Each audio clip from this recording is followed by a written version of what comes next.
Hey everyone, how's it going? So, today we are here. It's been, well, since last time it hasn't been that long, but today is pretty exciting.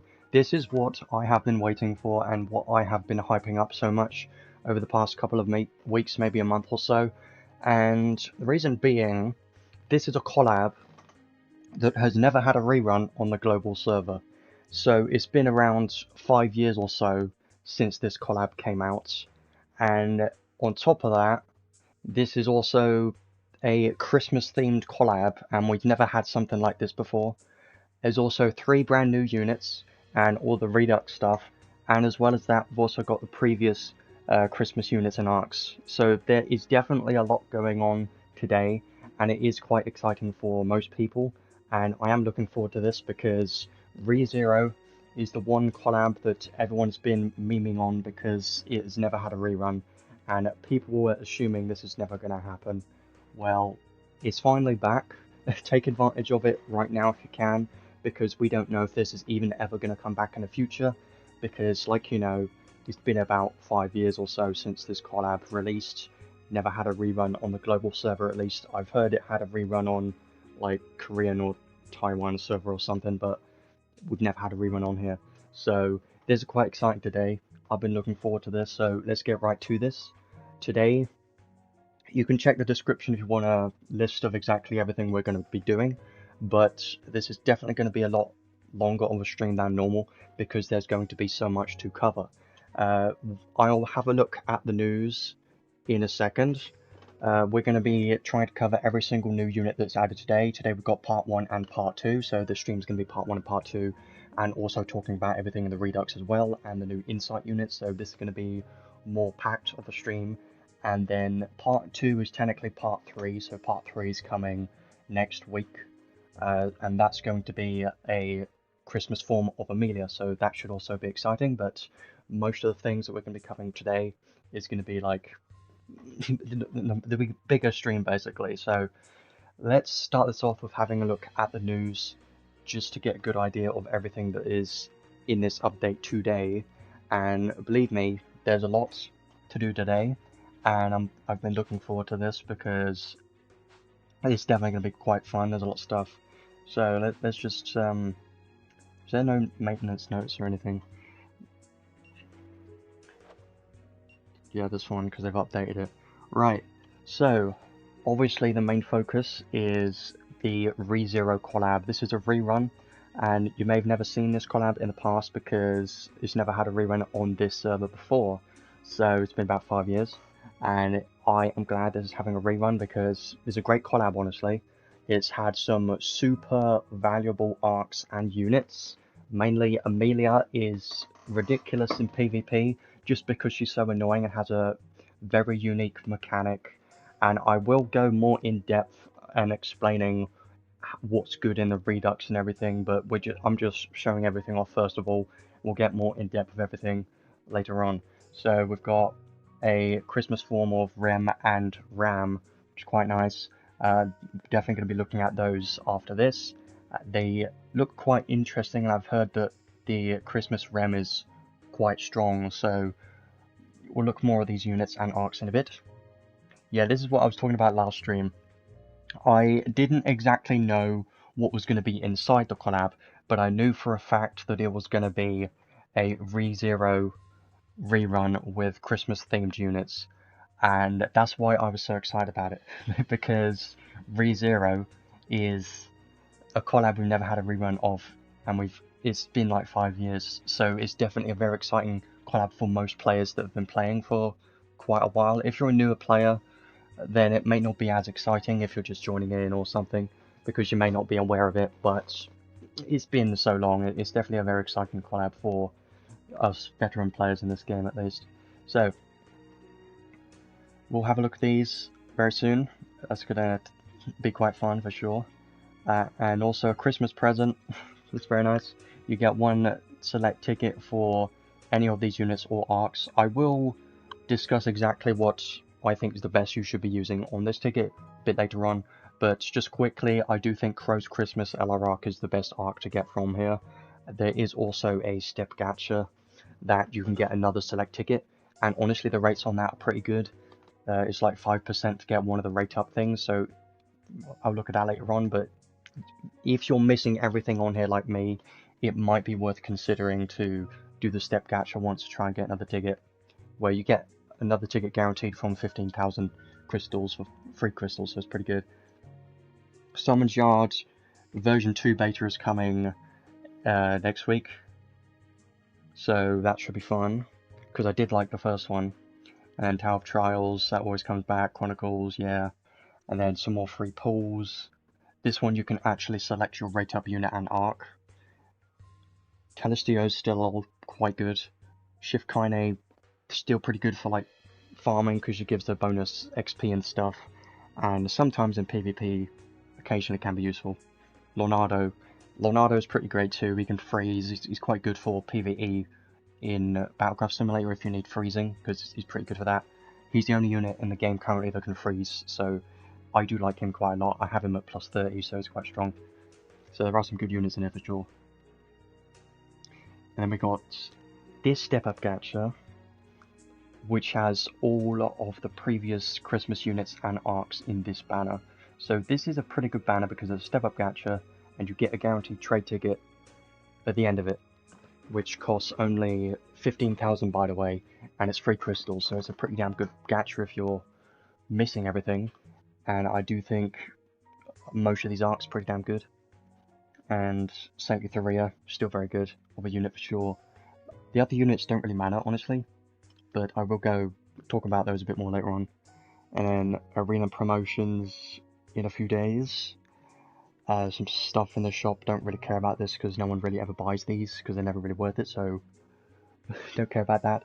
And then this is just a rerun for the skin, and the same thing with that. And then some bargain packs. This is quite a good thing. I do like this change. So in the Crimson Ore shop, they've changed the UI now, so it looks like this, and it's a lot easier to find the specific equipment that you're looking for a certain unit. So now you can just click on the icon of the unit, and then you can buy their Crimson Ore paid equipment. So I do like this change. They should have done this ages ago, honestly, but it's still nice to have it now at least, instead of never, so it's pretty nice. And the arc list has been improved, so it can now show the traits and some bug fixes. But yeah, that's everything in this update. But now let's actually have a look at the collab itself. So obviously this started today, and this has a lot more in it, so let's have a look. So obviously we've got 3 new units and 3 arcs. I was kind of expecting 2. Honestly, I thought it was going to be Rem and Emilia, but they've added Ram as well, which is nice. But you know what sucks about this? The one negative thing I can say about this, just to point it out, is the fact that there's 3 units, 3 arcs, 3 different banners, and this collab lasts 2.5 weeks instead of 3 weeks. So you're not even gonna have 3 weeks like normal, because normally it will be 3 weeks, but this time it's 2.5 weeks for some reason. If you've noticed it, I don't know why. It's kind of weird because it ends on the 28th of December, which I believe is on a Monday or something. That's on the Sunday, is the 28th. So it's, I don't know why it's 2.5 weeks and not a full 3 weeks, because it's usually 3 weeks. But we'll see what they have planned, because maybe they're planning to try and fit in another Christmas unit or something, I don't know. I think after this it's probably going to be New Year's, and then they're going to be like a Descent of Heroes New Year's type unit, I don't know, I'm just guessing, but it's just a bit weird that it's not 3 weeks. It would have been nice as well if they try and space this out a bit more and extend it so you have some more time to pull in these banners, but it is what it is, I suppose. You don't get too much time to save, and that's unfortunate for free-to-play players, and I understand that, it kind of sucks, but there are at least a solid amount of tickets that you can get, so hopefully you get something from there. Yeah, getting anything from tickets is going to be a big win, because there's a good amount of tickets, honestly. Got Part 1, Part 2, Part 3, and we got Redux units. These are very good. I will talk about these later, but Emilia, amazing. both these arcs are amazing. I think everyone should be trying to get Emilia and both arcs, if possible, if they care about PvP. Now, here's the thing, is if you don't really care about PvP and you're just casual and you don't play PvP whatsoever, then this Redux, you don't really need to pull on it, because you don't need anything if you don't care about PvP. But if you care about PvP in any way, then you should definitely be trying to get as many things from this Redux as you can. Rem doesn't really matter, but everything else is pretty damn important. So, yeah, these are the Christmas units this year instead of the normal Christmas limited units that we would get. So, it's quite interesting because we never had something like this before. I don't think there's going to be another Christmas unit after this, because having 3 Christmas limited collab units is already enough, you know? So yeah, I don't think there's going to be another one, but 3 Christmas collab units, quite interesting, and I do like Christmas themed units, so it's quite nice. And we get a ticket to trade for one of these, which the best one in here, definitely Beast of the End. This one is great. Beast of the End, one of the best arcs to have for PvP. Period. Very good. And these are quite old arcs and units as well, but because they're so old, we know how good they are, because it's been about 5 years since they released. So we know for a fact that both of these arcs are quite valuable, and Emilia is still... she's been meta for like 5 years. And if that doesn't tell you something, I don't know what will. But yeah. And she also got an insight, which is going to be... I'm excited about her insight, honestly. It's going to be great. Insight has been added to the collab units. Yeah, this will be great. I'm going to be showing this off later on, after we've done all the new units and summons and everything like that. But I think Insight Emilia is going to be so good, especially if you get her paid clothes and Godforge them, because if you didn't know, you can Godforge their older paid equipments now, and you can even get the paid equipments in the Cryptonaut shop. So I do want to show those off later on as well, because especially for Emilia, her paid clothes are very strong. Highly recommend to get it if you're going to be getting Emilia in some way, which I hope you do, because she's great. And I'm scared of seeing Emilia in every single arena team, because that's going to be so annoying, but we'll see what happens with that, I guess. Up to 63 gacha spins, very nice. There's probably more than that, honestly, because you got some from the reposts or share promo. You get 5 each from that, and I don't think this includes the Redux tickets either, because you don't get any Redux tickets from the events, but you do get Redux tickets from the collab challenges. So currently you can get 15 Redux tickets, and I don't think we're going to be able to get any more unless it's in part 3 or the second part of the event next week. And if there isn't any next week, then I don't think we're going to be getting any more Redux tickets, unfortunately, but it's better than nothing at least. And then all of these equipments, they've been, you know, they've existed for many years. They're the same equipments that were here like 5 years ago, so nothing crazy here. The frame is new. I do like having a frame. Some people are going to like this one because it's an Emilia frame. And then some stamps, which are pretty nice. And then the event itself, this event is just a rerun. It's the same event that happened 5 years ago or something. I should really check at what exact dates the collab started, because that would actually be a good idea that I should have done before the stream started, because then I'll have a... Let me just search it then. Emilia. Right. So this is the same event story, but honestly it's a pretty good event story, and I do like this one, because we rarely get event stories in this game. So if I go to E, Emilia released 2020, September 30th. So yeah, it's been 5 years. It's been pretty much 5 years. So yeah, it's been 5 years. Came out September 30th, 2020. That's when they came out. So yeah, it's been that long.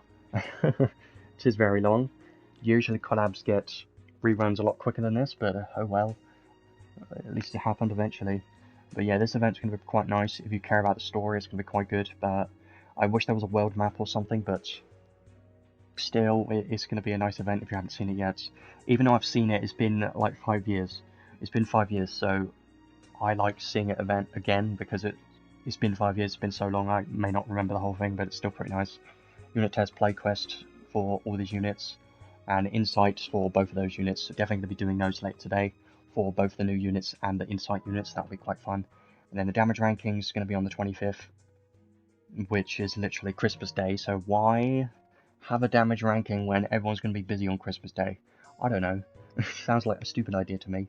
And also Boxing Day, because Boxing Day, people are busy on that day too. Like, I know I'm busy on Boxing Day and Christmas Day, so why have it over that period where everyone's busy? I don't know. It kind of seems like a terrible timing, really, but fine, I suppose. Just gonna have to deal with that. Probably won't have much time to do that, but oh well, it's fine. And then the event equipment. Obviously, you've got new paid equipments for all the new units, and you've got paid equipments for Emilia and Rem. These are the old paid equipments, but you can Godforge them now, which I'll have a look at later on once we talk about those units. And you can also get them in the Crimson Horde training space, so pretty nice. And collab challenge, yeah, this is where you can get 15 Redux tickets, so make sure to complete this. Quite easy. You just got to do some of the event stages basically, and you'll complete it quite quickly, so make sure to do that. Collect the rewards in the home page, click that button, and you should get those stuff. And then login bonuses, we've got 2 login bonuses. This one gives part 1 and part 2 tickets, even though it's only a couple, only 2 of each. And then this one gives a few part 3 tickets as well, so it's quite nice. Then some training promos, the gachas. There's a lot of gachas going on right now.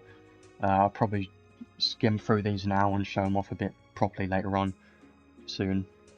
So obviously got the new gacha for the Christmas Rem, and you also got the new gacha for Christmas Ram, and ticket gachas for both of them too, and step gachas, all that stuff. And then part 3 is going to be next week on the Thursday, which I'll be here for that as well, like normal.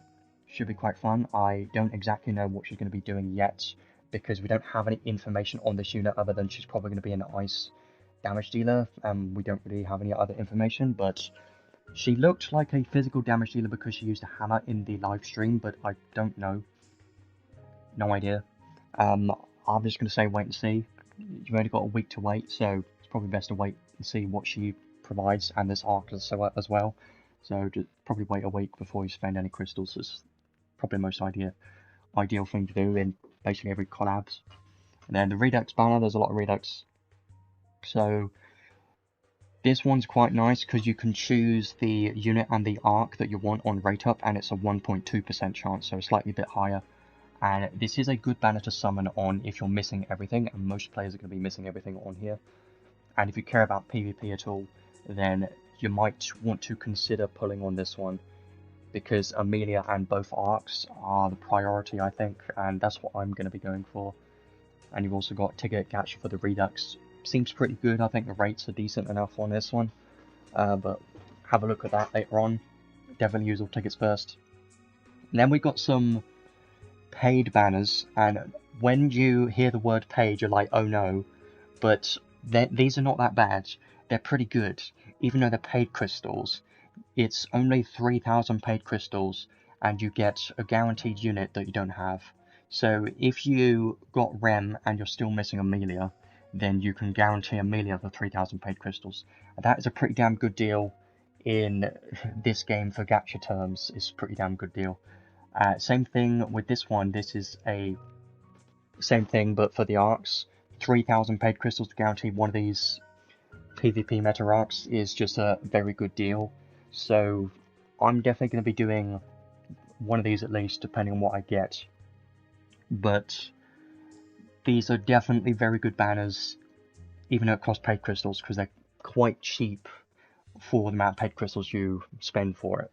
3,000 paid crystals guarantee a unit or an arc that you know is going to be very strong is pretty damn good, honestly. So consider it if you are willing to spend, but that's up to you. And it depends on how your summers go, really. But these, I do like that they have these here, because it does make it a lot easier for some people that pay a little bit to collect these units. So I like these ones. It would be nice if there was a free-to-play crystal option, because not everyone likes paid crystals in gacha games. But you know, I mean, I get both ends. I understand, but you know what? I wish there was a middle ground where they allowed you to either use 3,000 paid crystals or a certain amount of free crystals instead. Let's say 3,000 paid crystals or like 15,000 free crystals. If there was an option there, I feel like that would be a good idea, but I doubt that's ever going to happen. But that would have been cool, at least. And then we get some packs in the shop. Now, in the shop, this is quite interesting. This is the first time that they've done this, and what I mean by that is this pack right here. So this pack, they're going to be doing this for every single part, so every single banner in this collab is going to have this pack where you can just buy the Ark from the shop, which is quite nice. So you don't even have to pull the Ark if you just buy it with paid crystals. Now, I'm saying that like it's an easy thing. Well, no, because you have to buy it first, but I'm just saying for some people that spend, it's quite nice that you don't have to, you know, pity it or anything, because you can just get it from the shop guaranteed, and you know that's a way you can get it for sure. So having this as an option in the shop is quite a good idea, I think, because they're definitely going to get more sales this way, I think, because I know there's a decent amount of spenders in this game, and I know there's a lot of free-to-play players as well, but I have to say it's better to see this than not see it at all. So I do like this, that this is in the shop, and this is also for part 2 Ark as well, and it will be for the part 3 Ark as well as that.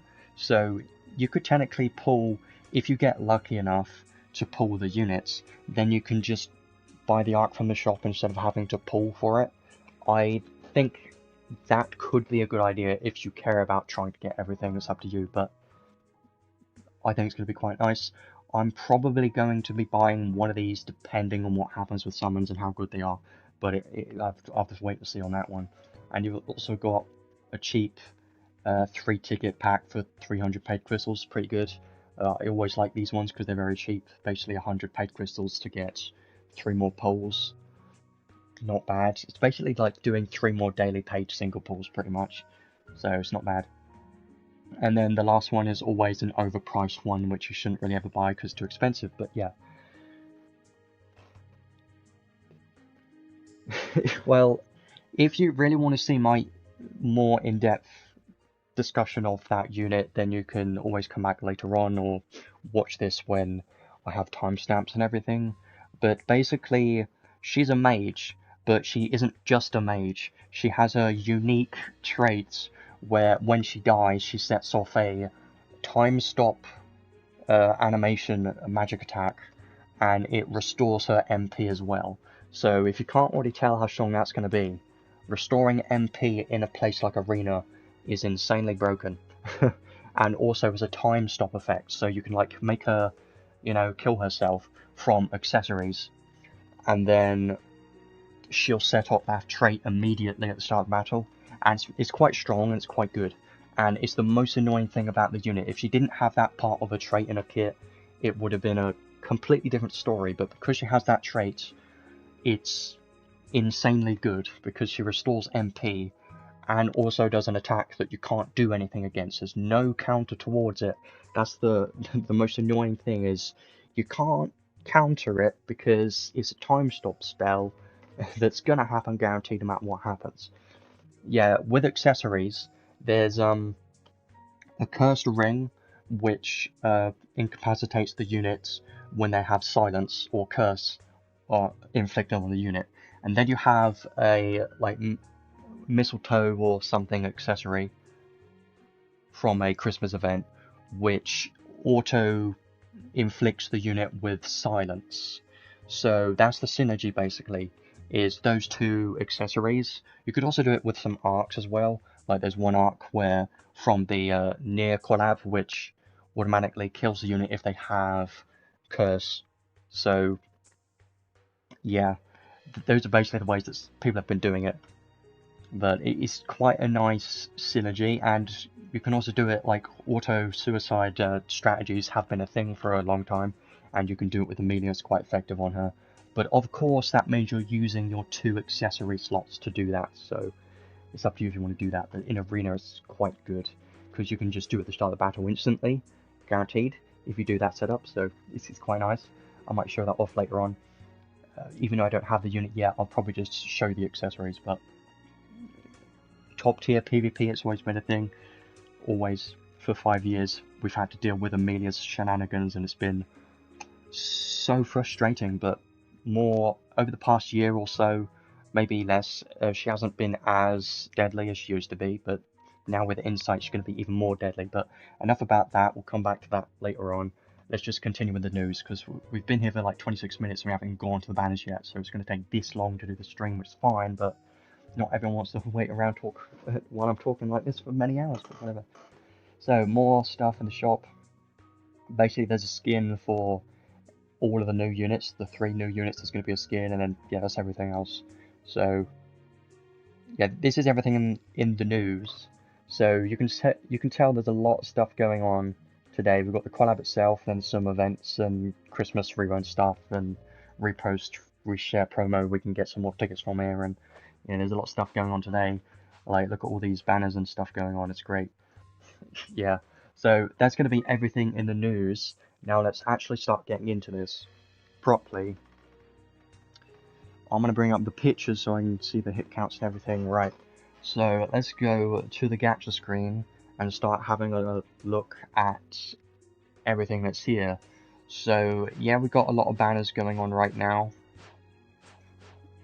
Family is still on, by the way, but you can just skip her, honestly. She isn't really anything meta, so you don't really need her at all.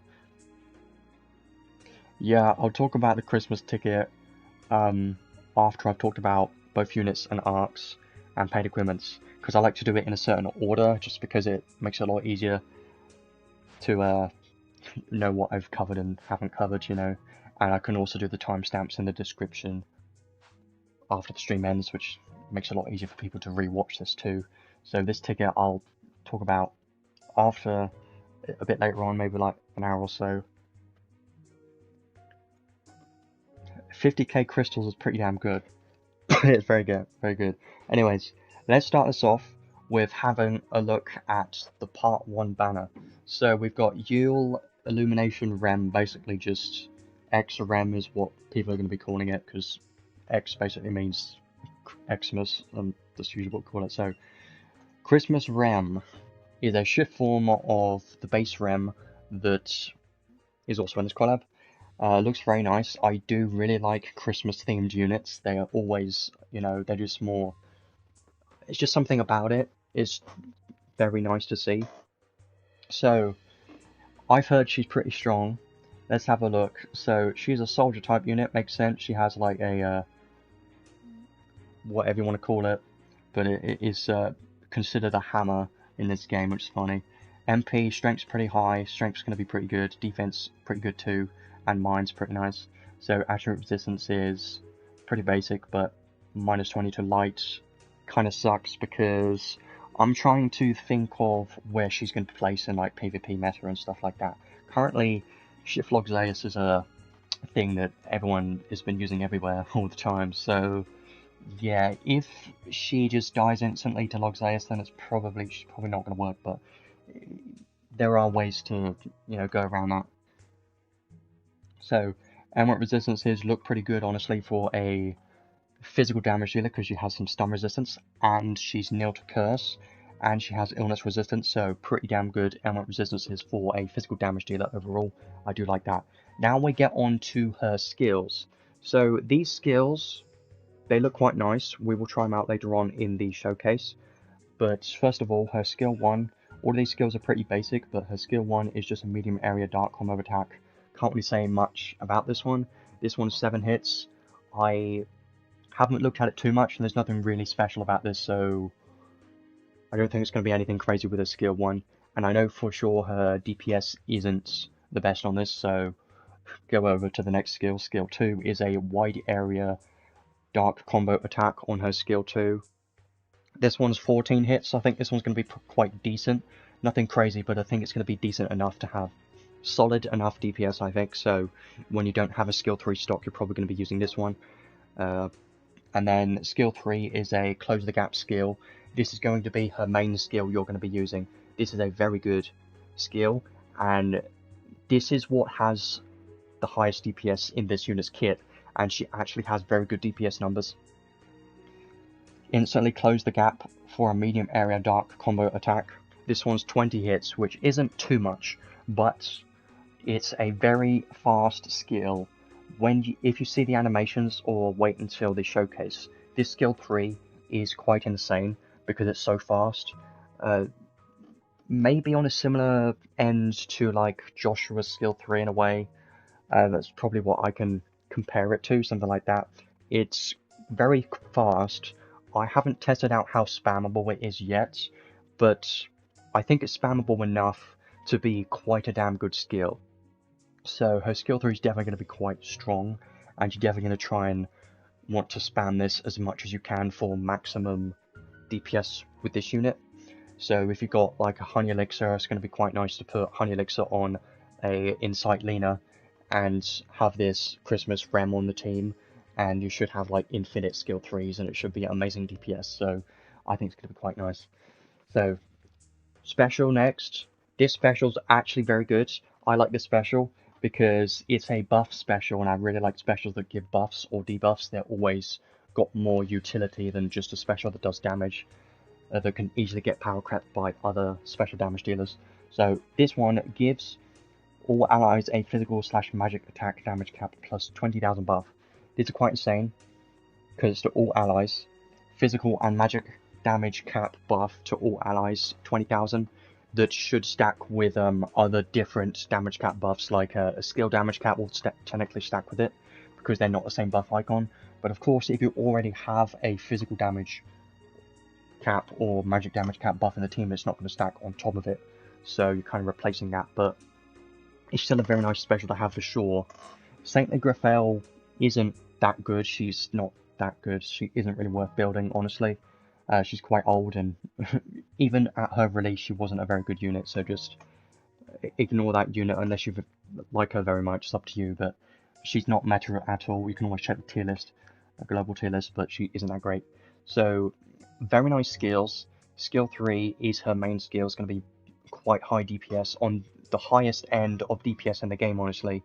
And I have seen the numbers to back that up, so I can say for sure her skill 3 is going to be quite amazing. Spam this non-stop, it's going to be top tier DPS for sure, guaranteed, if you spam this. And special's very strong. Yeah, Saintly Theria is a very good one. She's probably the only unit out of the Christmas units that I would consider picking and actually using.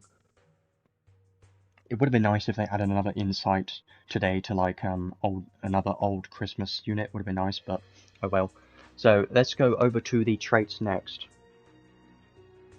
And of course there was no hit count to the special because it doesn't actually do hits, so I don't need to mention that. Trait 1, when equipped with only one weapon, so she is going to be a single wield damage dealer. You can't dual wield with her because she has a lot tied to single wield only. So no reason to dual wield on this unit at all. Yeah, I wish Purple Orb comes back in the future, would be very nice. Dark damage 40% and damage cap 90,000. And when skill attacking, there's a chance to deal a fatal strike. Well, a chance to deal fatal strike damage. So this is another unit that has fatal strike in her kit. And I swear, every single time that they implement another form of fatal strike, that they are making it even stronger. Because guess what? This time, it's not even tied to a specific skill. If you remember, Joshua had fatal strike, but only on his skill 3 and special. But guess what? This unit, Christmas Rem, can now have a chance to deal a fatal strike on any of her skills. Any of them. Doesn't matter what skill it is. So they just keep gradually making fatal strike stronger on future unit releases and easier to proc and more ways to proc it, basically. So that's gonna be fun, isn't it? I do like Fatal Strike, honestly. It's quite fun seeing the giant number in different colours. It's quite satisfying. So I do like Fatal Strike, and also this is a single wield damage dealer. So a single wield damage dealer with high caps is going to have insane Fatal Strike damage caps. It's going to be quite funny. I think it's like 2 million or something stupid. It's insane. So yeah, that's going to be fun. So skill, attack, Fatal Strike. That's a mouthful. damage cap has increased by 50,000, so basically 50,000 more damage cap to Fatal Strike. So I would like to know the exact chance of Fatal Strike proccing, but it's probably like 1.5% per hit or something like that. But yeah, Fatal Strike, here's the thing, she's a dark damage dealer, and she does Fatal Strike damage. I've heard this before. His name was Joshua. He's very similar, you know. And we've had a lot of dark damage dealers in this game, so yeah, it kind of feels unnecessary to have another dark damage dealer. But when a unit like this that ends up being super top tier and has high DPS ends up being a dark damage dealer, can't really complain, can ya? Yeah, there's no lacerate on any of these units, but we've had like 2 in the past. They're nothing crazy, but it would be nice to see more synergy with it, would be nice. So trait 1, pretty nice, basically just a basic trait, but also has the Fatal Strike on top, which I do like Fatal Strike, honestly. And Fatal Strike in PvP has potential, because guess what, she's single wield, and you've got Fatal Strike. There's potential here. I think there's some potential here, because a single wield damage dealer that could have very high damage on top of Fatal Strike. You know, I think there's some potential super high damage here, but it really depends on the rest of the kit, so I can't say yet. Let's move on to a trait 2. So when equipped with only one weapon, again, can only have one weapon equipped, and you're on a boss wave, or when this unit is close to death, give this unit the Yule Demonization buff, both effects up to once per wave. So you can only get this buff once per wave, per activation, I think. So I'm pretty sure it means you can, on the start of a boss wave you get it, and then you can't activate again unless you're close to death, right? So technically she won't get that buff at the start of PvP unless she gets close to death, which something to think about. That's what I'm thinking about, at least. So what this buff does is when it's active, the base chance of a Fatal Strike always depends on what they make it on the unit, but in the past I believe it's been like 1.5% per hit, so I would guess it's like that. So this buff, when this buff is active, increases physical damage cap by a lot, a hell of a lot, 200,000 damage cap when you have this buff active, which is basically double the damage cap of the base kit. Now you may think, well, because it's so high, she's basically reliant on this buff. And you're basically right with that, is she's only a top tier meta DPS when she has the buff active, and when it's not active, she's more of an average damage dealer. So there's kind of a compromise there, I suppose. But if you can activate it twice and somehow get her to be close to death in a boss wave after 40 seconds or something, then that could work. But how are you going to get it to work if you're using SCT support spells like Honey Elixir or Poems or stuff just to get your SCT back? She's not really going to be close to death, ever. So I don't really know how you're going to reliably activate this twice in a long stage. Skill attack Fatal Strike rate increased by 2%, and when using a skill can't be interrupted by most attacks. So yeah, when you have the buff active, 200,000 damage cap, 2% more Fatal Strike chance on top of her base Fatal Strike chance, which should be 1.5%. I'm going to guess it's probably that. But the reason why Fatal Strike chance is more important on this unit is because she has less hit counts, because she's a single wield damage dealer. So you're going to be seeing a less Fatal Strike procs than you would on a Joshua, because Joshua is a dual wield type unit. So he had, you know, high chance because he dual wield more hits. So probably going to be seeing less Fatal Strikes, but because she's single wield and has insane damage caps, Fatal Strike's basically going to be doing even more. So kind of makes up for it in a way. Each Fatal Strike's going to be even more damage cap on top. So yeah, and when using a skill can't be interrupted by most attacks, it's got a full stop before it says this. So I don't know if you have to have the buff active to be able to get this, you know, can't be interrupted by most attacks super armor effect. That's gonna need some testing on that one, but I'm hoping you can get it without the buff active. That would be nice, but either way, it's still very good effect. So very nice trait too, for sure. And the demonization buff was a buff that was in the base form of Rem as well. This is kind of like a different form of that buff, but kind of the same thing, because the demonization buff on base Rem increased like HP by a bunch, and whatever else it did too. But yeah, now let's have a look at her passive skill. So she doesn't have any magic spells, and guess what? She has max attack at max, fighting spirit max, and heroism at max. I do hope she has a lot of strength, and I'm probably going to guess she probably has a lot of strength. Yeah, I mean, that arc that cuts health and gives SCT speed is going to be nice, but for general content, like, if you're thinking, I'm trying to think of viable endgame content, right, where you need, like, constant SCT, and I never use that because it's never enough. You could use that in, like, a normal story stage, really. It could work. You could also have skills like Berserker and stuff to reduce your HP. There's ways around it, I suppose, but it depends on your team, because if you're constantly healing, you're probably never going to be close to death anyways, but that's probably going to need testing on that. But let's go back to this. So Godblade, I rarely see this skill, so I don't know where it's from, but this increases physical damage against undead, spirits, and god-type enemies by 30%, which is quite nice. So more stackable damage, can't go wrong with that. Auto haste, Fury 2, when close to death, more strength, makes sense. Dark drive and high drive, attack raise 2, physical weak point boost, pose of glory, physical damage healing 3. Okay, and evil absorption, so,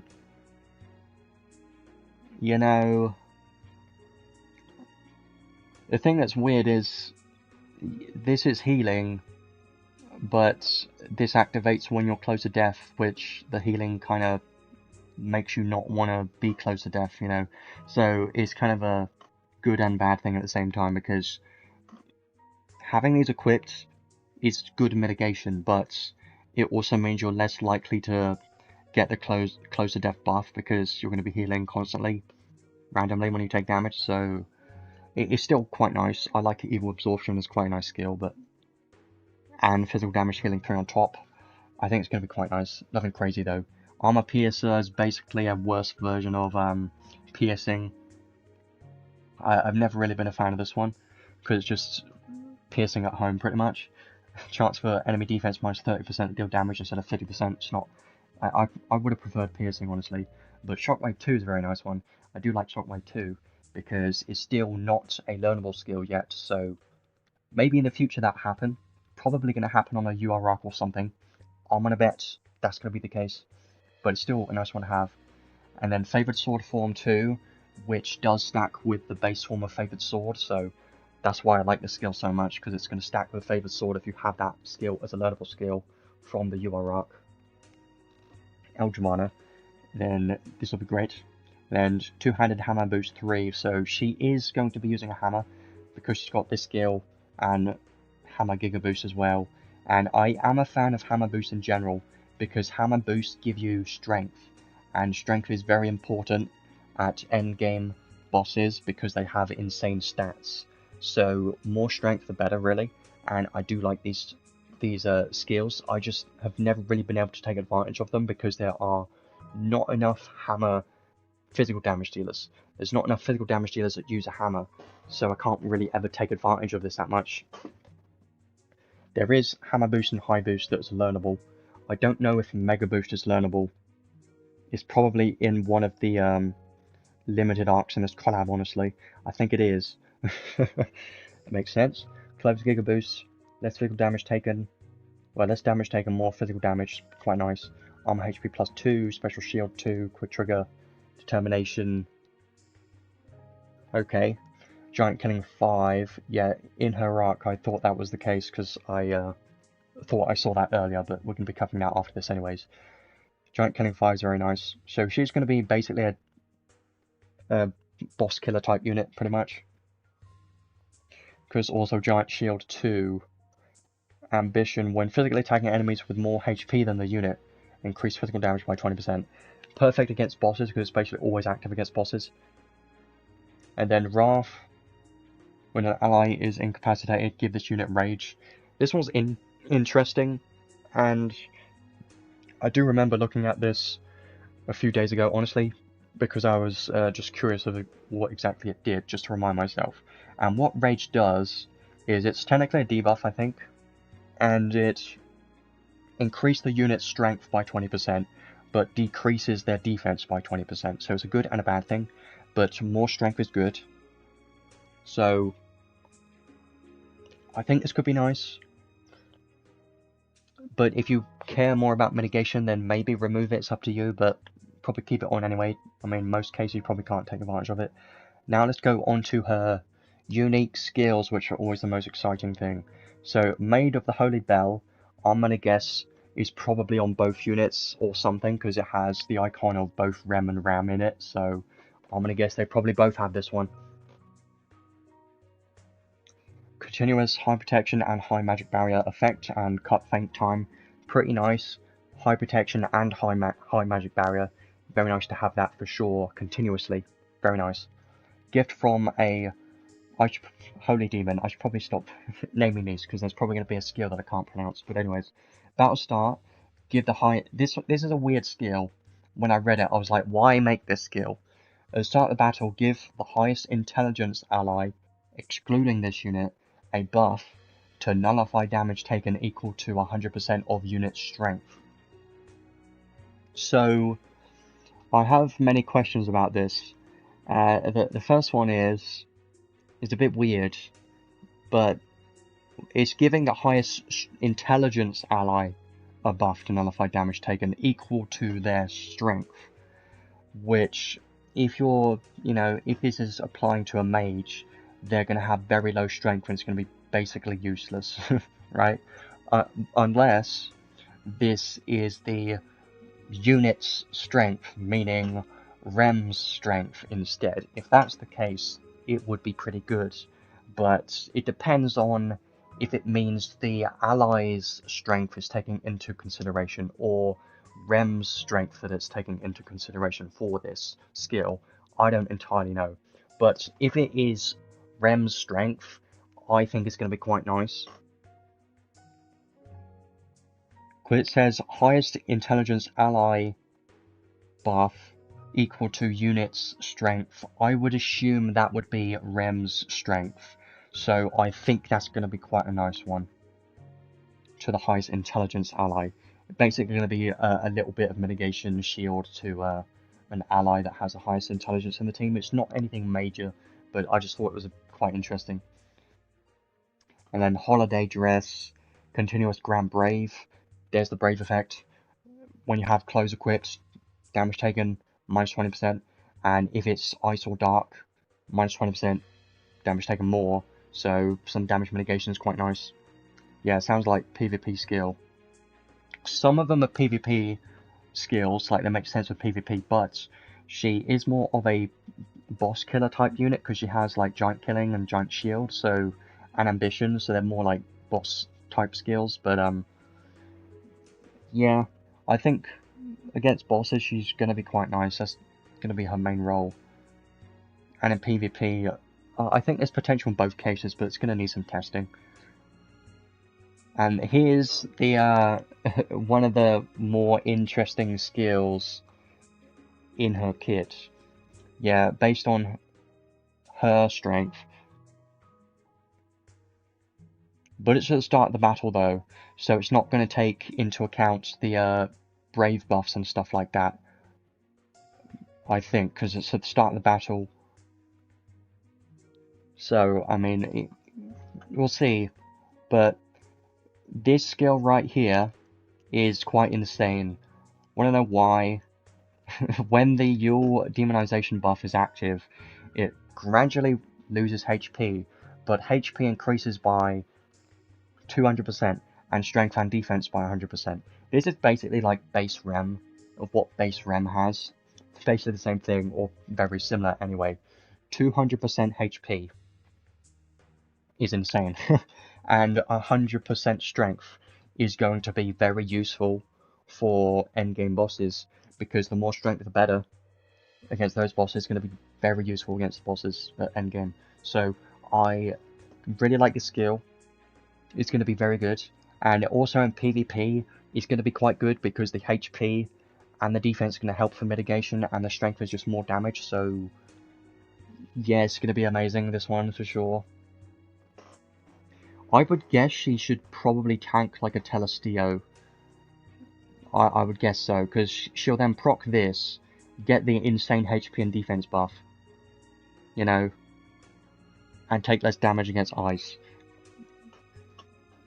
And has high protection, you know, and determination and some mitigation, so it might be decent enough to tank someone like Telestio, which honestly, Telestio's kind of falling off now, which is about time because it's been a long time. But yeah. And then the next one here is the last one of her unique skills. When you have a hammer equipped, increase physical damage by 20% and damage cap by 50,000. And then whenever you're using a skill, it boosts the unit strength maximum of 30% at 10 times. This one's also very strong, mostly for PvE, because against bosses that's going to last a while, you just need to keep spamming your skills, and then you'll get basically 30% more strength quite quickly, because her skills are quite fast, like especially her skill 3 is very fast, so I think it's going to be great. More strength the better. Going to be very good. You can see she has a lot of strength in her kit, which I always like seeing that. Like with Joshua, the reason why I like Joshua so much is because he has such high strength that it makes him easy to hit damage cap against most enemies, and he has some piercing in his kit as well when having, you know, 2 swords, like guaranteed piercing. So that's why I like Joshua so much. The reason why I bring that up is because this Christmas Rem having insane strength is going to help tremendous amounts to be able to hit damage cap against most bosses, I would assume so. 66.7 damage reduction. Yeah, I'm not going to make any jokes about that, but that's quite nice though. A lot of HP, more HP the better. You can also stack it with other HP up skills. It's going to be quite good. 100% strength. Basically like 100% strength buff. And even more strength and more strength. It's going to be great.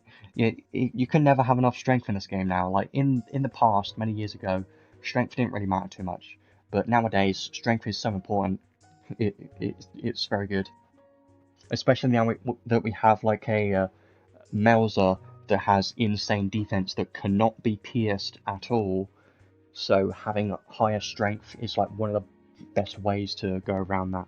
So now let's have a look at the 6th enhanced skills, which won't be as exciting but still pretty good. Take less physical damage by 15% and magic damage by 15%. And when you have a dark weapon equipped, increase damage by 20% and damage cap by 15,000 because you're going to be single wielding. So ideally, you want to have a dark hammer, but are there any in the game?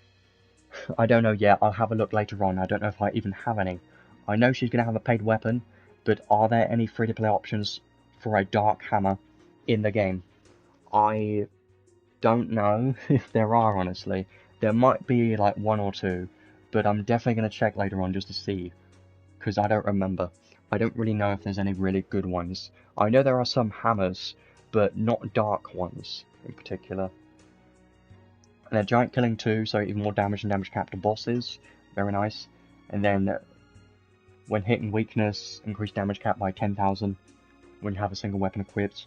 And then the last one, Continuous Wall 2 magic for the attributes of the weapon equipped. So if you have a dark hammer, then you're going to have Shadow Wall 2 continuously, which is less damage from light, which is going to be quite useful against light bosses, of course, but also Shift Log's Ace is going to help against that as well.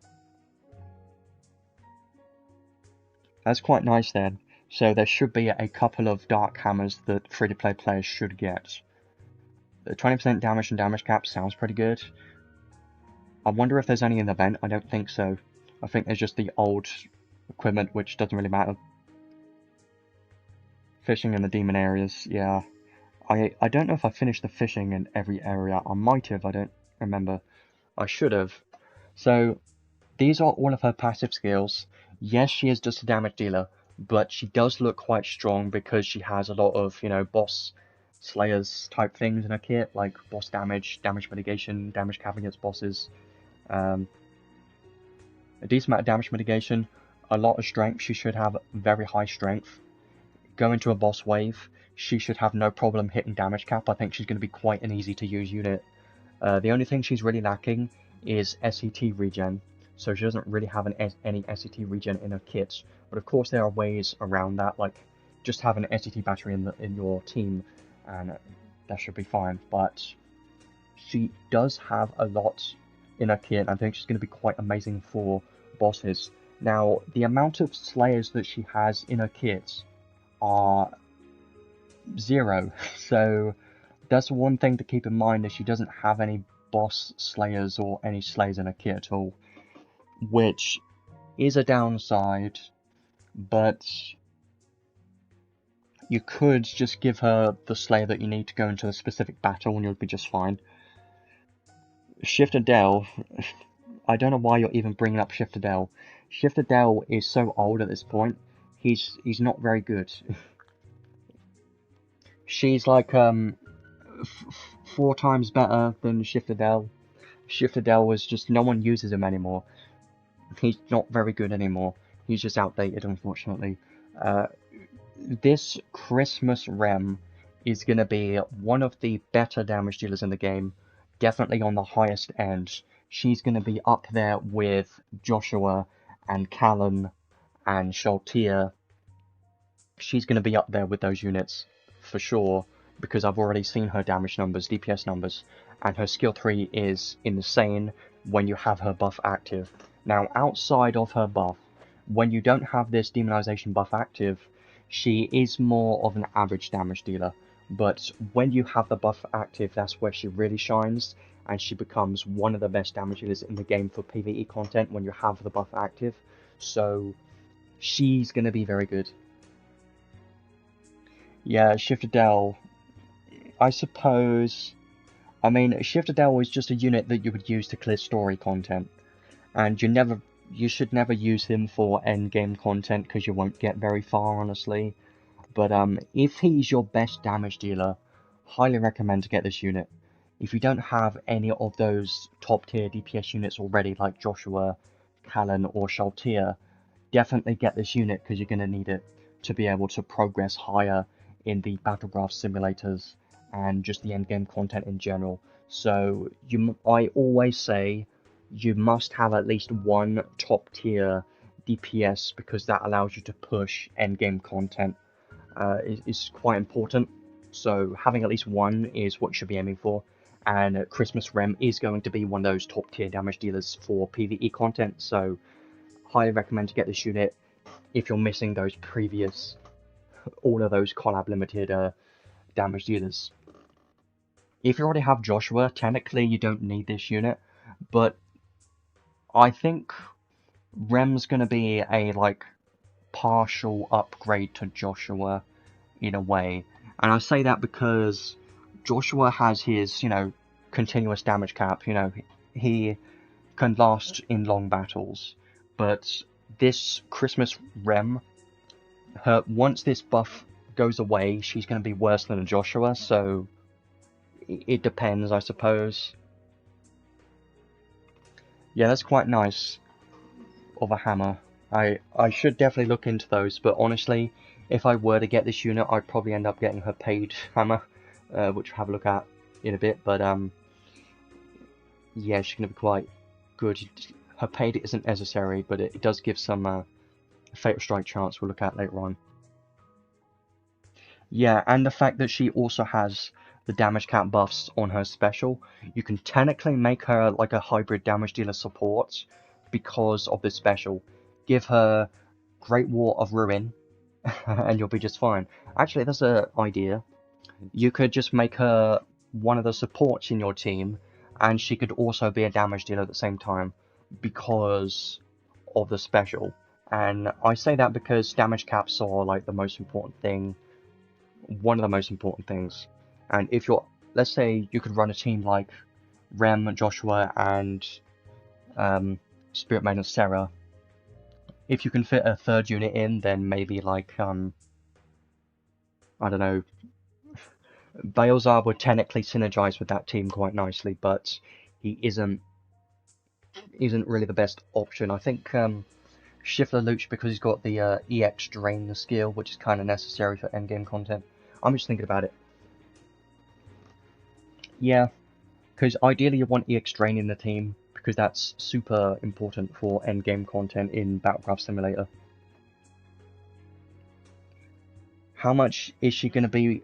How much better is she going to be compared to Ascended Roland? Well, she is going to be quite a bit better, honestly. Ascended Roland is very good. I think his DPS numbers were around like 5 million, if I remember. I don't quite know the exact numbers, but his DPS is pretty good. But Christmas Rem's going to be even better, guaranteed. It's going to be better, 100%. Even though a Roland has 100% crit rate buff, Christmas Rem's going to be better when she has the buff active. And even outside the buff, maybe she'll still be better than Roland.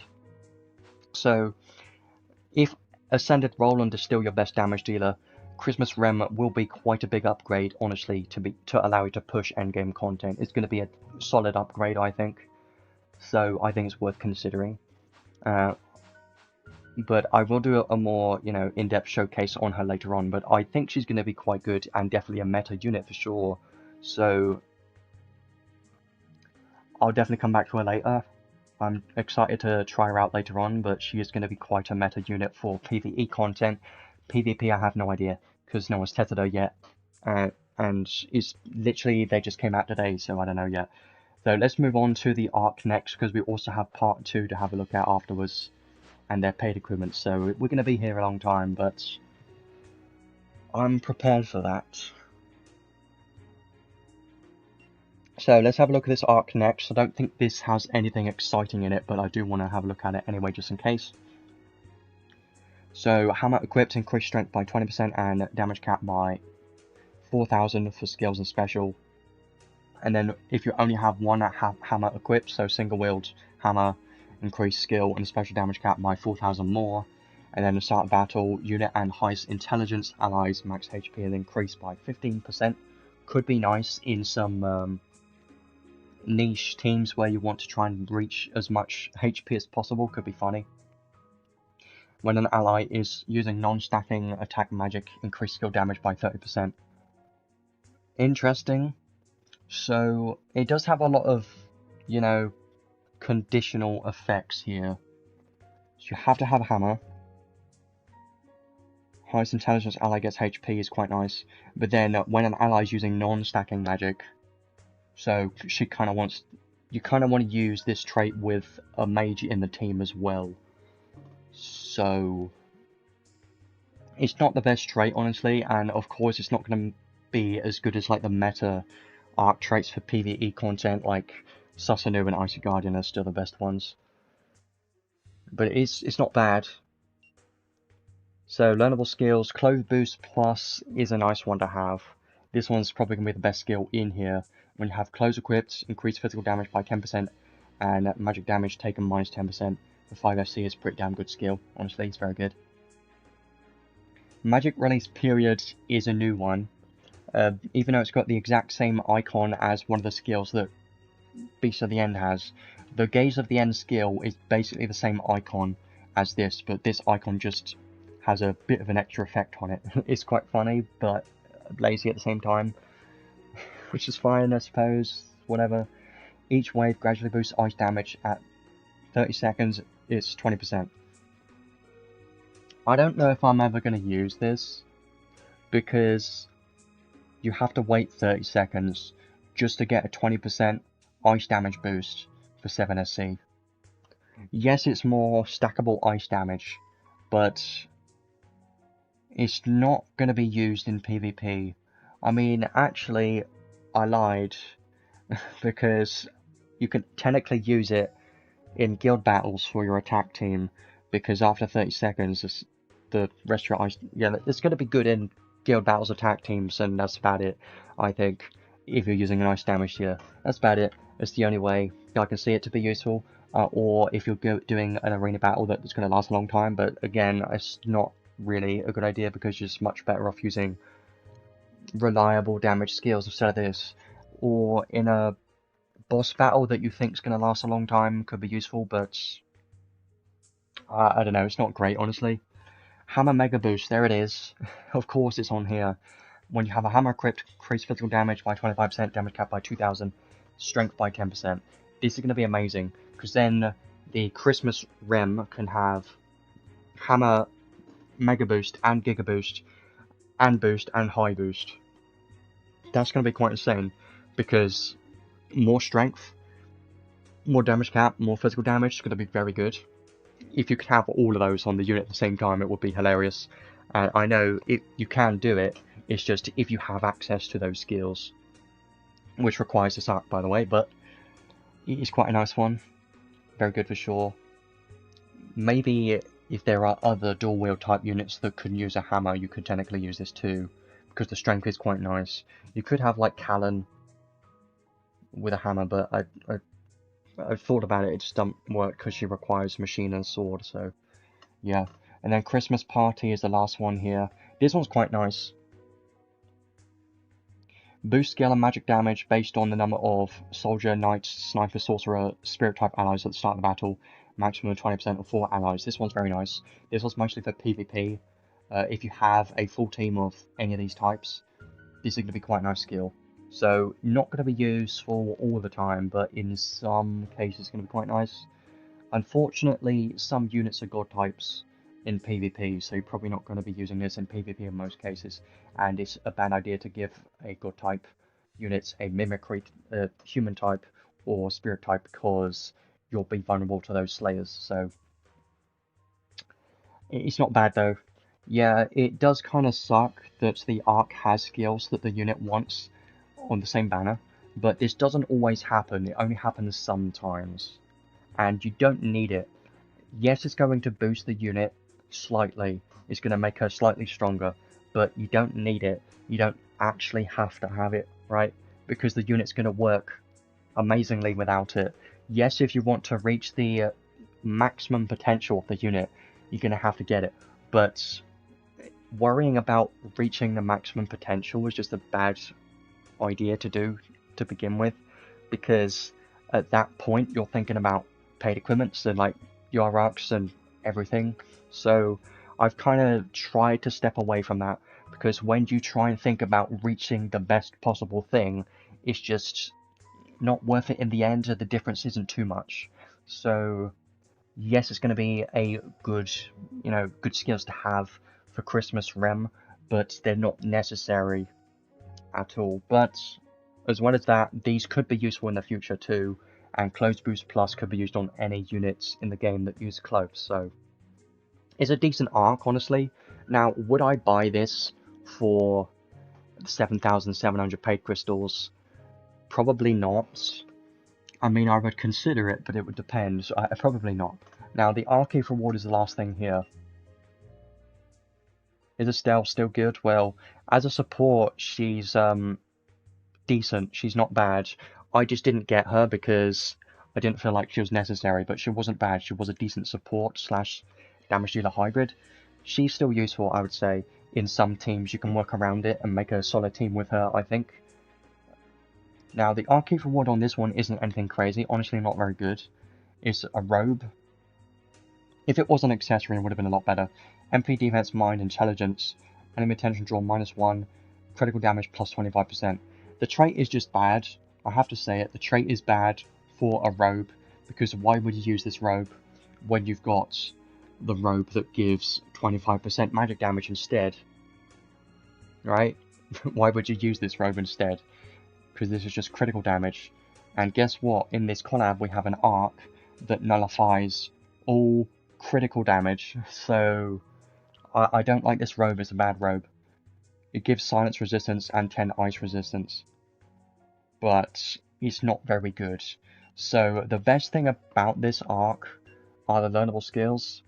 The trait could be useful sometimes, but the learnable skills are going to be the main thing that's going to be useful about this arc.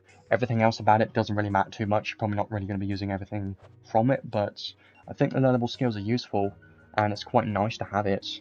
but you don't need it. I don't feel like I need it, right? But I would like to have it. It would be nice to have it, but I don't feel like I'm missing out on too much if I don't get it.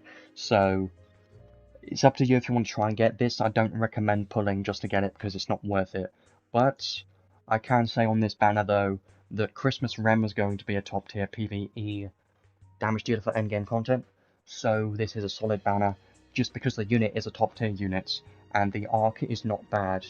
It has some useful learnable skills, so you can't go wrong with either of them honestly, but the main prize of this banner is definitely Christmas Rem, because she's a very strong damage dealer overall, so I do think this is a solid banner. Now let's have a look at her paid equipments, and then I want to start having a look at part 2, and their paid equipments too. And then I want to look at Redux stuff after I've talked about that briefly. I probably won't go in depth on the insight until I go to the showcase part, because that will be a lot better of an idea to do it there. But anyways, here is the paid equipment for Christmas Rem. She has a hammer and some cloves, so there's like a Morning Star. Yeah, it's a Morning Star. Dark hammer, of course it is. Of course you would expect that. So how good is this one? I think this one's very good.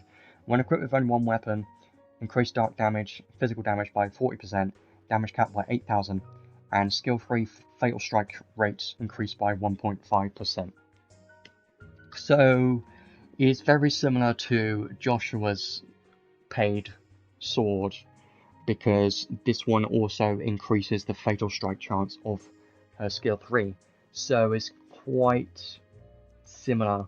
It reminds me of Joshua's paid sword, which was quite strong, and this one is very strong. It doesn't increase strength, but 40% damage is quite a lot, and the damage cap is quite nice to have, and the fatal strike chance is probably the main thing from this, I think. Now, it's not necessary, but it is going to be her best in slot. Basically, all paid weapons are going to be best in slot, but it depends on the difference between the paid weapon and the free-to-play options.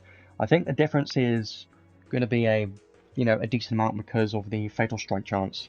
So this is probably going to add a decent amount of reliability to her fatal strike hits, and the more fatal strike chance you have, technically the more damage cap you have, because more fatal strike hits, more damage that you're dealing, so I think this is going to be very good. Now, compared to the free-to-play options, the free-to-play options are not bad. I've heard they're pretty solid, so you don't necessarily need this one, but it is going to be quite a strong one that I'm honestly considering if I get the unit. Actually, if I get the unit today, I'm probably going to get this. I probably will.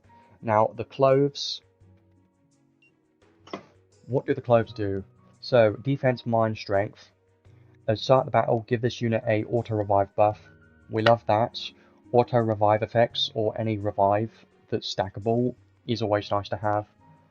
Mostly for PvP though. Boost strength based on how low HP is. Maximum 30%. Increase strength by 15% all the time. And you take 20% less physical, magic, and special damage. So, I think this is good, but I still feel like the weapon's better. On top of this, it also has some attribute resistances, light, thunder, and fire, and some blind resistance. So it's good, but you've got to remember the free-to-play option is the Bravery Raiments, which increases physical damage by 15%, and you take 15% less physical damage, I think, and maybe movement speed as well. So comparing that to this, yes, this paid clothes, they're given a good amount of strength, which is quite useful, but it's not actually giving you physical damage. So I don't think it's as good as the paid weapon. I would probably prioritize the weapon over the clothes, in my opinion. Yes, this cloth is going to be very good because the revive effect for PvP is going to be very useful for sure. So if you care about PvP, if she ends up being a PvP unit, that is, it's going to need some testing. If she ends up being good in PvP, then you're probably going to want both, honestly. But this would be only useful in PvP, I think. So, yeah, you're much better off getting this weapon. If you're going to pick one of them, just get the weapon, because you don't really need the cloves. You don't need either of them, but I would choose the hammer over the cloves, because I think the hammer's better overall. So, yeah, I would pick the hammer. Don't need the cloves. Don't need either of them, but the hammer's the best one, and it's quite nice, because I do like the more Fatal Strike chance. I'm just a fan of Fatal Strike, because the colourful numbers and the big numbers are always fun. So, if I get the unit, I'm probably going to be getting this one, for sure, because it's a very nice one. But, free-to-play equipment and stuff, I mean, I could just have a quick look while I'm here, just to browse, and then we'll have a look at part 2 afterwards. So if I have a look at dark hammers, I don't have them all, and this one's trash. So yeah, I haven't made them. It's probably in the alchemy lab, honestly. They're probably going to be in the alchemy lab. Because I do slack on this, because I don't make these, I don't make the weapons unless I'm going to use them for something. So I kind of wait and see until there's a unit that I actually need the weapon for, or armor. Good ones from fishing. Well, that's annoying. Yeah, there's nothing in here. Okay, fair enough. So yeah, you're going to have to do fishing, unfortunately. I'm telling myself that, and also everyone else. You're going to have to fish. Fishing's boring in this game. It's not fun. But, yeah. So, with Saintly Theria, you can Godforge her paid robe. So, there's your answer. Let me just show you quickly if I can find it. And then we'll go over to part 2.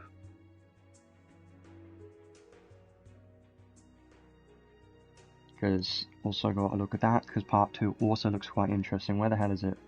I know I went past it because it's a robe, isn't it? Or was it a robe? Yeah, it was a robe. But where did it go? I don't know. Okay, whatever. Maybe I'm dumb. I think I'm dumb. Yeah, I'm dumb. Anyways.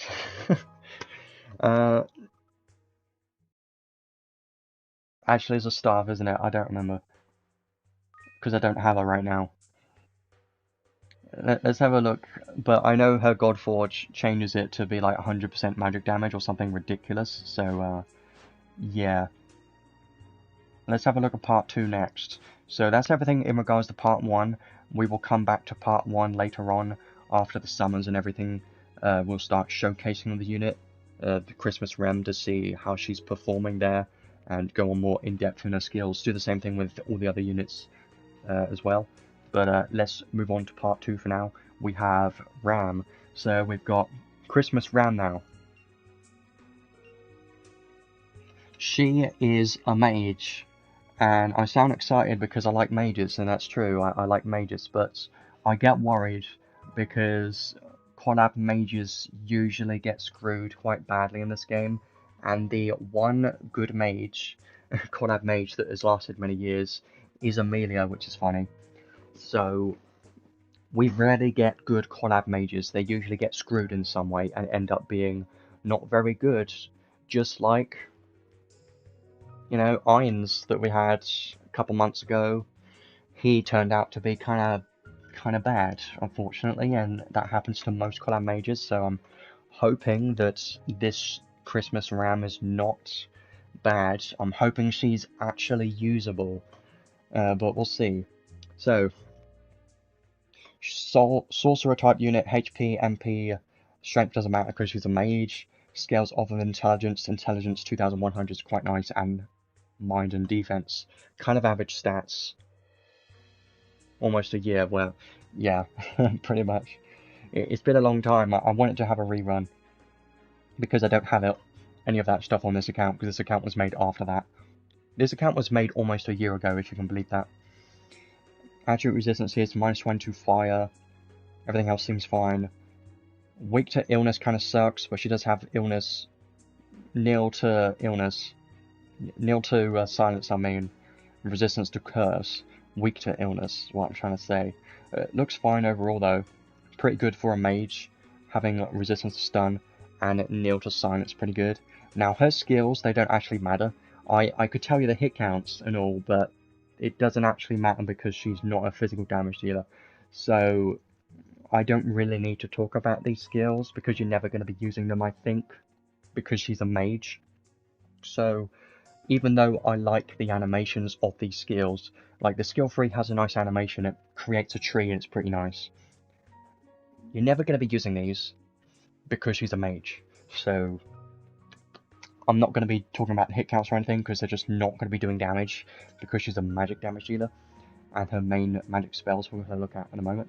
So her special is a powerful earth combo attack to all enemies, which inflicts a damage taken plus 35% debuff.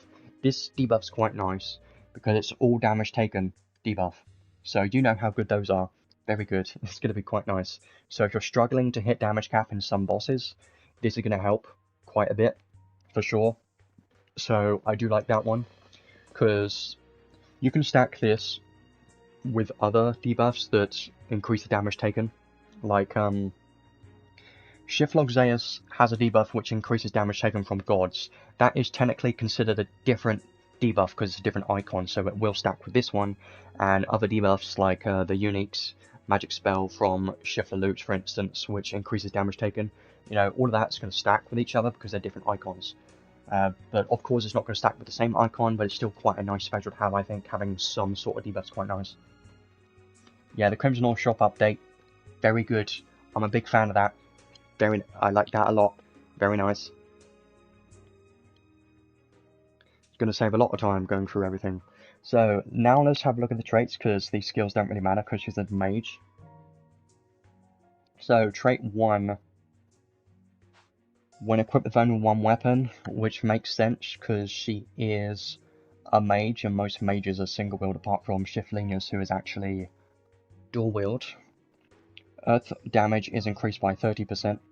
And damage cap is increased by 50,000. Pretty basic.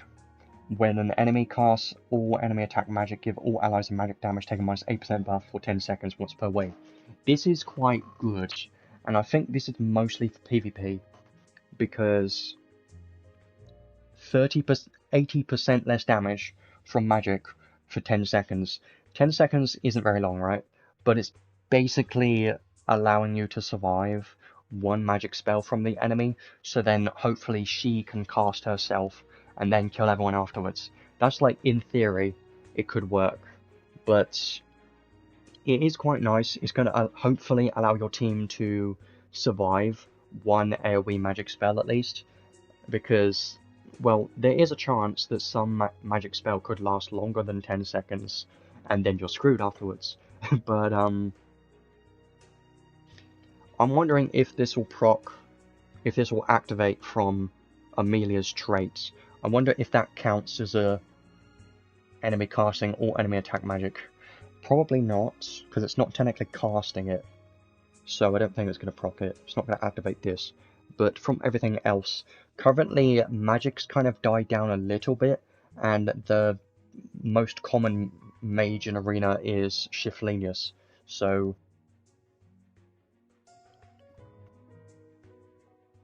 yeah, well, it happens sometimes. You can use the unit against themselves to counter themselves. It's funny.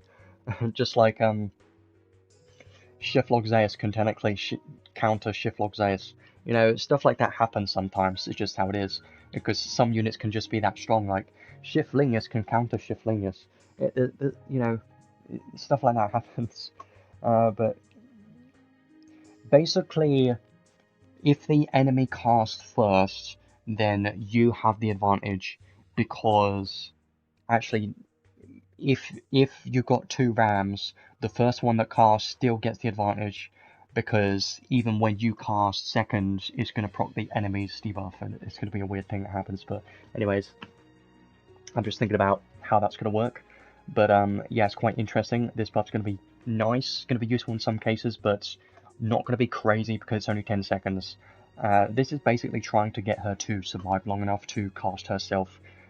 So she gets a bit longer to build up her MP to cast her own magic spell to kill the enemies, hopefully. or she could always just die from a Shiflog Zeus before that happens. It's probably going to happen. So, trait 2. Transfer Earth Magic to deal critical damage. Okay. And at the start of the battle, I do like this effect right here. Give all enemies an Earth Resistance -20 debuff. And give this unit the Melody on the Breeze buff. So this is a unique buff, and the Earth Resistance -20 debuff at the start of the battle is very nice. Very nice. You can build like a full Earth team with her now. She's going to have very good synergy with Fairy King Iron-wise, because Fairy King has a Earth Charisma which increases Earth damage, and Fairy King is also an Earth counter unit, so this Earth Resistance debuff is going to help the Fairy King's damage as well, because reducing Earth Resistance. So I think her with the Fairy King unit is going to be quite nice of a team. I have been using Fairy King with Shiflingus on Earth Magic for quite a while, because that is quite a good synergy. So maybe Ram could be an alternative to that, potentially. Depends on how hard she hits, and if it's enough, we'll have to see. So what does this unique buff do? So this unique buff she gets at the start of the battle, and what this buff does is it allows her to take 35% less damage, and her unique magic spell gets extra hit counts by 12, so 12 more hit counts for her unique magic spell, which we'll have a look at right about now. So her unique magic spell is called Yule Illumination Rem, and I do like unique magic spells. This one is probably going to be the main spell you're going to be using, because she gets a decent amount of buffs in her kit for this one spell. So this just says it does a powerful earth attack to all enemies, but it looks very nice. I do like the animation on this. Kind of reminds me of like a blizzard effect, but it just throws a bunch of Christmas stuff to the enemy. It looks nice. I do like it. So the hit count of that magic spell is going to be increased by 12. So the base damage, the base hit count plus 12 on this one. It costs 68, which is kind of expensive. So you may want to try and reduce the MP costs in some way, because 68 is quite a lot compared to the lower MP cost magic spells like Grand Cross, which is 25. Yeah, well, Gaze of the End and Demon Judge Wedge won't stack with each other for the, weakness debuff, but the Anima and stuff is all going to stack, so it's going to be quite nice. Yeah, you can do some fun stuff with ice, reducing ice resistance with the limited collab arc that we had from the last collab that we had, which was quite nice, which I do have, which is going to be nice for Emilia. Anyways, let's continue with passive skills. Grand Cross in her kit, by the way, quite nice. Grand Cross is super annoying to deal with. I hate it so much. It's the most annoying spell in the game for Arena. I despise it because it's so frustrating. Because if you can't beat them, you just join them and use it yourself because it's so annoying.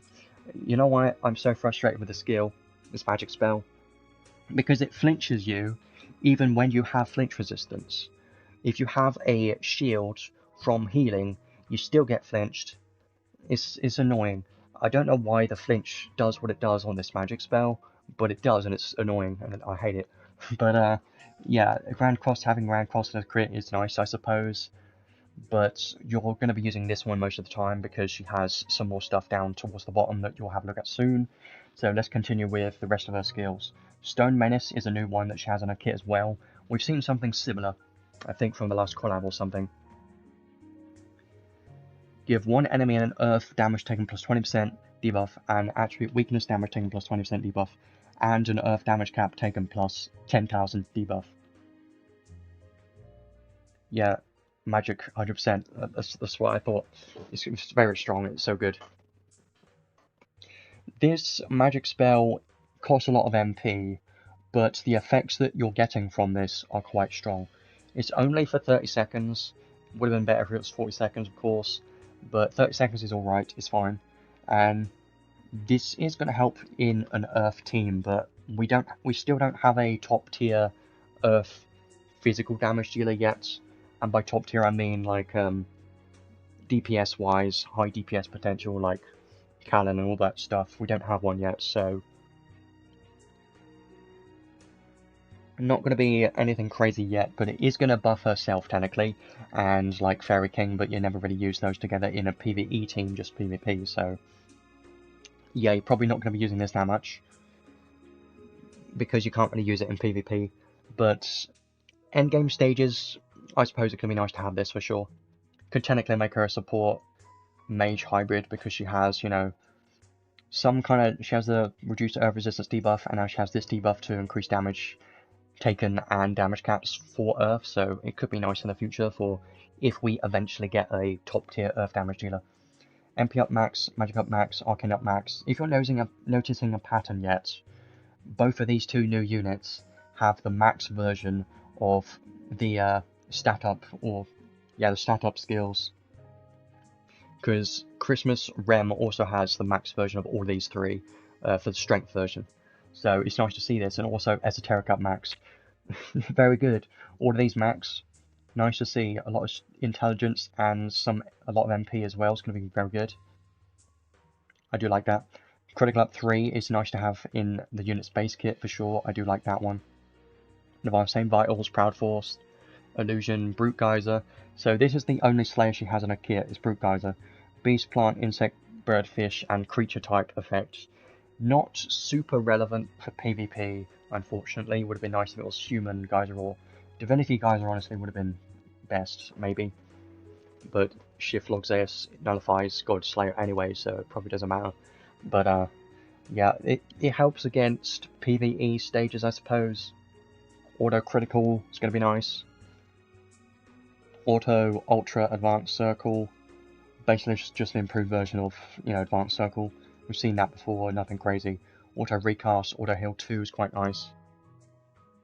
You might want to remove it in PvP because it's going to use MP, and if you want her to cast and she's continuously getting hits, then she'll never have enough MP to actually cast a magic spell, so it's just something to think about. Earth Giga Boost, Attack Raise 3 and 4, it's quite nice. Earth Critical Raise, Pose of Honor, Immovable Object, High Level Magic Chart. And guess what? We actually have a new one right here. And I say new because it is new. It's just an improved version of Ultimate Casting. Now we've got this skill called True Ultimate Casting. What's going to be next? Like True Mega Ultimate Special Super something? It wouldn't surprise me, really. This one's True Ultimate Casting. It's basically just an improved version of Ultimate Casting, which is funny.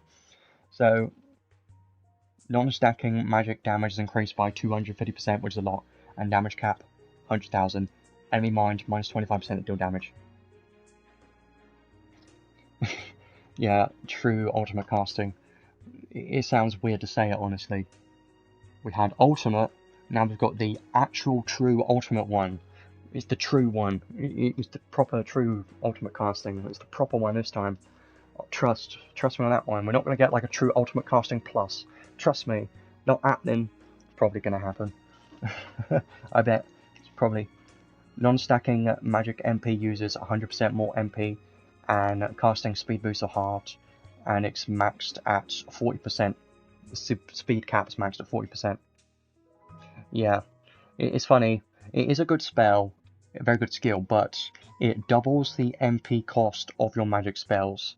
So doubling the cost of this magic spell here is going to be a lot of MP cost in Arena. So I don't know if you're going to want to keep this True Ultimate Casting on, because you won't be able to use this one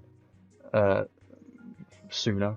So you might be able to, if you put on the LR Ark to reduce the MP cost of magic spells.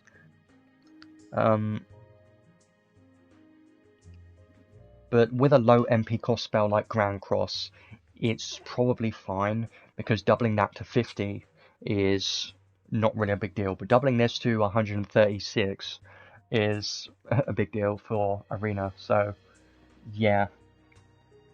It depends. We're going to have to test out if she can even do any damage without this. But it's very strong for sure. 250% magic damage. Amazing. A lot of damage. Yeah. Staff High Boost. more magic damage, and Giga Boost, even more damage and damage caps, very nice. And Robe High Boost Plus, I do like this one, because it gives some physical damage mitigation, it's quite nice. And magic damage. And Giga Boost, take less damage, more magic damage. Mind Pierce, always a fan of this one, because it's basically the magic version of piercing, very good. Phantasma, enemy attention drawn -1, chance to evade physical attacks, quite nice. Guess what, she has this, and she already has illusion in her kit as well, so she should have decent chance at evading physical attacks, which should help against Shiftlog Zeus, hopefully. Maybe not, but it's something at least. Yeah, I'm hoping she is going to be tanky enough to survive Shiftlog Zeus, at least a couple of his hits, because if she can, then there's going to be some potential here, and then this will technically be counted as the first counter to Shiftlog Zeus. I can't say that yet, I'm just saying, what if, and if that ends up being the case, because it needs testing, you know, so I can't really say for sure, but it would be funny if that ends up being the case. I hope not, or hope so, I don't know, but it could be funny. So now we get on to her unique spells. So this is the exact same skill that Christmas Rem had. So it's the exact same one, continuous high protection and high magic barrier and cut faint time. Very good skill, I do like this one. High protection, high magic barrier, 35% less damage taken from both of those, very nice. Yeah, Nullifying Slayer would have been, I think Nullifying Slayer would have been overkill. Lilahar was a problem for a very long time. If she had Nullify Slayer, she would be too tanky, I think, and it would be a problem. I think creating Lilahar when she released was a huge problem because she just dominated everything, and she was tanky at the same time. And a mage shouldn't really be tanky, because when you have a tanky mage, it becomes very difficult to deal with it. It really does. So, here is the skill that increases her unique magic, by the way. So, her unique magic has 70% more damage and 70,000 damage cap. And when casting magic, damage taken -50%. So, yeah, you can tell that this Yule Illumination magic spell is going to be her best spell to use, because she's getting 70% more damage and more damage cap for this, as well as even more, you know, hit counts for that spell as well. And yeah, you know what, she does have a good amount of damage mitigation, and if she is casting, I assume that this should count when she's pre-casting. So if she's in the queue of casting, this should apply when you're pre-casting, I would think. And that would be pretty insane, because then you could just have a low MP cost magic like Grand Cross, try and cast this as soon as possible, and keep casting it, because as long as you're in the casting, you know, animation, you should be taking 50% less damage. And 35% even less damage here. And yeah, she has a lot of damage mitigation, which makes me, you know, makes me worried that she could be very strong, or too tanky, and that could be annoying. And it's all damage taken too.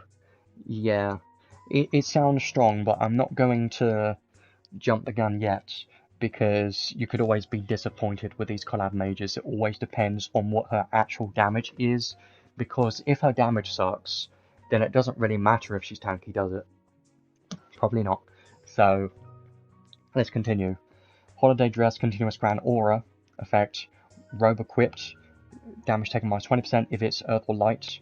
Light is very important, because Shiftlog Zeus, then 20% even more. Great. Yeah, I know.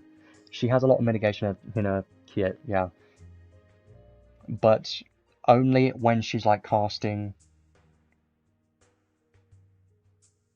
But yeah, it's a lot of damage mitigation, it's quite good. It's quite good. So basically 40% less damage taken from Shiftlog Zeus right here. And guess what you can also do with that? You can give her Shadow Wall 2, and you can give her Light Shield and God Shield 1 and God Shield 2, and now she shouldn't die from any Shift Log Zeus. I would assume so, but she is still going to be vulnerable to Slayer. So can you see why, if she had Nullify Sorcerer Slayer, she would have been way too tanky and it would have been a problem. See, it would have been too much. So next one here, when revived, give this unit the Melody on the Breeze buff up to 3 times per wave. So this was the this one that allows her to take less damage and increase the hit count of her unique magic. Yeah, and her base light resistance is 0, which is better than being weak to it, I suppose. And at the start of the battle, give this unit an auto revive buff with no time limit. So she already has a auto revive buff in her kit, which is very nice. And she can automatically give herself the Melody on the Breeze buff every time she dies and revives up to 3 times. Which is quite good. It's great. It's very good, for sure. Mostly for PvP, honestly. And she also gets it at the start of the battle.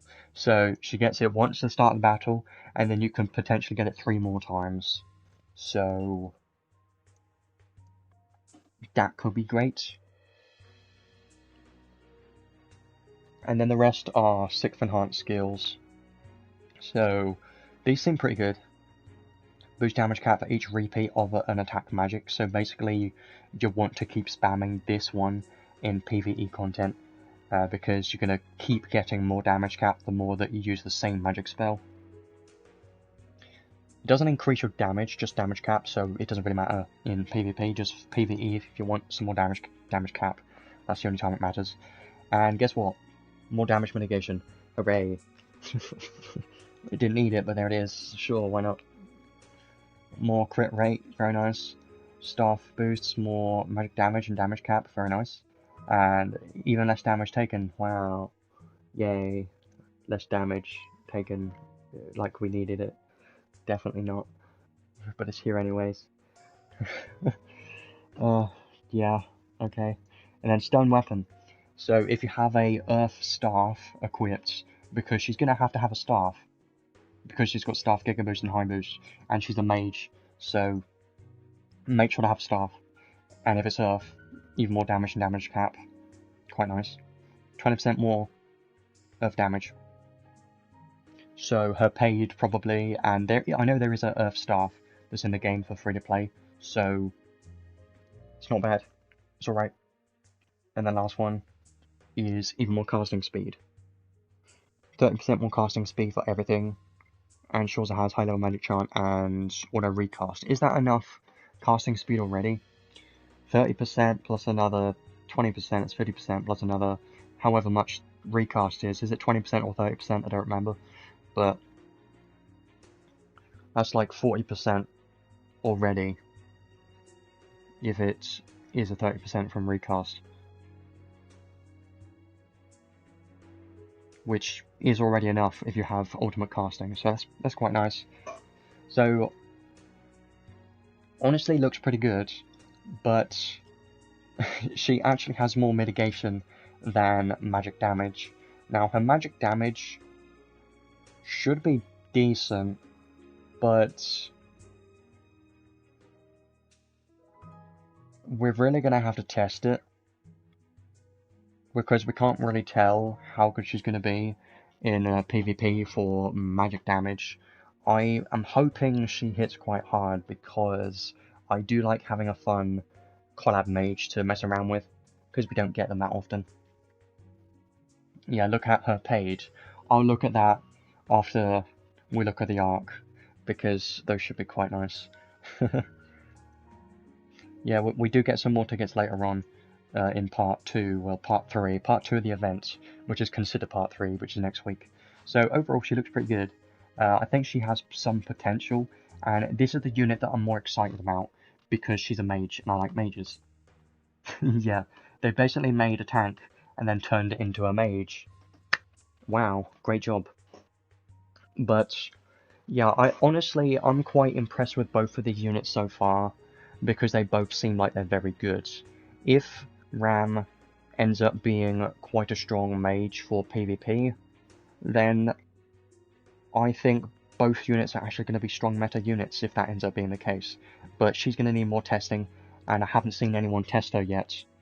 I'm probably going to check Discord and see if anyone's tested her out after the stream ends, but right now I don't have any, like, data or anything of how good she is, so you're going to have to wait until next week so that I can get some more testing, and hopefully get some other people to test her out too, but right now, seems very tanky for a mage, and I'm glad they didn't make her a hybrid physical damage dealer or special damage dealer, because those are annoying. But they tried to make Ainz a special damage dealer and a mage at the same time, so they always try and cut corners when it comes to collab mages, because they don't want to make them too strong. I have a theory now, that is, every unit in this collab should be strong in some way, because it's ReZero, and it took us 5 years to get this rerun, so there's no way they're going to be bad units, right? They can't be bad, right? But yeah, I'll come back to her later. She looks quite good as a mage. She's only Earth. That's like one downside, is she's not really going to work in a Guild Battles attack team, really. I mean, she could, but I think she's more for PvP, honestly. And in PvE, you could make her work, and she should be pretty good, but she's probably not going to be as good as a Shiftlenius. Shiftlenius is probably going to be a lot better, because he's got double hits. I have no idea what Emilia's going to be. I mean, there is a small chance that the new Emilia could be a support, and that could be funny. I doubt it. Probably not going to be the case. But she might have some sort of support in there, but I don't know. We'll have to wait and see for next week. Definitely an ice damage dealer of some sort, at least. So let's move on to the Ark next. I'll come back to this unit later on. She does look very good as a mage. Honestly, quite hopeful for a mage, honestly. Let's hope it's not bad. People would think it could be like Sarah. Yeah, well, I'm not going to jump to conclusions yet. People are just hoping and thinking, what if? But I don't think so, because she uses a hammer in the live stream. They showed her animation. She has like a hammer animation. I don't think she's going to be a top tier support like that, but surprise me. I would like to be surprised. We'll have to see. But let's move on to this Ark next. So this Ark is actually pretty good. I do prefer this one more than the part 1 Ark, I think. But let's have a look at it. So, that's a lot of MP. 97.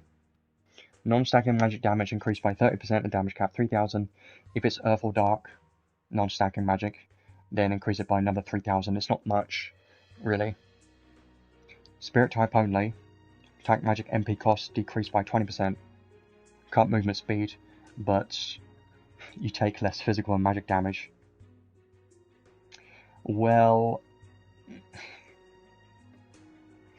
yes, it's going to be very good for Christmas Ram, but she isn't a spirit type.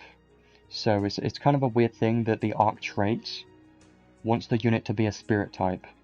You know, it would have made more sense if it said sorcerer type, because Christmas Ram is a sorcerer, but spirit type only. They're basically telling you to give her a spirit type. Which, I mean, probably not a good idea. I wonder if the spirit type only effect is only the reduce MP cost. Yeah, let's have a look at the learnable skills next then. So, armor, science resist, beast geyser, earth high boost, we've seen that stuff. Yeah, this one. Artificial spirit, gain a spirit type. So there you go. And increase non-stacking magic damage cap by 5000. This one's a very good skill, because you want to put it on Shiftlenius, because he's got double hit counts for his magic spells. So give it to Shiftlenius if you've got him, because that's going to make him even better. Of course, you could give it to Christmas Ram as well, because that's going to be nice on her. But this is mostly for PvE. Not going to be using it in PvP, of course, but it's still quite a nice one, because 5,000 non-stacking magic damage cap is quite a good amount for 5SC. Pretty nice. And then we've got two interesting skills which cost a bit too much. So we've seen skills like this before in the past. They're very complicated, but they sound complicated, but they're very simple. At the start of the battle, when the unit is the only ally with the Spirit Knight skill set, so when the unit is the only ally that has this skill set, and only one other ally has the Great Spirit skill, which is this one set, then it increases this unit's strength by 25%. And the same thing for this one is increases intelligence. So it's good, but the downside is it costs 8 SC. Now, is it worth 8 SC? I think in PvE content, if you need the extra stats, it's going to be a good thing. And you probably can't use both of them on the same unit, because it says ally, other allies, so you can't put them on the same unit. You're going to have one on, like, your physical damage dealer for this, other one can be on a support or a mage or something, doesn't really matter. I think it's going to be nice for PvE. I was thinking originally like PvP, but no, it's not a PvP skill, it's a PvE skill, because stats are more important in the PvE content. So yeah, these learnable skills definitely seem more for PvE content, because damage caps and more strength and intelligence, more for, you know, endgame bosses, is going to be more useful there. We don't really use mages against endgame bosses though, only physical damage dealers, so these two might be useful. But 8 SC is still a bit much, I suppose. Yeah, only that. The Overlord collab had some nice ones. Yeah, that was some very good ones in the Overlord collab, I do remember that. There was some... because it was like damage and damage taken, it was quite good. And they've been trying to recreate them many times with similar skills, like this, where they want you to pair skills together. And yes, it's not unique anymore. I was going to say it's unique, but it's not unique anymore because we've had it so many times. But it's interesting, and it allows you to buff specific units in a way, and I suppose if the SC cost was low enough, it could be a very strong skill, but 8 SC might be a bit much. I don't know, it's nothing crazy really. So yeah, the Ruler of Nazarick was a very good skill. I liked using that one when I had it on my other accounts. It was a very nice one. I do like that. That was amazing. And the Archive reward on this one is also pretty good. MP Intelligence Accessory gives a Spirit type and increased non-stacking magic damage cap by 4,000. Gives some blind resistance, earth and dark resistance as well. You're going to be using this on a mage, of course, like Shiflenius. Shiflenius is getting some nice buffs in today's update, isn't he? Yes. If you get this arc, then Shiflenius is going to do even more. So, quite good, honestly. 4,000 more non-stacking magic damage cap here, and then you get even 5,000 more damage cap from this skill right here, so it is quite nice. That's why I do like this arc a bit more than the Part 1 arc. It doesn't have anything crazy, and it's honestly more for mages. But it's still pretty solid. I was hoping that these Spirit Knight and Great Spirit skills were going to be a bit cheaper than 8 SC, but in some cases I can see myself using it if I need more strength, so I suppose it's not all bad. So yeah, I think it's nice. I do like this one. Now, is it worth buying this one for 7,700 paid crystals? Probably not either, because 7,700 paid crystals is a lot, and it would be nice to have this stuff, but it's not necessary either. It's kind of like a nice buff to your mages, but isn't necessary. These stats are going to help, but nothing screams to me as a must-have, so you can live without it, honestly. You don't have to have it. So So far, I do think in part 1 and part 2 that the units seem a lot more interesting. Now, this is a first, or at least one of the first times where the arcs are kind of, you know, useful but average, but the units look kind of strong. Both units look pretty strong. Especially the Christmas Rem looks like she's going to be a top tier meta DPS for PvE content, and Ram looks like she's going to be quite tanky mage for PvP, so I think the units are going to be what you're aiming for in both of these banners. Now, the arcs are not bad. I think they've got some decent earnable skills in them. The traits are nothing crazy. The arcade reward on the part 2 arc is quite nice. That's kind of the best things about them, honestly. Yeah, the arcs are not bad. If I were to get them, I wouldn't complain much about it. Yeah, you know what? Now I'm looking at both of these arcs, I kind of prefer the part 1 arc now, because the part 1 arc has, like, skills that are more universal. Like, Close Boost Plus can be used on a lot more units than the part 2 arc learnable skills, right? And Hammer Mega Boost for, you know, Christmas Rem, Christmas Party potentially. I think they're both nice. Honestly, I would like to have them both, but I don't see myself buying both of them. I just don't think it's worth it. Definitely not worth it. But yeah, I do like both of these banners. They're pretty good.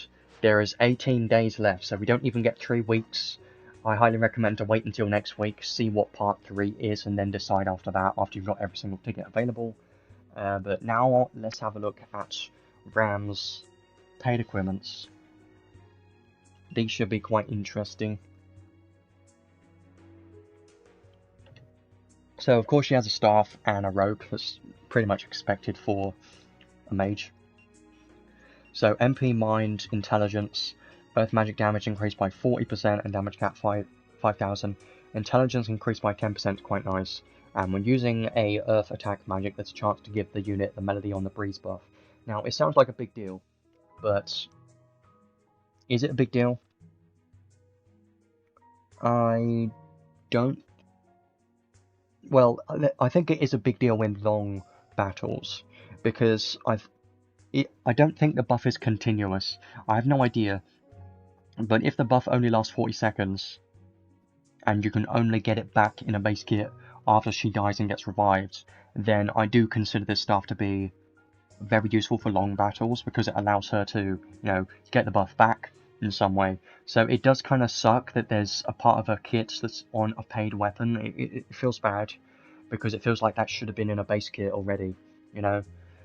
So yeah, it kind of sucks, but I think this part is mostly useful for long battles. If her trait buff only lasts 40 seconds, so if the Melody on the Breeze buff is not a continuous effect until the unit dies, then this is going to be a very good paid weapon for long battles for sure. Now, the robe, we do have a good free-to-play robe, so this has to be very good to even be good. Worth considering to get. So MP's quite a lot, defense, mind, intelligence, looks nice. And magic damage increased by 30%. Okay, that's already very good. And then 12% more MP. Okay. I'm getting sold on this one already. Damage taken minus 15%. And if you're casting, minus 25% more. You think this is a joke. It's not a joke. I would like to say it's a joke, but it's not. More mitigation, and more damage, and MP. All the stuff she needs for PvP. And that rhymed, I didn't mean to do that on purpose. Also gives illness resistance 10 to dark and fire resistance. Pretty good. It's great. If she's casting, she basically can't die. Pretty much. Almost. She probably can still die. But I'm just saying that she's going to be quite tanky and kind of difficult to die while she's casting. So. Now, here's the question, is which one's better? Well, I think the robe is better for PvP. This is going to be the PvP paid equipment, and this is going to be for PvE long battles. That's what I think. So it depends on her performance. I would probably select the robe because I don't see myself using her in PvE content, because I still think Shiftlinius is going to be better overall.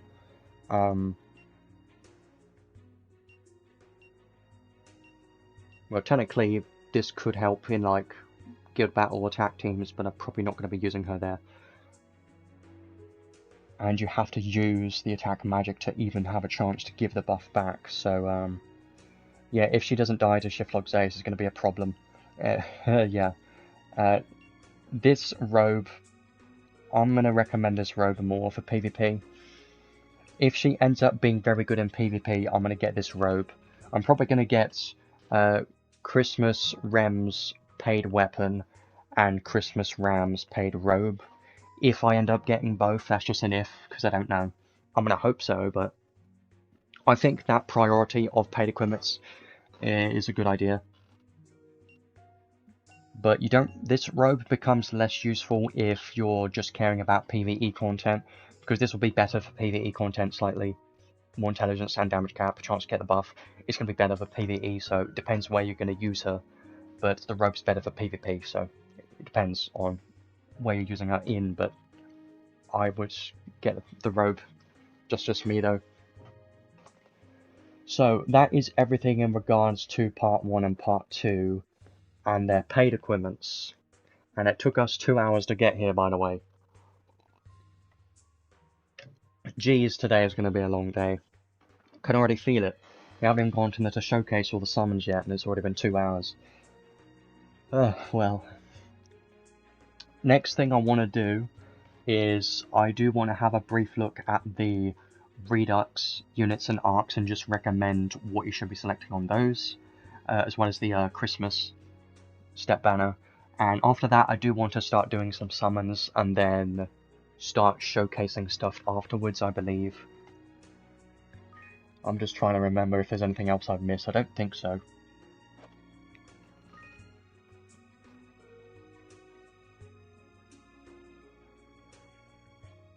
Yeah, that breeze buff technically does give mitigation, but that's mostly for long battles, when it matters. Because she can re-give the effect when she dies from this skill up to 3 times. So, in arena, the robe is going to be better. And I would assume because it's not continuous, it's probably going to be 40 seconds. So, yeah. Right. So that's everything in regards to part 1 and part 2. We'll come back to that in a little bit. Yeah, if they gave her Nullify to Slayers, she would be way too damn tanky, and it would be a big problem. Imagine if they gave her one of her paid equipments Nullify Slayer. It would be a problem. So let me just have a brief look at what banners we have right now. And I want to show you, yeah, in the Redux tab, that's what I want to have a look at. And we also got a decent amount of ticket banners going on. And this, I highly recommend, by the way, to select one of these 3, depending on what you don't have. Telestio, probably the priority if you don't have him, or Kaine. I mean, I'm selecting Kaine because I don't have her, but she's also probably one of the better ones out of this. These 3 are all very useful, so it kind of depends on what you have and what you think you're going to be using, but I'm going to be selecting Kaine and hopefully get her. And then the Ark doesn't really matter, just pick whatever you don't have, I suppose. Doesn't really matter, because they're all SSR Arks anyways. So, now I want to have a look at the Redux quickly. By the way, I'm not going to go super in-depth for every unit here, because we'll be here all day if we do that. And I will look at the insight for these 2 units a bit later on when we go over to the showcase. So I'm not going to be doing that yet, but I do have an idea of how good these units are, at least for Emilia. I don't exactly know how good Rem's going to be, because I haven't really tried her out yet, because I've just been focusing on Emilia, because she's more exciting to me. But yeah, we've got 3 banners for the Collab Redux, or Rerun. So these 2 are paid banners. It can give you one of the units or arcs that you don't have guaranteed, which they're very nice if you have some paid crystals, very good. Yeah, that's unfortunate. Telesteo's still quite useful. He's kind of been falling off recently, but he's still useful. I still use him sometimes in PvE content for his damage cap buff, and EX Drain is quite useful. And in Arena, still useful there sometimes. So, in the Redux, this is a very good collab, because this Redux has so many useful things in it.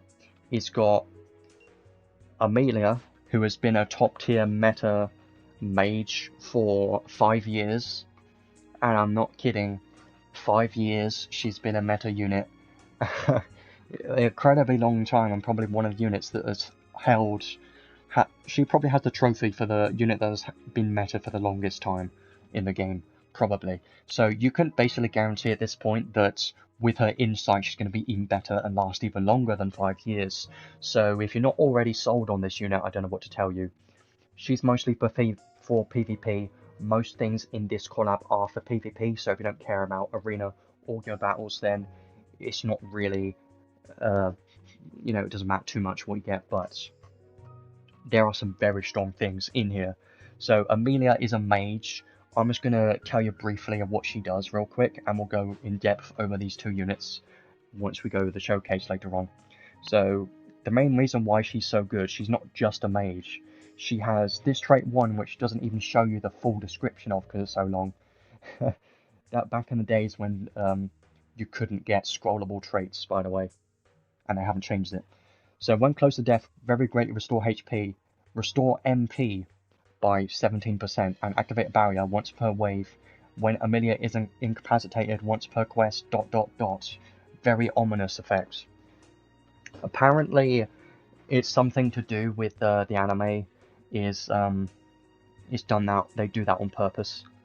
Yeah, her pays are in the Crimson Ore shop. I'll look at those later as well. Apparently they did that on purpose because something to do with the anime, I don't know, but this effect, it doesn't tell you what it does, but basically, when she dies, she does a time stop magic attack, doesn't require MP, it counts as magic damage, takes your ice, intelligence, and magic damage into consideration, and it does an attack to all enemies, flinches all enemies that they can't do anything about, and it always flinches no matter what. And of course you've got the MP regeneration as well, so when she dies once per wave she gets the MP, and then that basically means after she revives she can instantly cast because she'll have the MP afterwards. So she is such a strong unit because of this one trait. This one trait has caused so many problems, and it's so annoying to deal with. I've kind of gotten used to it. And yeah, some people are like, get confused of what's happening with this unit.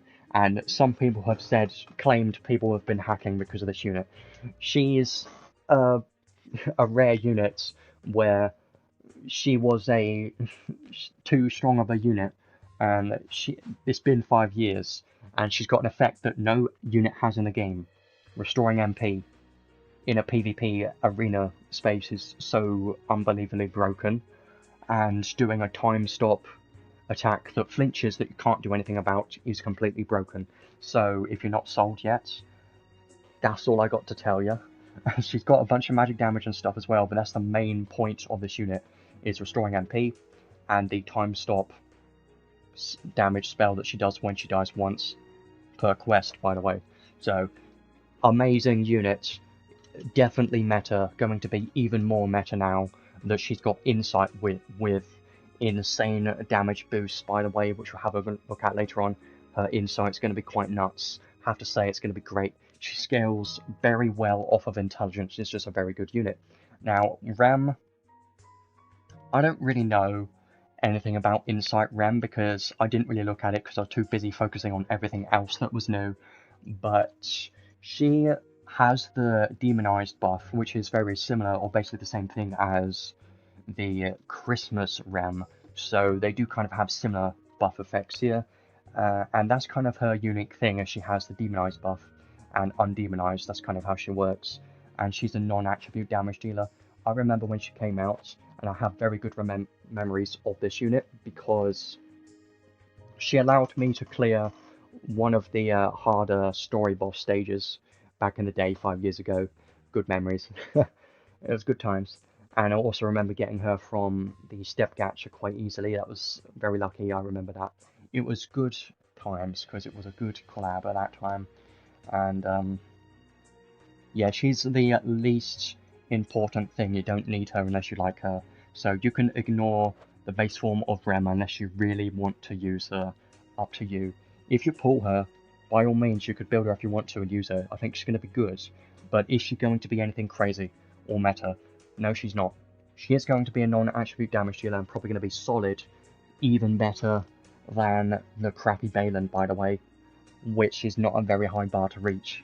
But just saying.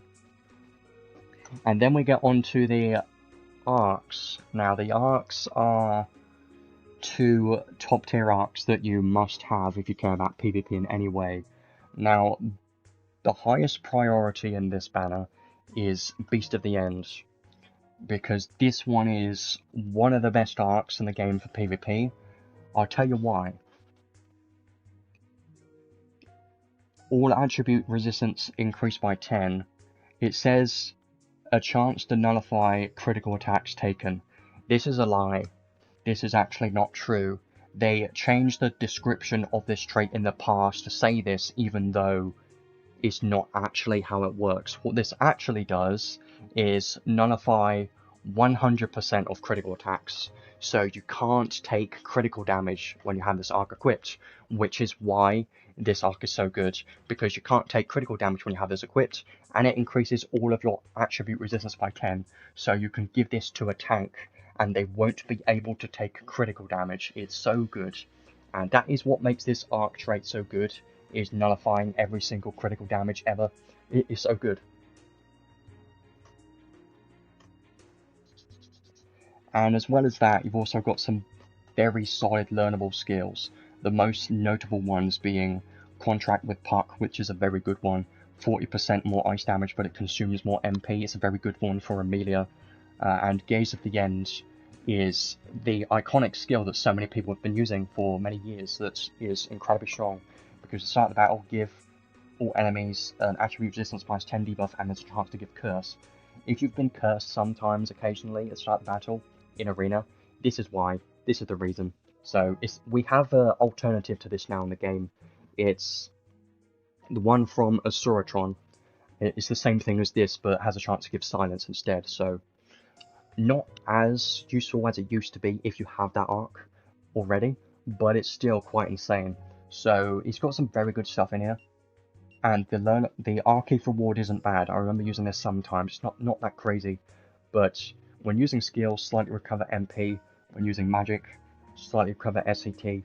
It's not crazy. I have used it sometimes, but it's not anything that crazy. So the main value of this trait, of this arc, is the trait, and the learnable skills is so good for PvP.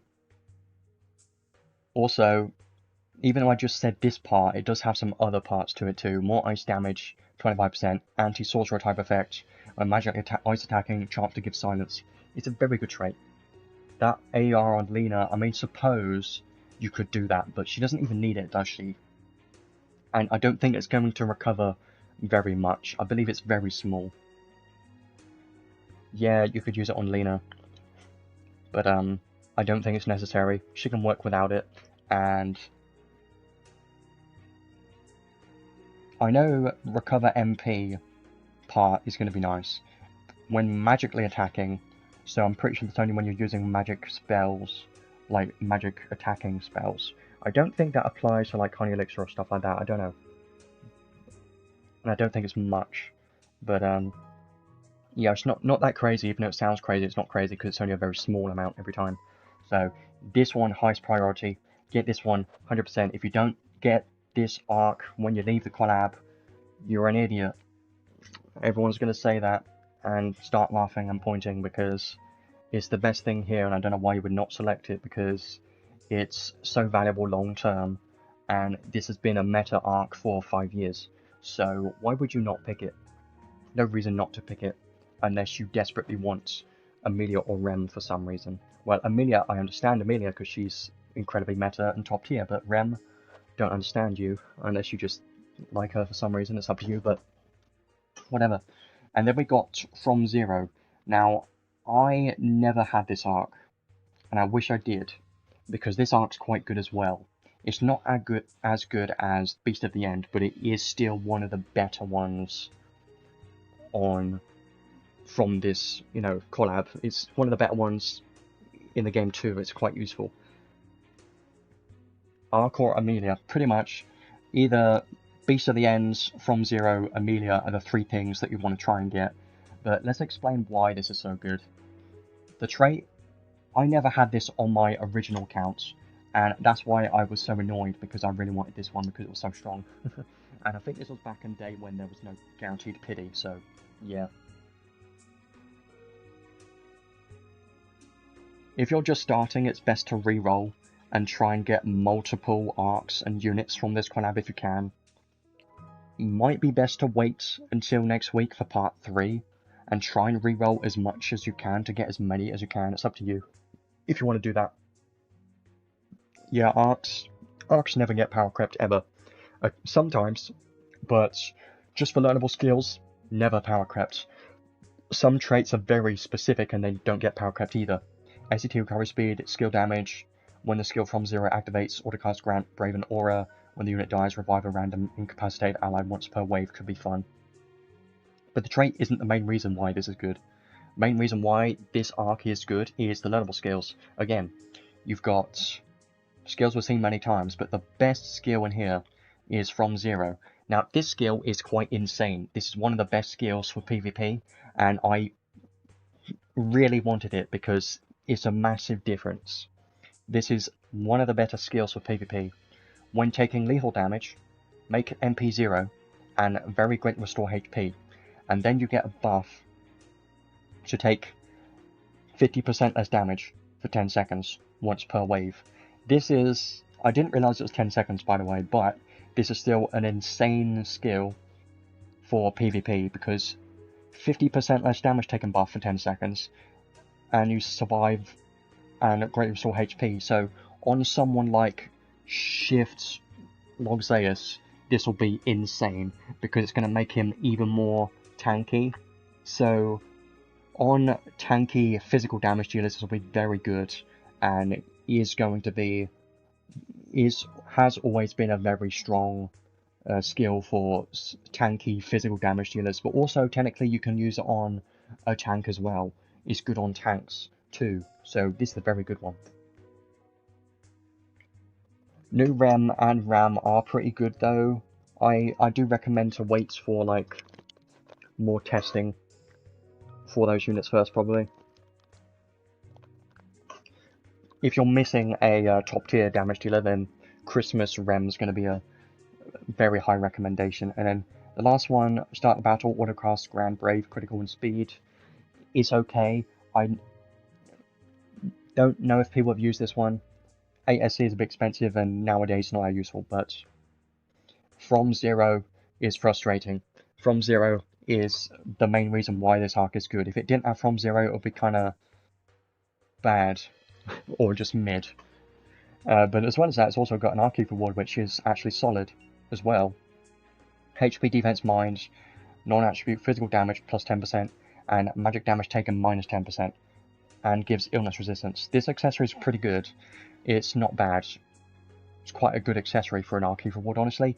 Considering it's 5 years old, it's quite solid.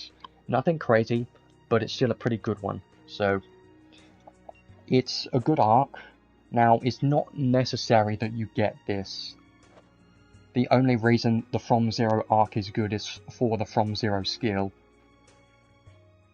But Beast of the End and Emilia are probably the two priorities. I would recommend Beast of the End and From Zero if you can.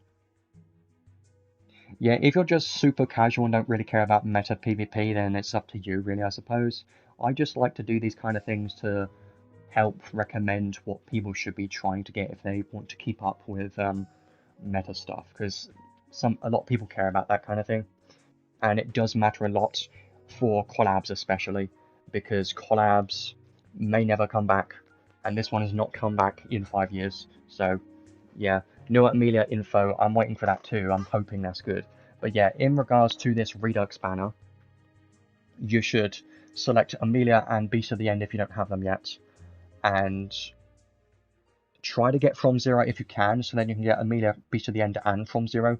That would be ideal, but that's if you care about PvP. If you don't care about PvP, it's up to you.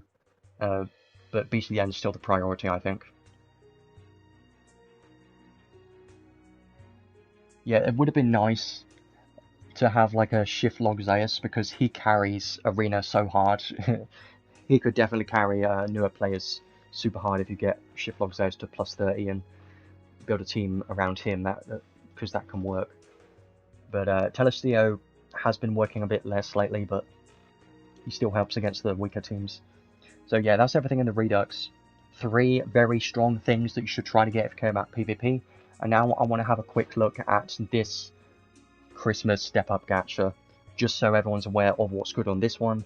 And then after that, probably start doing some summons after that, I think. So this banner has very good probabilities, by the way. Yeah, Shift Sarah, Spirit Maiden Sarah is in the permanent pool of Descent of Heroes banner units. She should come back in like Valentine's or something. 0.5% for each unit and arc, by the way. Very good. 0.5% times 10, so 5% chance to get one of the rate up things in here. It's quite good, actually. Better than usual. So, what are the best things in here? Well, there are... most of the arcs in here are very good, and there is only really one notable unit in here that's good, which is Saintly Theria. Saintly Theria is good because she's a mage and has some supportive capabilities, and she's got insight, and with insight at high SC and her paid equipment, Godforge, she can hit very hard in PvP. So she's more of a PvP unit, because she recovers 15 seconds of SCT, which is on the highest end. Yeah, she's quite good, and she can be used in PvE technically, because Starverse, you know, is not bad. So she's pretty good. I do recommend to get her if, you know, you're missing her and don't have the other options, but she's not the #1 pick. The #1 pick is definitely Crow's Christmas Ark. I like this one the most. Are Emilia's paid items worth it? Yes, definitely. Get her clothes, 100%. Accessory, probably not. Probably don't need that, but clothes, 100% get it now. It's so good. But I was going to mention those later on once I talked about the showcase. But Crow's Christmas Ark is the best thing in this banner that you should definitely get, because this is mostly for PvP as well. Most things are PvP related, but the trait on this one has an effect which, when the unit dies, restore 1 SCT stock for all skills to the ally with a higher strength. So restoring SCT for an ally 1 time each wave. This one's very good for PvP, and you can use this in many different ways. It's only 1 SCT stock, but it's for all of your skills, so I'm a fan of this one. You can do some like Suicide Emilia builds with Crow's Christmas, so you can give Emilia this arc, and then when she dies, she's going to give 1 SCT stock to all skills to the highest strength ally. So, and it's also got Stone Ensemble, very good, especially because we have a good amount of earth damage dealers right now, like for PvP, like Fairy King and some earth mages, so Stone Ensemble is going to be very nice. And Mistletoe is amazing for PvP as well, and just general PvE. This can be used anywhere, because Mistletoe 6 SC for 20% physical or magic damage. It's very good.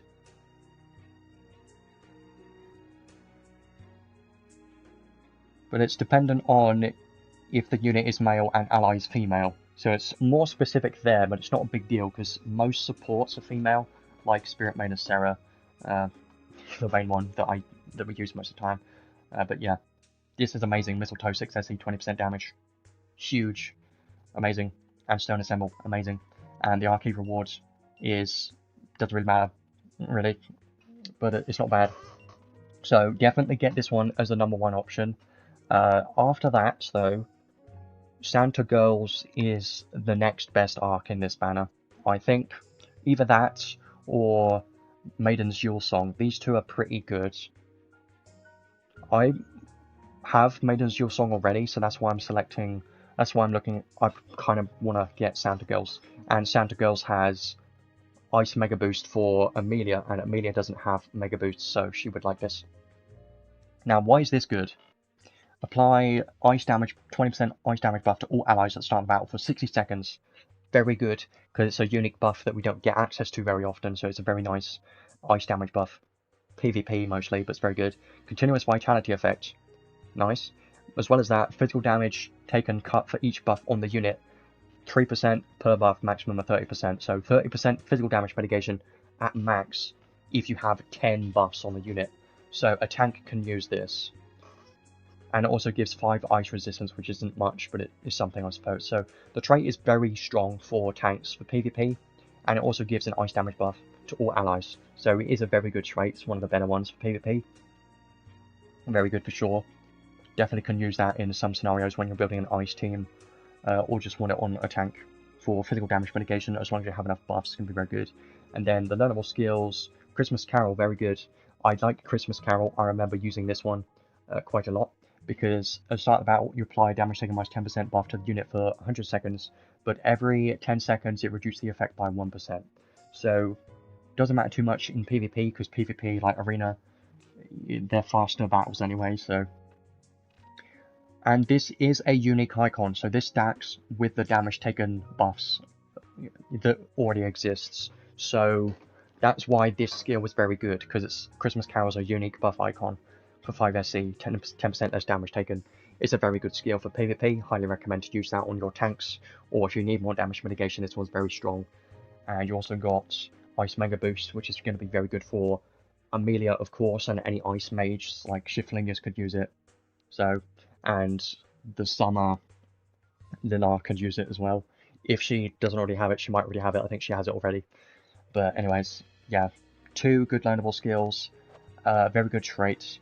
Archive rewards, never really used it, doesn't really matter. But yeah, this one's a good one too. And you've also got Maiden's Yule Song, which I never really used the trait, honestly. It does have potential because it's got a maximum of 50% light or dark skill or magic damage when you only have 1 axe equipped. Very specific, but it can be useful in some cases. The main thing about why this is good is learnable skills. You've got HP Plus and Infinity Drive, Infinity Boost as well. These 2 are very good, because Infinity skills we don't get access to very often, and they're never really on units. So these are very good skills. Now, this arc isn't as good as the other 2 I mentioned already, I think. And the Arcade Rewards, never really used it too much either, so this is mostly just for the learnable skills, Infinity Drive and Boost. And yeah, so priority number 1, Crow's Christmas Arc, get that one. Everyone gets a ticket today to select one of these. Make sure you get Crow's Christmas Arc if you don't have it already. And then number 2, probably Santa Girls, I think. Mostly for PvP, but has Ice Mega Boost too, it's a very good one. And then number 3, either Maiden's Yule Song or Saint Etheria. It kind of depends. Saint Etheria probably more useful for PvP, but Maiden's Yule Song is a arc that's not going to get power creep, so it's kind of up to you really. And then there is one more thing that I want to mention real quick, which is this arc. Only reason why I want to mention this one is because it has Surprise Present. And Surprise Present is a very good skill because it's a unique icon, so it's going to stack with existing buffs that do the same thing. So, start the battle, give the ally with the highest strength, excluding the unit, an anti-type effect damage cap plus 3000 buff. So this buff icon is an icon we don't get access to very often. Anti-type effect damage cap buff. Very specific, but for 4 SC, giving an ally 3000 damage cap basically for anti-type damage. Quite strong. It's not much damage cap, but the best thing about this is you can put it on your support, like a Lena or a Spirit Maiden Sarah, and boost your main physical damage dealer by 3000 more damage cap, which won't be too much, but it's going to help a little bit slightly, so it's still nice to have it. So another arc that would be nice to have, just for that one skill, but it's not worth pulling for it. If you get it on the way to the other arcs, or if you end up having a spare ticket at the end, then it might be worth getting this one, because it's a decent one. It's a decent one to have just for surprise present to put on your supports to help for PvE content for damage cap slightly. So yeah, it could be nice. So that's everything in the Redux, I believe. Everything else that I didn't mention isn't really worth getting. Saintly Mia was from last year. She's not bad, but she isn't a top tier damage dealer or anything. She can be fun, I suppose, but she's nothing crazy, so she isn't really recommended to pull just for it. But I suppose if you get her on the way to the ticket in the step gacha, then she's not a bad pull, I suppose. Everyone else kind of useless. Saintly Lilibet has her niche uses because she gives a anti-type effect to the ally with a higher strength, so can be useful niche sometimes. Saintly Grafel, useless. Saintly Melee, unfortunately she's useless as well, never use her because she's got Archbeam Melee, which is just better in every single way. Wishes on a Holy Knight is pretty useless too. It's got Quick Trigger if you don't have it, that's pretty much it, so... And Illumination, I never really used it, so that's everything in here. Took a long time, 2.5 hours just to cover the damn banners.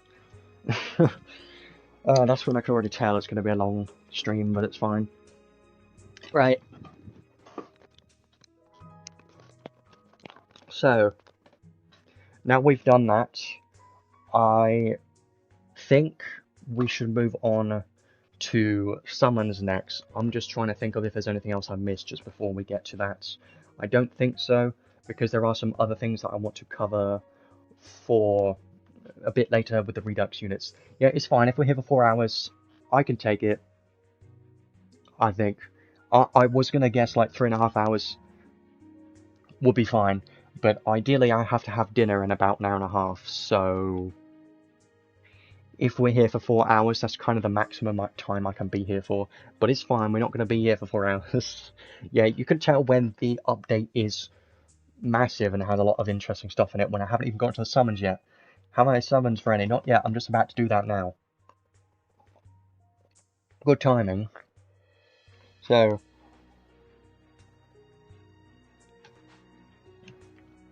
yeah, I might need to have a quick break in a moment just to go to the toilet or something. I never do that just because it's stream's lasting so long. I might have to for once.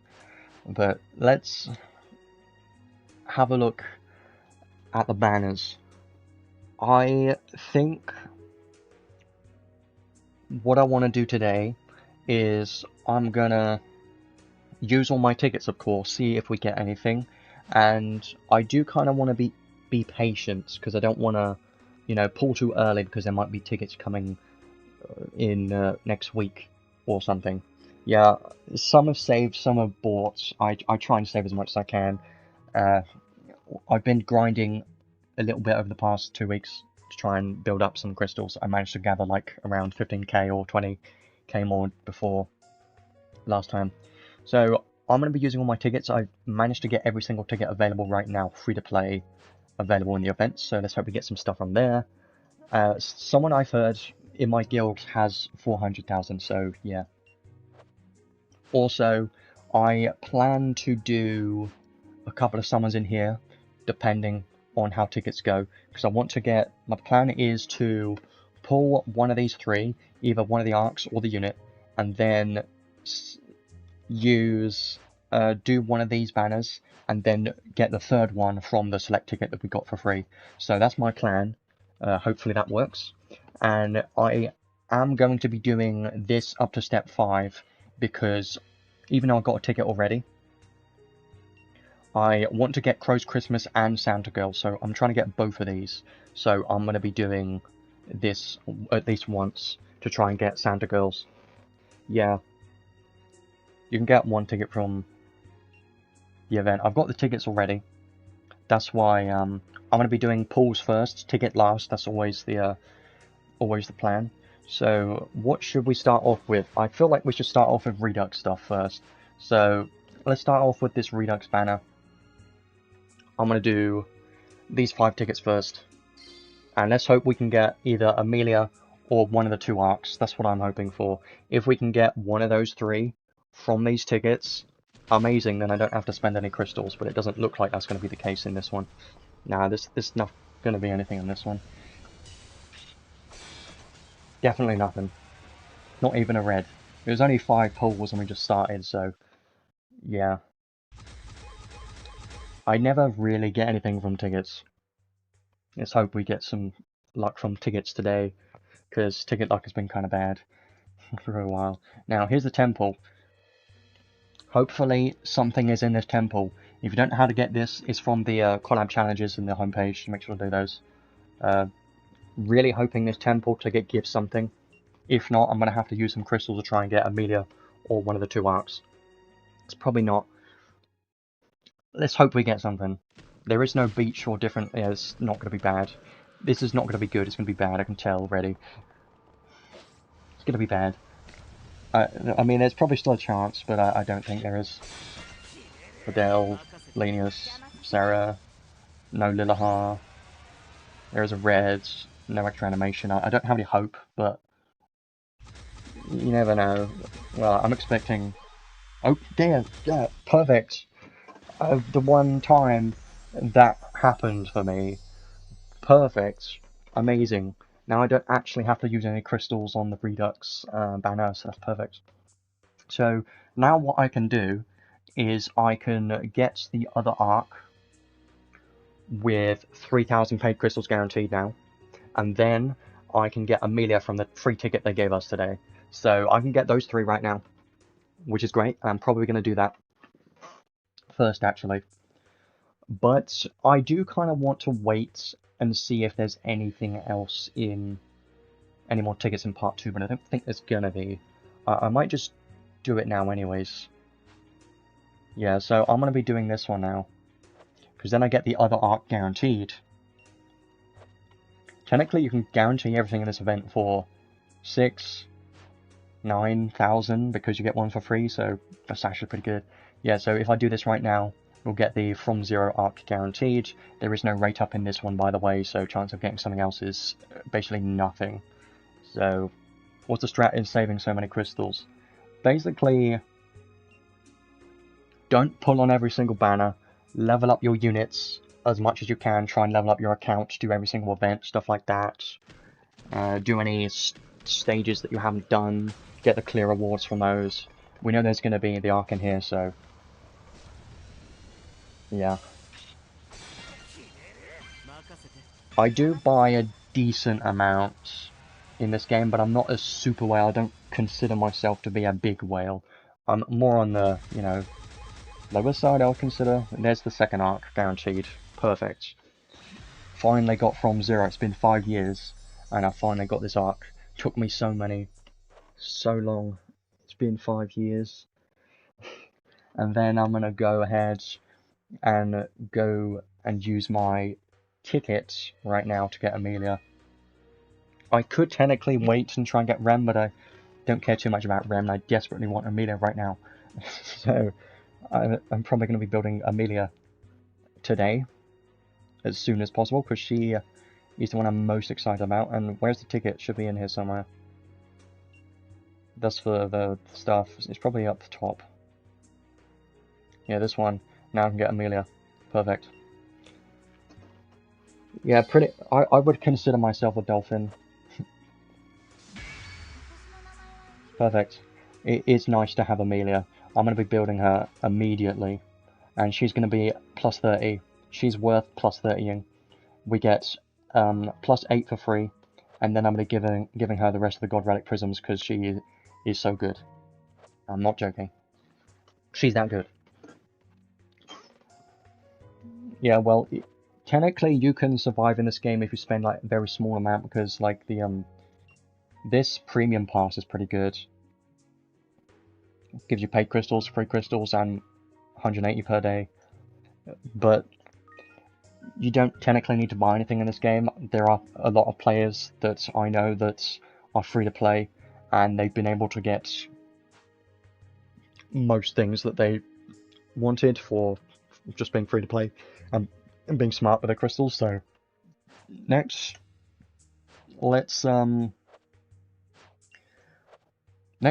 I am going to do part 1 and part 2 tickets, and then I'm probably going to do the Redux Christmas step up banner. and then we'll do the step gathers for part 1 and part 2. So let's hope that we can get something from these tickets. I'm probably not going to get anything, but let's hope so. I mean, technically, but in this game you can't really skip everything. No beach, disappointing. You can't really skip everything, because some units last many years, and arcs are eternal, so skipping certain arcs, like collab arcs in particular, is not the best idea. There is a red, so technically there could be something new in here, but I know it's going to be a dupe. It's probably going to be a dupe. Yeah, I knew it, because there was no extra special animation going on, so... And then we got the temple for part 1. I would like both of these in part 1. Because Christmas Rem could technically replace Joshua, and I'm saying that because I have problems with Joshua because I'm on Android. Joshua lags my game too much. Yeah, there's not going to be anything in there, I knew that. Not enough animations, just one. Yeah, definitely going to have to do some pulls on part 1. And then I'm going to do the part 2 tickets while I'm here.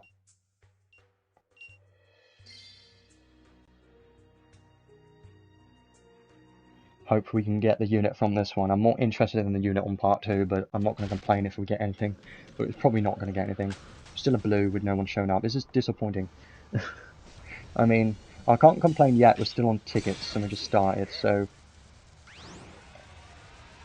Yeah. Ram's definitely going to need to be tested.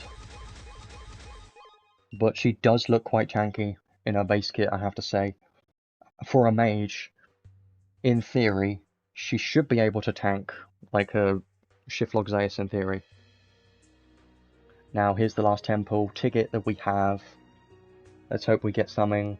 Some kind of different background, please. Haven't had one yet. Answer is no. And Zekus, probably nothing either. There's a gold, no gobble or anything. It's going to depend on the animations and if there's anything else going on.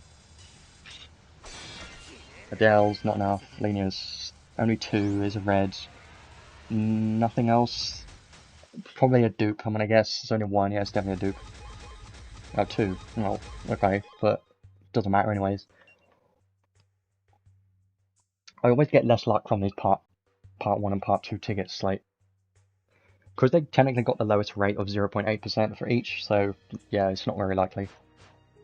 What I want to do now is I'm going to do this banner to try to get, until we get Santa Girls, and then I'm going to be doing some more summons on the collab banners, part 1 and part 2, a little bit. I'm not going to go super, you know, not going to go hard on those banners, because we do get a couple more tickets later on. But I do definitely want to do some pulls on this one, because there are a lot of things. I'm missing everything in here, so it's a good value banner, and 15,000 free crystals to guarantee one of these is a very good deal. For limited stuff, it's very good. Now let's hope that we can get some other stuff in here too. If we can get a couple reds, please. Why is there nothing in here? We need, like, it's a 5% chance of getting something that's new on the rate up. And there's nothing in this temple. Because there was only Adele by himself, it's disappointing. I was hoping I would get some reds on the way there. Looks like no. Maybe the next one. Because on this banner, the odds are in your favour of getting something new. So 5% plus another 3%, but it's a 5% rate up. So you basically have higher than 50% chance of getting something on rate up. So that's why I was hoping to hope to get a few reds before we get to the ticket. If we get 0 reds, I'm going to be so disappointed. It's only a blue, damn it. I was hoping it was going to be a gold or something to have a high chance of being a red, but please give me enough animations to be a red, because I would like to get a red, hopefully get something that I don't have. No, that's a no. Sucks to be me.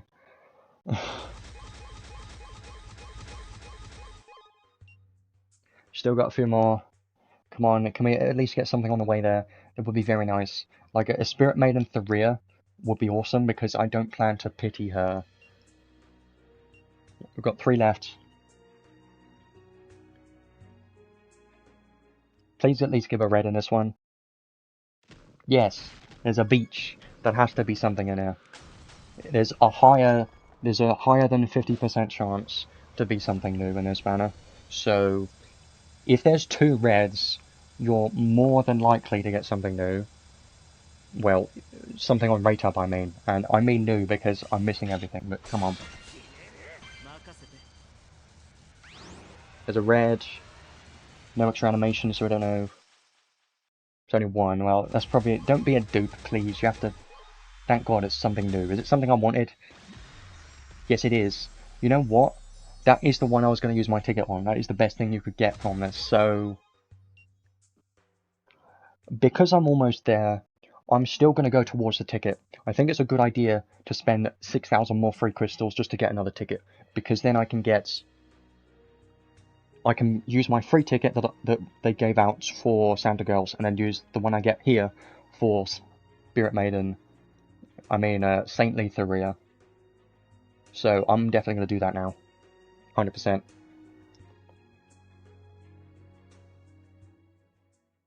Maybe we can get another red on the way there. Or I'm asking for too much. I think I'm asking for too much. Probably.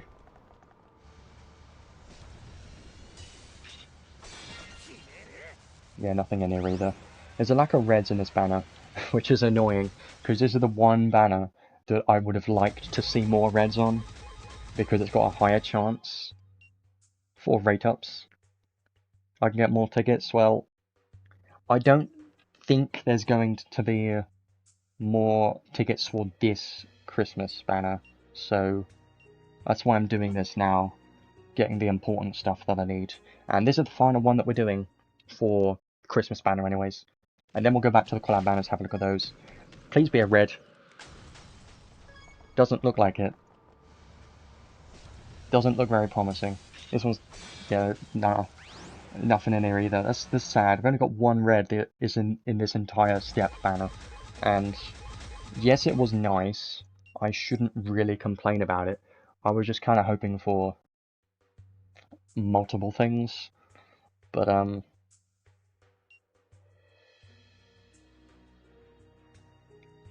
Susanu is what you should definitely be, trying to get. Or saving for to get that to level 10 and Council 10. There's probably a few other ones that give damage caps.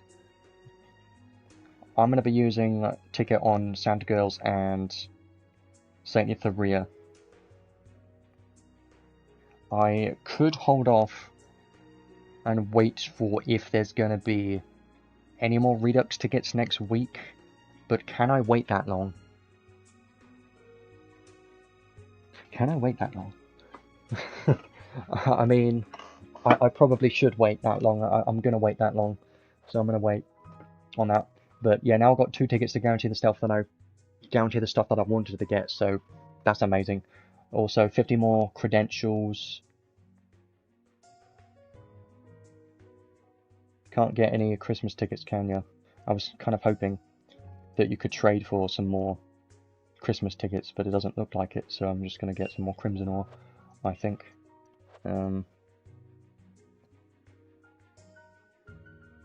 Yeah. And you can do the step gacha as many times as you want.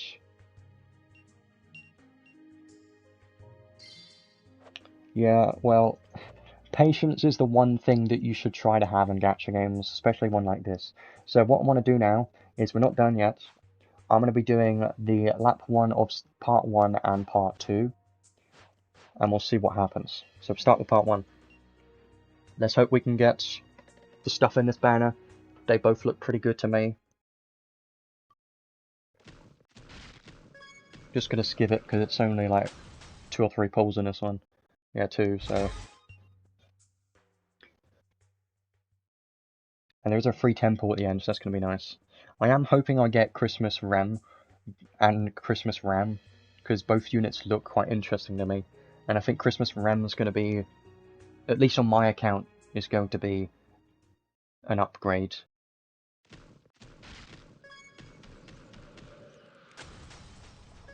The rear doesn't really matter. Yeah, skip. It's not going to be anything there.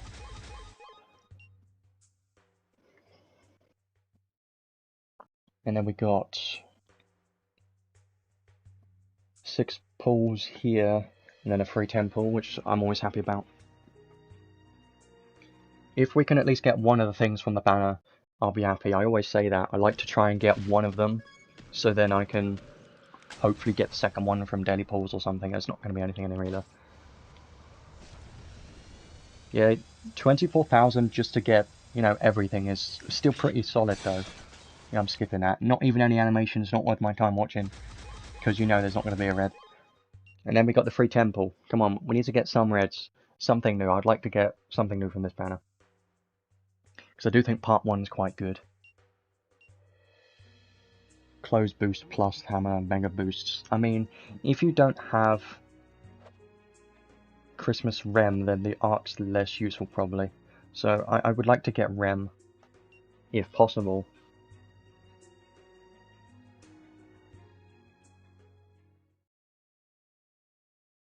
No beach or anything is sad. I like seeing a beach because it at least makes me know there's going to be a guaranteed red, but I don't think there's going to be a one in here either. There's a severe lack of reds today. There really is. See? There's no reds in here either. It's sad. It's terrible.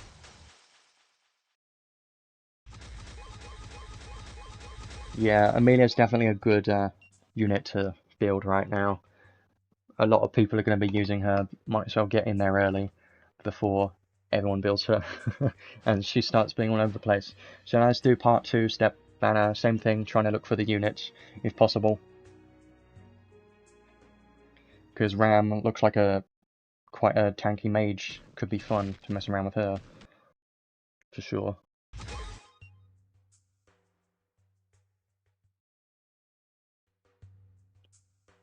I won't be throwing my crystals like an idiot. I'm gonna try and be patient and, you know, wait as long as I can. And there are a few more tickets I can buy in the shop for paid crystals. I was going to skip, but it was a gold. I still think it's not going to be anything, but I'll just see how many animations there are. Then I'll skip. 1, 2, 3. I'll watch it. There's a red. No extra special animation, but it's just probably a dupe, isn't it? What is this? What is this? Is this a joke? Because I'm not laughing. I just think you're crazy, game. It's not funny. It's not funny. Because they're dupes. If they were all new, I would have been happy. But they're not. Also, I am missing one SSR arc, the most recent one, so there is technically a very tiny chance that we get that SSR arc that I don't have. So if it's a red and it goes new, it's not 100% guaranteed to be the unit. And I don't think it's even going to happen today because this one's a blue and there's nothing in it. It's terrible. I'm a skip. You have just a Dale, it's not enough. Terrible.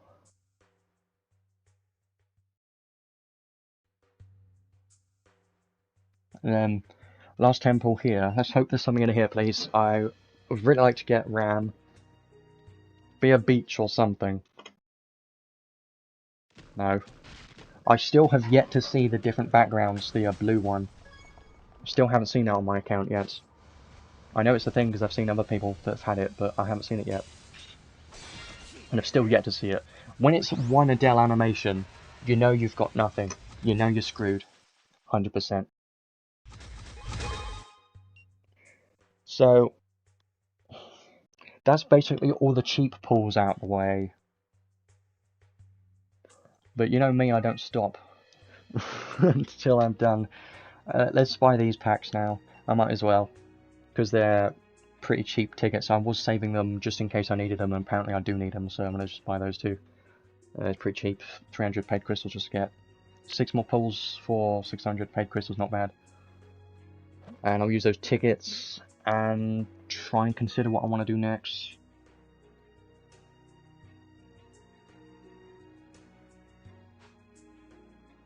Do part 1 tickets. I think I will do a couple of single pulls after this, but I think I need to have a break if I go to the toilet quickly. In between that. Come on. No, it's just a little bit. And a blue, I was skipping it. I knew it. Oh, wait, what was that? Thank God. That was, that what? That's really good. Rem is a big pull because she's going to be such a good damage dealer. That's great. I'm happy with that. Why singles, not multi? Well, I don't do multi-pulls because multi-pulls don't actually give you an advantage. Single pulls, you can do them one at a time and then you can save as many crystals as you can. Try and be as greedy as you can with your crystals is what I do. Yeah, that's perfect. Now, I did say earlier I was considering getting her paid weapon. So, I might do that. And now I technically don't need to pull in the banner anymore because I got the unit. And the Ark could be gotten from the shop. Now, what would be nice is if we could now get a Ram on these 3 tickets too. Imagine that. I'm not gonna, you know... A beach! Yeah, there's no chance. There's no way. No way that it's gonna be. It's just a red dupe, I'm gonna bet. I'm gonna hope for some extra animation.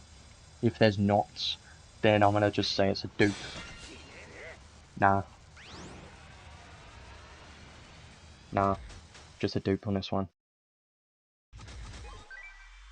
Or not. Or not. Or not. Or not. Or not. Or great. Okay. Well. It wasn't the unit, but I'm not going to complain about it because it's new and the Ark's not bad. I'm happy about having it. And it was from tickets. Well, technically, I bought the ticket, so it wasn't free tickets, so... Yeah. Well, that's definitely a lot better than previous streams, at least.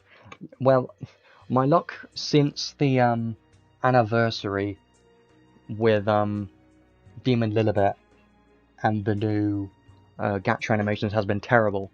So it is about time, it's been like a month or a few months, it's about time to actually have some better luck now.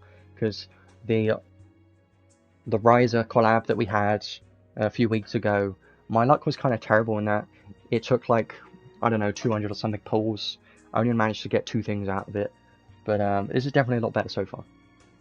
Now, I'm trying to consider what I want to do next, because I do have Christmas Rem and the Part 2 Ark. I did want to try to get Ram, because I love mages, and Ram seems like she's going to be very good, but I'm also aware of the fact that we get more tickets later, so I feel like I should not pull her yet, so I'm not going to be doing any more pulls for Ram right now, and I've got enough units to build at the moment, because I need to build Emilia, and I've also got Christmas Rem to build too, so I think I'm going to not pull anymore on Part 2 for the moment, and I am considering getting one of Rem's paid equipment, and I'm probably going to get her weapon, because I think she's going to be quite good, and I am looking forward to using her. So I'm going to get her paid weapon, I think. Yes, probably. I'm going to get a paid weapon, and then we'll stop after that, and then I'll save everything else for next week and gradually do single pulls and see if we can get anything else. But honestly, pretty good day, pretty good stuff. I'm going to get this hammer. I did say earlier I would probably get it. I'm convinced I'm going to get it now. Also, there's more... I could technically get some more single pull tickets. Would I even pity Ram? Probably not. Can I show the items to self-delete Emilia? Yeah, I'll show that stuff when I start showcasing those Redux units. I'm gonna get the paid weapon for Rem, and then we will stop after that with tickets. And I think I need... While I'm gonna...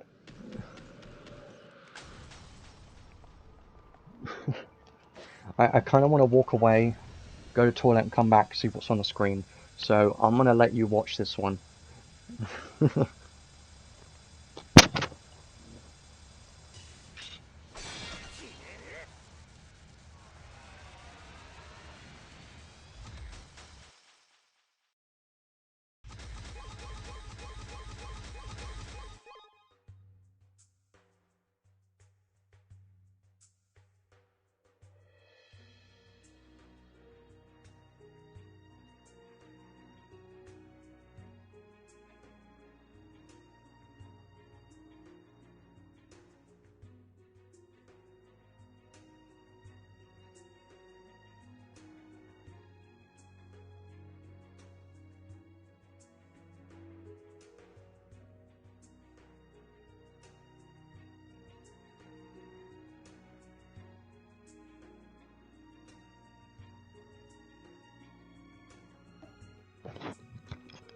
Pretty much what I expected. Luckily, the toilet's right outside my room, so don't even need to go very far. Anyways, I was hoping that was going to be more eventful than that, but oh well. Yeah, I'm gonna do 4 single pulls because I have to do it for the weapon. I need 4 more credentials, and then that's all the summons we're going to be doing today. Or is it? Is what I would say, because technically I can get 2 more tickets from the medals, so I probably not going to be pulling the Ark, because technically you can buy it in the shop for paid crystals, so that's what I'm thinking right now. Let's do 4 singles, and then we'll be done for today. Not fully for the stream, I just mean summon-wise. I'm only going to watch it if it looks promising.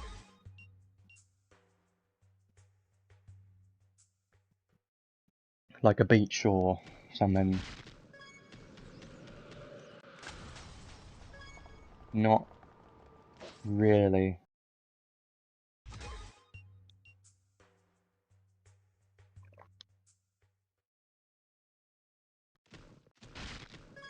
I don't think Lilibet's ever going to be enough for a red anymore. Well, Christmas Rem is definitely going to be an upgrade over Ascended Roland. 1 more single pull. I can say that for a fact, because some people have already been testing out Christmas Rem, and her DPS numbers are quite good. No beach, no one showing up, very lonely. Skip. There you go. And I might as well trade for the rest of the tickets. I'm considering... Do I want to trade for the Part 2 tickets too? I don't think I'm going to do that yet. I'm going to hold off on that. Now, I'm going to trade for these 2 tickets and use those, and then we'll be done. And then I can start showcasing the Part 1 and Part 2 units, and I also want to showcase the Redux Insight units too, so we still have a lot more left to do, don't worry. Probably got another hour left in me, honestly.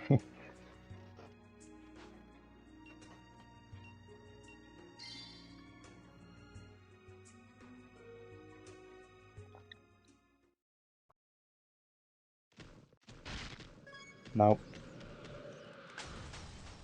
I'll just skip that. Yep. Well, there you go. I should probably go to Steam version now. Don't need to spend any more paid crystals, so there you go. Clear that off.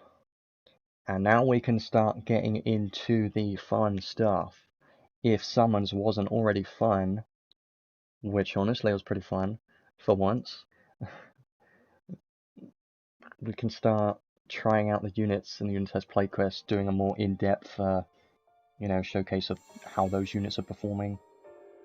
Because I'm interested in that. I haven't done it myself yet, because I haven't had time, because before the stream I've been farming the event a bunch, because you had to get like 20 stage clears that cost 4 orb recoveries to get the tickets Hey look, another ticket.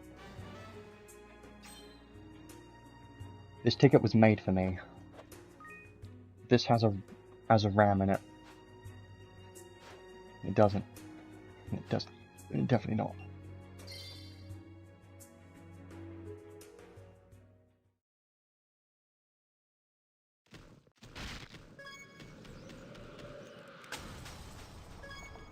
Nope. If only. Yeah, well, unfortunately you're not missing too much if you don't have Ascended Roland, because Ascended Roland has been power crept by basically collab units, and Demon's Lilibet is on a similar level. Yeah, I like Roland as a character. Here's a nice one too. I like that. I remember when the base form of Roland came out, because I've been playing since the game released. Base form of Roland. It was basically called the Roland Incident. If you know, you know. If you don't know, then you don't know. But basically, when the base form of Roland came out, there was an issue in the game where all of the mission rewards reset. So you know the normal missions where you get crystals for every single unit you get to level 100? Well, they reset these by accident. So they had to do a server reset and set set everyone's account back to before the update started. That was a experience that I won't forget, because that was interesting. But anyways, now get rid of you garbage Baland. No one likes you. Get off my screen. Let's now put on someone that's actually good. Hooray. And then I might as well put Emilia in the team just for the XP event. Now, what I'm going to do is... next thing we need to do is start showcasing the units.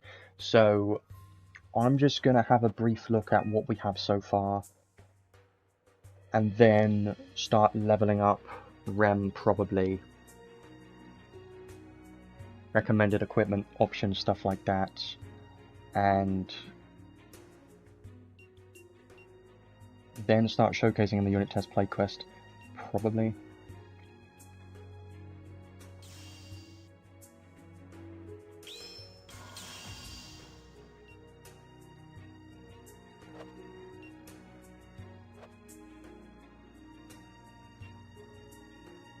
Okay, well, there's also Crow's Christmas. This one's going to be amazing, and this one's going to be immediately favorited because it's that good.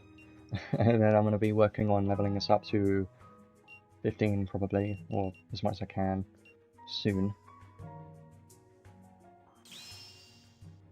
Also, something you may not know, if you don't have Saintly Theria yet, is because Theria is so old, in her library rewards, she actually gives crystals, I think, because she's very old of a unit. So, actually, this is going to be my priority, this arc right here, this one. Yeah, I've got a lot of stuff to level up and stuff. I'm considering getting a standard pass just so I can speed things up a little bit in this event, because there's a lot of things to do in this event.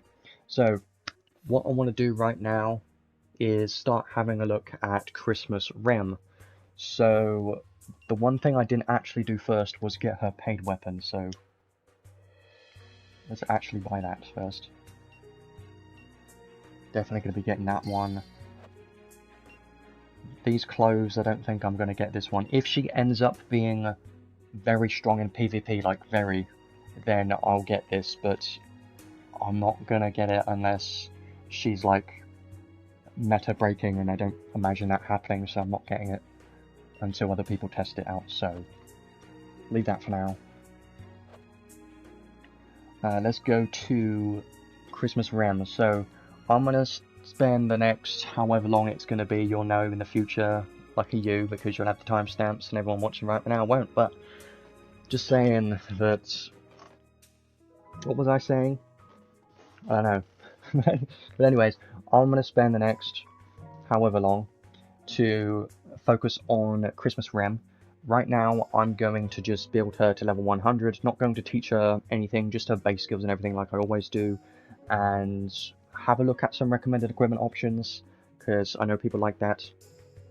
And I will also showcase her in the unit test play quest afterwards, and maybe in some story stages just with base skills, because I always like doing that when I get the unit, and it's not always possible because I don't always pull every single unit.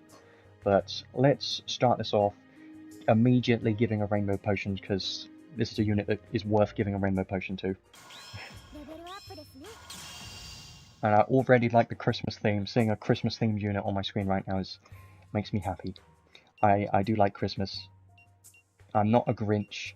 I am actually a person that likes Christmas not because I'm a greedy bugger.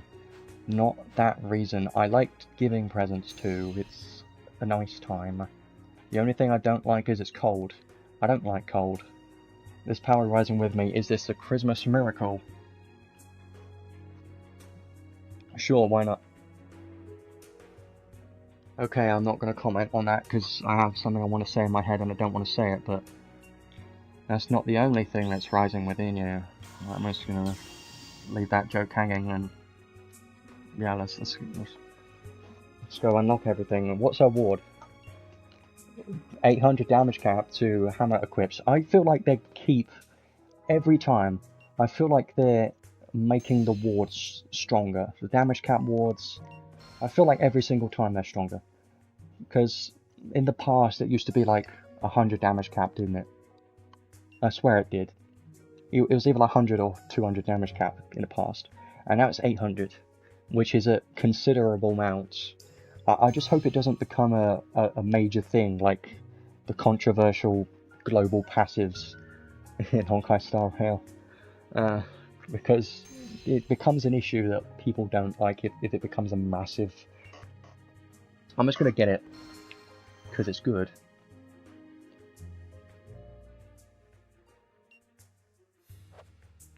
And then so base skills right now, I'm going to keep her at level 100, so I'm going to keep her at 120 out of 120 for the showcase, because I like to do that just to get a baseline. And now, let's have a look at recommended equipment. So, Christmas Rem is a single-wheeled dark damage dealer that uses a hammer. So, quite specific. I know, you may not have a dark hammer on your account.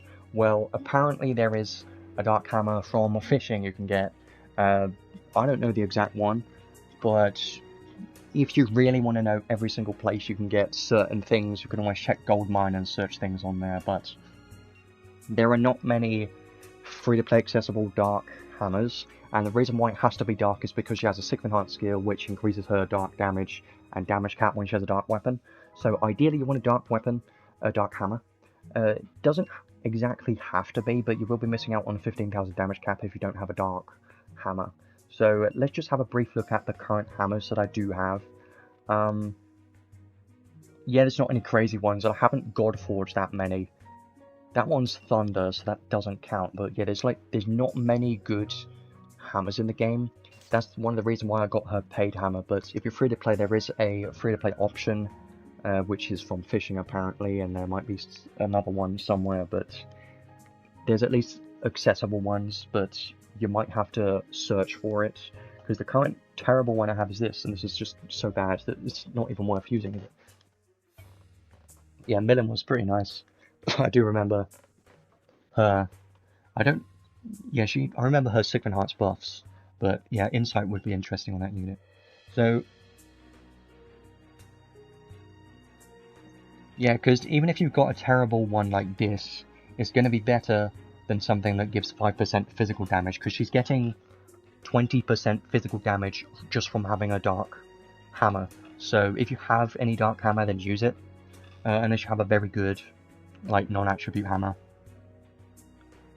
Gnome hammer's not bad when you Godforge it. I don't have it Godforged yet, but it's not bad, I believe. It gives like crit rate and skill damage, if I remember, because I don't have it right now, but yeah. Ideally you want to look for a dark hammer. There's one in fishing somewhere. I should probably search it on Goldmine, honestly. And that would be a good idea. That would be a great idea if I just did that before the stuff, but I don't remember everything because I'm stupid. I'm just going to search it quickly when I mix, why not? So if I just go to filter, always check gold mine because it's amazing. And if we didn't have this, things would be so much more difficult. Go to hammers, and then you go to dark, turn off everything else, and then you save it. So there's 3 dark hammers in the game. One is Abaddon Club, which isn't very good, and then you've got the Leech Flayer, which I just showed, and then you've got the Steelaton hammer is the one that people have been talking about. That one's the best free-to-play accessible one. It gives 20% physical damage, 1,500 physical damage cap, and critical hits have a chance to have 10,000 more damage cap. So you can get this from the Demon's shop, Demon's Eye Keeps shop. And you've got to acquire a fish. So yeah, that's how you get that hammer. It's got 425 strength. It's pretty solid for a free-to-play dark hammer, so definitely work on getting that one if you're free-to-play and don't have any other hammers, because it's going to be quite a good increase compared to the other options, which are just very, very bad. So definitely work on getting that hammer. Yeah, Christmas Rem is definitely a very good unit. Highly recommend to build her immediately if you can, because she's going to carry your accounts for being a main physical damage dealer. If you don't have the other existing top tier damage dealers, it's going to be amazing. The Ark isn't really needed, but it's decent. It's decent, not necessary. I do kind of want it. I do kind of want it, but I'm probably going to end up buying it if I don't pull it by the end of this collab. I'm probably just going to buy that one. So, recommended armor. I believe she needs cloves, right? Because she has cloves boost in her kit. She's got cloves giga boost, which increases physical damage, and she takes less damage from it. So ideally, you want to have some cloves equipped, and that's just fine because we've got prime bravery raiments, and this one's one of the best free-to-play accessible ones, which I always love using because it increases skill damage, movement speed, and you take less physical damage. So this one's my favorite one. Highly recommend to get this if you don't have it as a free-to-play yet, because it's one of the best cloves for free-to-play players, and even just in general, it's one of the better ones. So definitely get this one and use this one if you don't have it yet.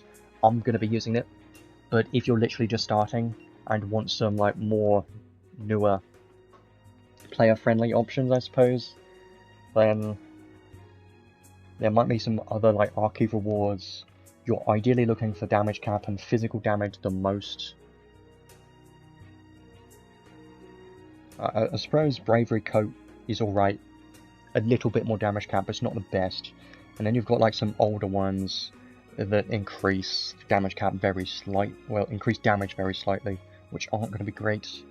There is one somewhere. I thought there was one somewhere that increased skill damage, but that was probably not cloves. So yeah, there aren't too many other options, so just make sure that you get Prime Bravery raiments. So, for Rem, the new Rem, Christmas Rem in particular, it's basically the same generic PvE damage arcs that you always use, like Icy Guardian, go for a full crit build, or Susanu, because those are the highest meta PvE arcs. So, for PvP though,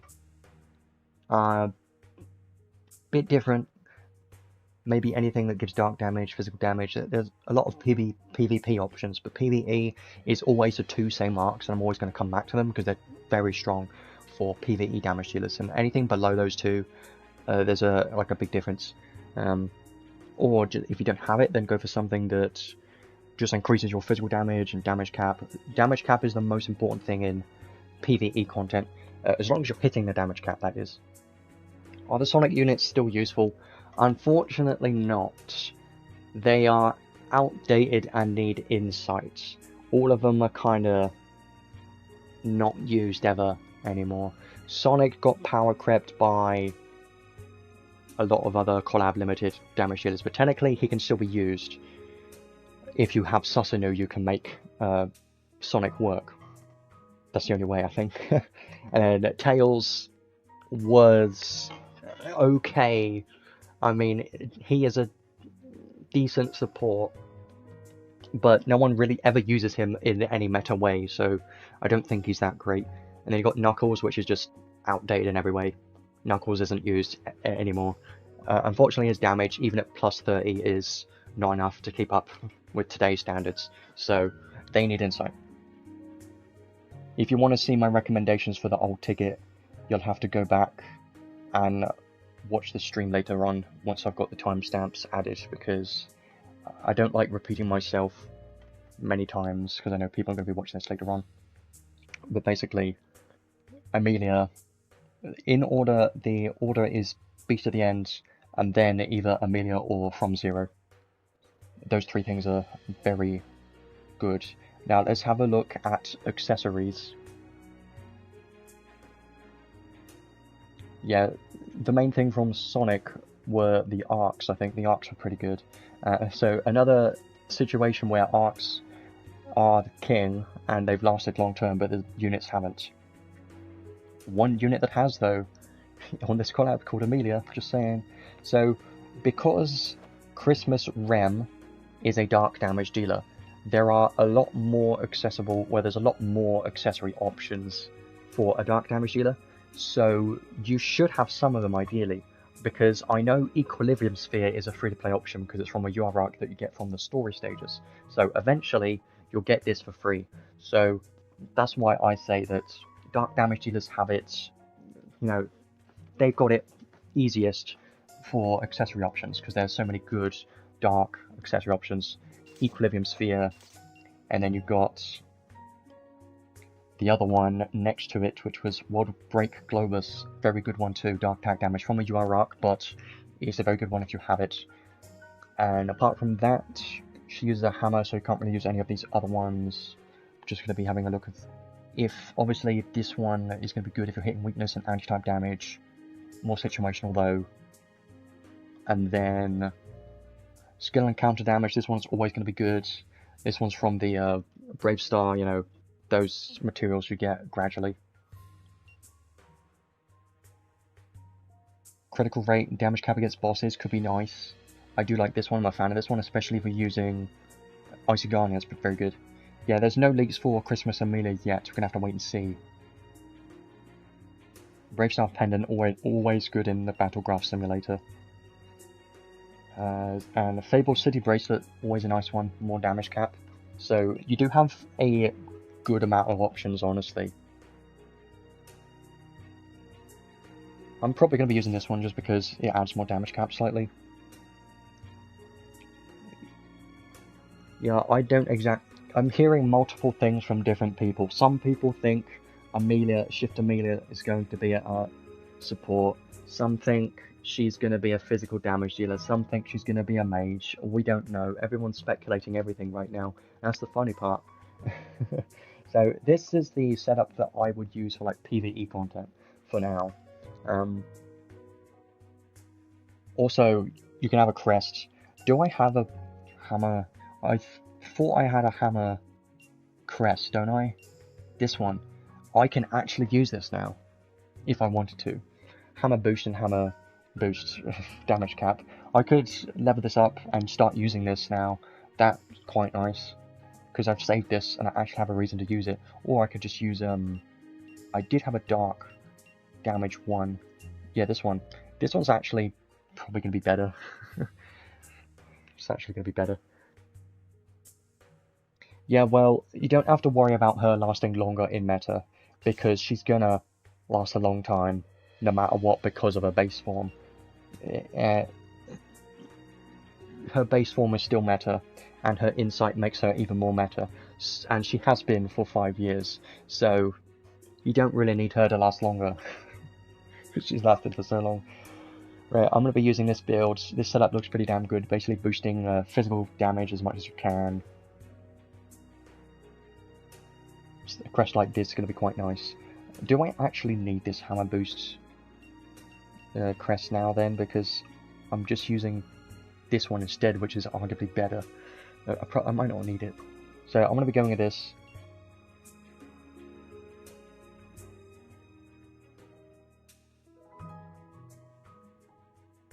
Yeah, she might have some kind of supportive buffs or something in her kit, as well as being a damage dealer. I'm gonna guess something like that. Strength looking pretty good so far, but she does get more in battle. Defense not bad. Let's awaken, like, how many times we can do it, probably once.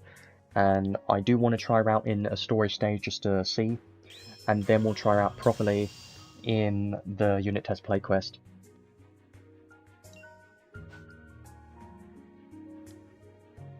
So base skills at 5th enhance, I think, level 100, mostly focusing on damage, going to be using her by herself in the storage stage that we always do, just to see what the damage looks like. Now, what arc should I use? You know what?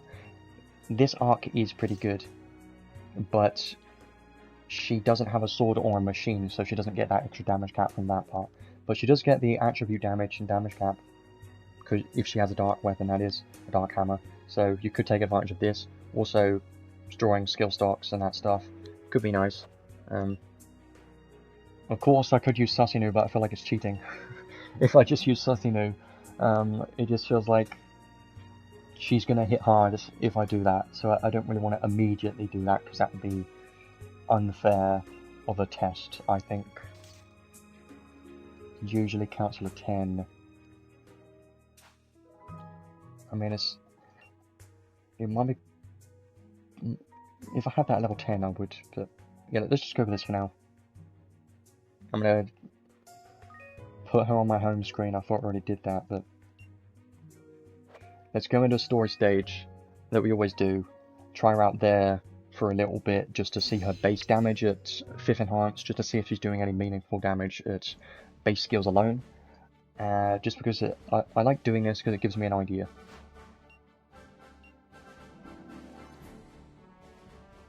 And then I can go into the unit test play quest for Christmas Rem, and then Christmas Rem afterwards.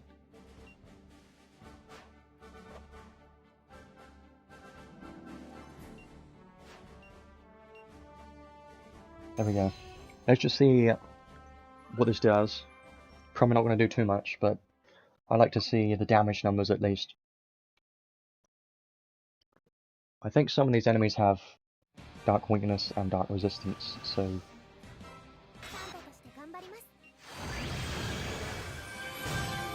To start the battle, she gets this Yule Demonization buff, and this gives her insane strength buff and defense buff and HP.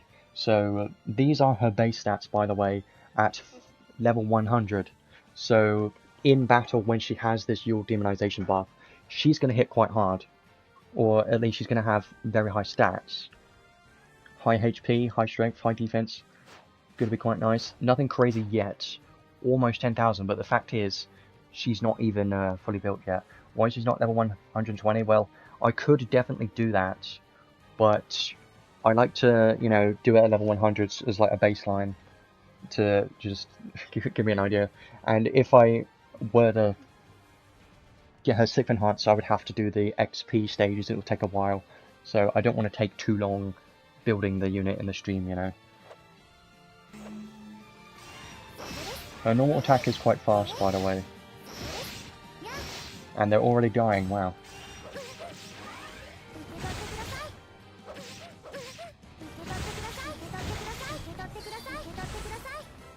Okay, this enemy also has dark resistance, so it's not going to be a best showcase, but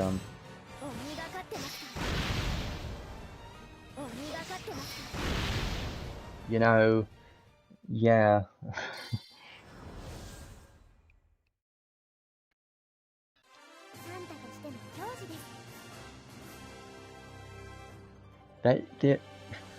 I feel like this, I'm gonna have to stop doing this stage at some point, because it's too easy nowadays.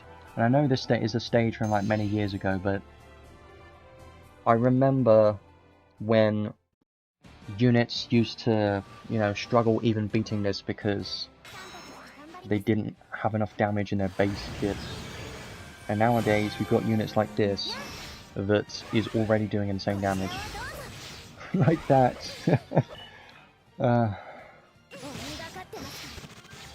Holy Jesus.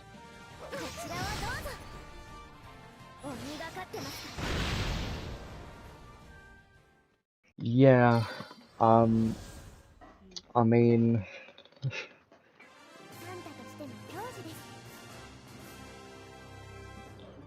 single world damage, not even hitting Slayer.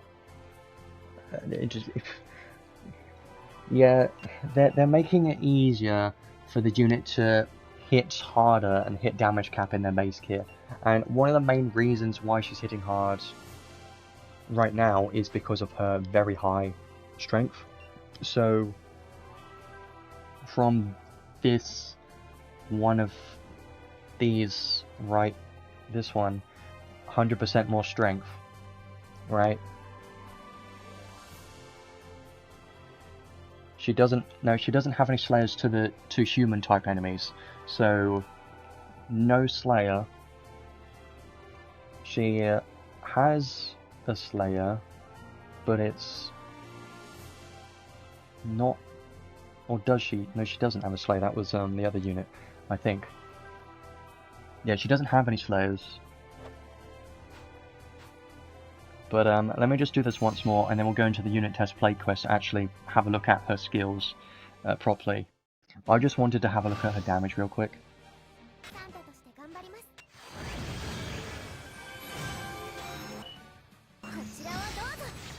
Her skill 3 is so good. Like, bro. Unfortunately, skill 2 has... Yeah, the God Blade one is some damage to some enemies, but it's not applying against these enemies. I can feel it already. I'm feeling it, Mr. Krabs. I can feel it. I'm feeling it. Feeling something. It's very good. I'm feeling some potential. Let's go into the unit test play quest now to get a better idea on her actual animations and stuff. I just wanted to see what her damage was like, but clearly base damage is already high. If you add a Slayer on top, she's going to be quite insane against bosses, I can already tell. And yeah, people weren't wrong when they said her DPS was very high. So now let's go into the unit test play quest for Christmas Rem. Of course, this is where she's a level 120, has all her base skills, paid equipments. And see, they even use these two accessories, so yeah, you can tell they're good accessories.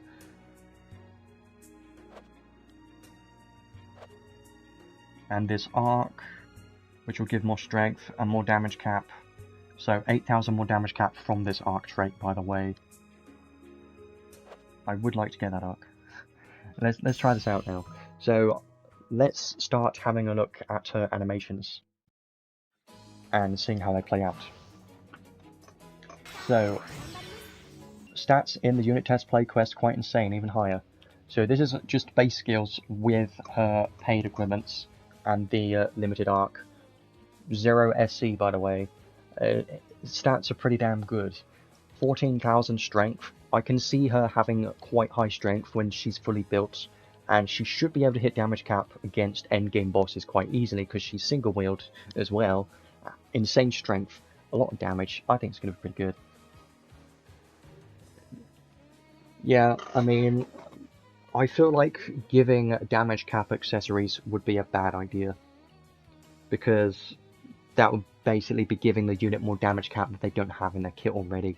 Now, I know the paid equipments and arcs are doing that too, but it wouldn't really make too much sense. And sometimes units struggle with hitting damage cap in the unit test play quest, and when you see that happening, you know it's a problem. So anyways, she is basically long range, but not quite. It's like a medium range. Normal attack is quite good, I like it. It's just a quick, like, very wide slash in an area is pretty good. Now, why does it matter? Because maybe in the scenario where you want to make her a, you know, SCT battery unit or something, I don't recommend it because she's single-wheeled, but it is something. So, and then we go to skill 1. You've got to be kind of close for that. Her buff's going to run out in a moment.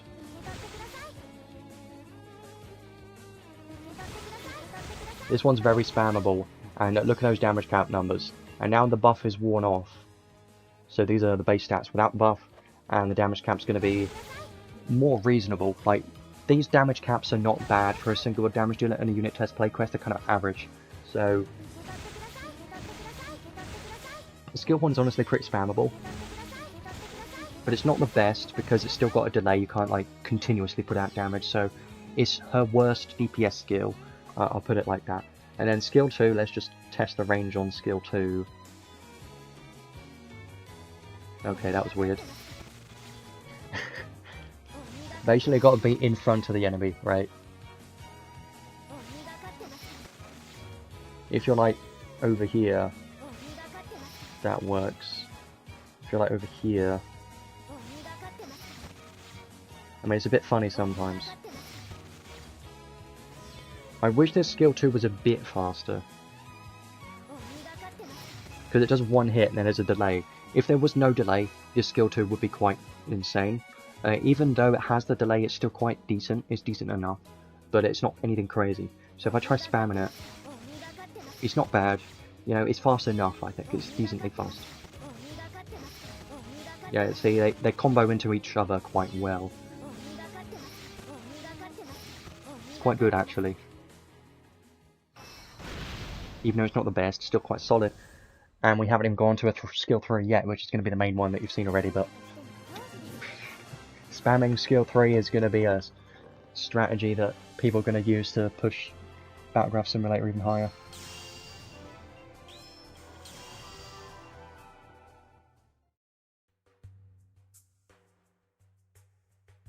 So let's do this again, and this time I'll try a skill 3 out, which is going to be the best skill, for sure.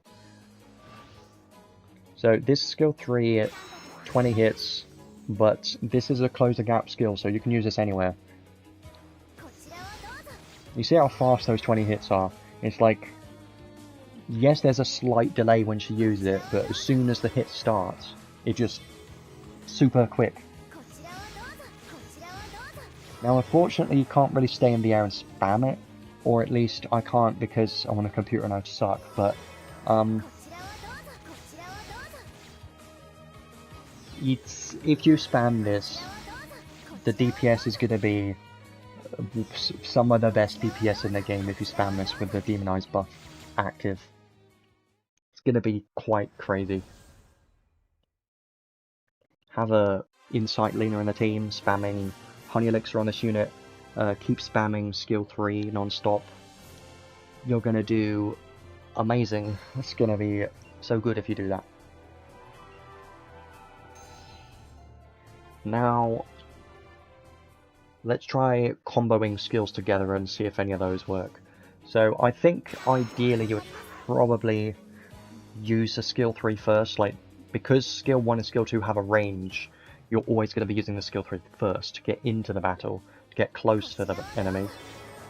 You get that close to the enemy, and then you would probably keep using skill 3 or skill 2, so only use a skill 2 when you don't have a skill 3, stuff like that. So if you're just casually playing it, maybe like skill 3 and then skill 2.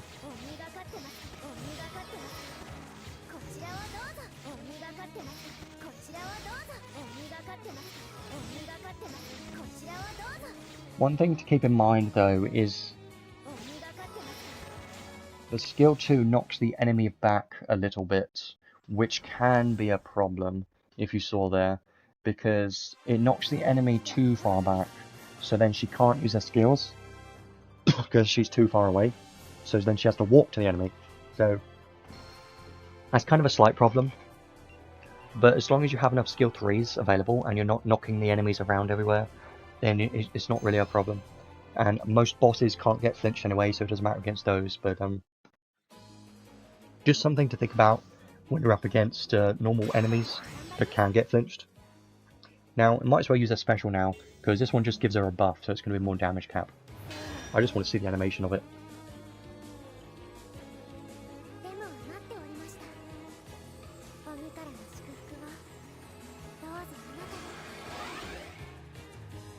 Yeah, and then that gives her physical and magic damage cap. That's to all allies, by the way, so it's going to be quite nice. And then the damage cap looks like this.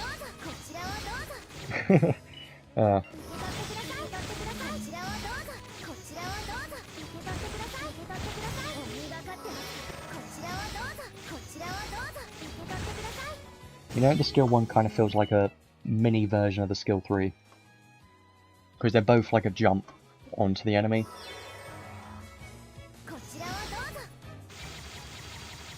The damage cap is insane. There's like 2 million. 2 million! And obviously you can increase that even more outside. If you put on Susanoo, that's gonna be so crazy. Let's do this again one more time. And I think that'll be it for the showcase for this unit, but yeah, her skills are pretty good. They don't, like, scream anything stupidly overpowered, but the skill 3 is just so fast that the delay doesn't matter because the DPS, when she has the Demonized buff, is going to be so good. So, I think it's because her skills being very fast, having the Fatal Strike chance as well, and also the fact that her damage cap is so high. Add all of that together and you get a very strong unit for sure. Definitely. Like the fact that her damage cap is 400 and whatever thousand, basically 450,000 damage cap is insane. And then you get a skill that hits this quickly. It's gonna be very high DPS. Now, I do want to try clear this enemy as fast as I can, just because I'm curious. And then we'll go on to the next unit. Actually, I hope we don't take too long, because I do have to have dinner very soon. Let's hope I'm not here for another hour, because I can't be here that long. Anyways. So she has quick trigger. If I want to try and beat this as fast as I can, I need a skill 3 quick trigger.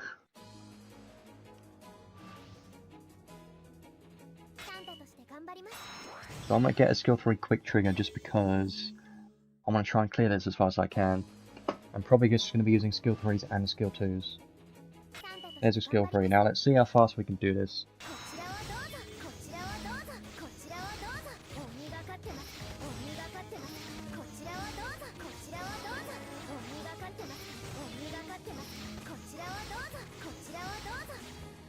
Yeah, well, you could use a special to increase it, to make it faster too, and I might have been able to use a skill 3 quicker, but 14 seconds basically is actually quite good. I remember some units did like 15 seconds. I think that was like Demon Lilibet spamming of skill 3 was like 15 seconds or something. Let me see if I can fit in more skill 3s this time. If I use one skill 2 in between, is that enough? Let me just do this one more time. Yeah, I've got skill 3s, that's fine. I'll use one skill 2 and then try and use skill 3. There's no delay, so yeah, that's going to be slightly better.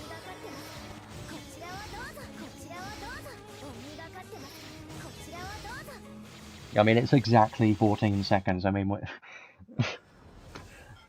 I don't know how I managed that, but yeah, that happens. Okay, well, that's going to be all I'm going to be showcasing for with Christmas Rem. Honestly, pretty damn good. Pretty strong. I don't know why it says 13 seconds when it was very clearly 14 seconds. Stupid game. Anyways. It's pretty good. I think she's going to be quite fun. And I'm personally going to prefer her instead of Joshua, because Joshua lags my game too much and is difficult to use on an Android device. So I think for players that are on Android devices and have Joshua, they're probably struggling with Joshua and trying to reach his maximum potential. It's going to be a lot easier with Christmas Rem, because she's single wheeled, so less hit counts to worry about. There's going to be less lag going on, so it's going to be easier to be able to use her than a Joshua, I think. So I think she's going to be a increase, and she also has some resistance to interruption. which Joshua does not have, which is quite important. So I do think she'll be like a slight increase to Joshua, but their DPS are very similar. So if you're just looking for the next top DPS that's going to utterly break everything, technically she's not doing that because she is on a similar level to Joshua, but that's like base kits DPS, and maybe when they're fully built it's a bit different. And I feel like Joshua might have the slight advantage over DPS because of Susanoo and being dual wield, having more damage cap increases. He might have the advantage.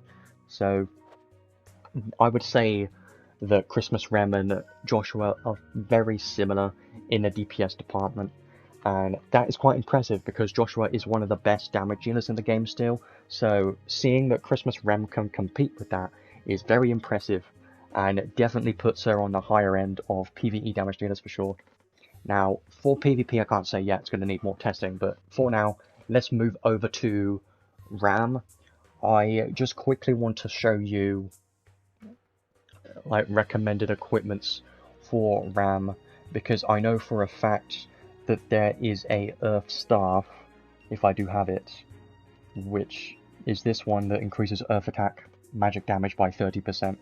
I don't know if it has a God Forge, I don't remember, but even if it doesn't, this one's pretty good that you can use on Ram, so highly recommend to get this one. I don't remember where I got it from, but it is a pretty damn good one. It might have been from an Archive reward somewhere, but it's pretty good.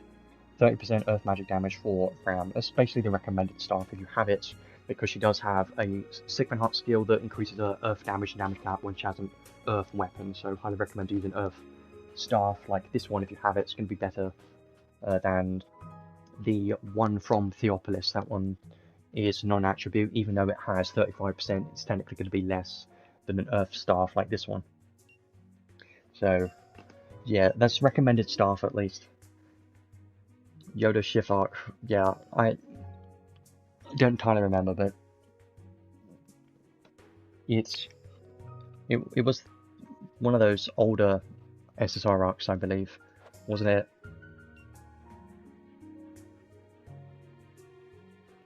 This one. No, it's a spear. Well, I'm out of ideas. I was convinced because it was an Earth, but whatever. It's from an Ark or somewhere. It doesn't matter. It's still a pretty good one. But with robes, I mean, what else can I say other than this Fantasia cape is definitely going to be the best free-to-play option for Ram, for sure. I definitely recommend to use this and get this if you can, because everyone in the game should have this. If you're literally just starting, this should be a goal to create this, craft this one, because it's free to play, everyone can get this one, it's so good.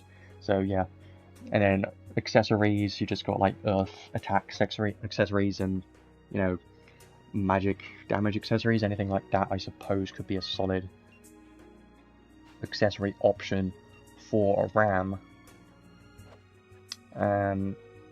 Casting speed, I don't think she even needs more casting speed, and any MP accessories could be a pretty good one.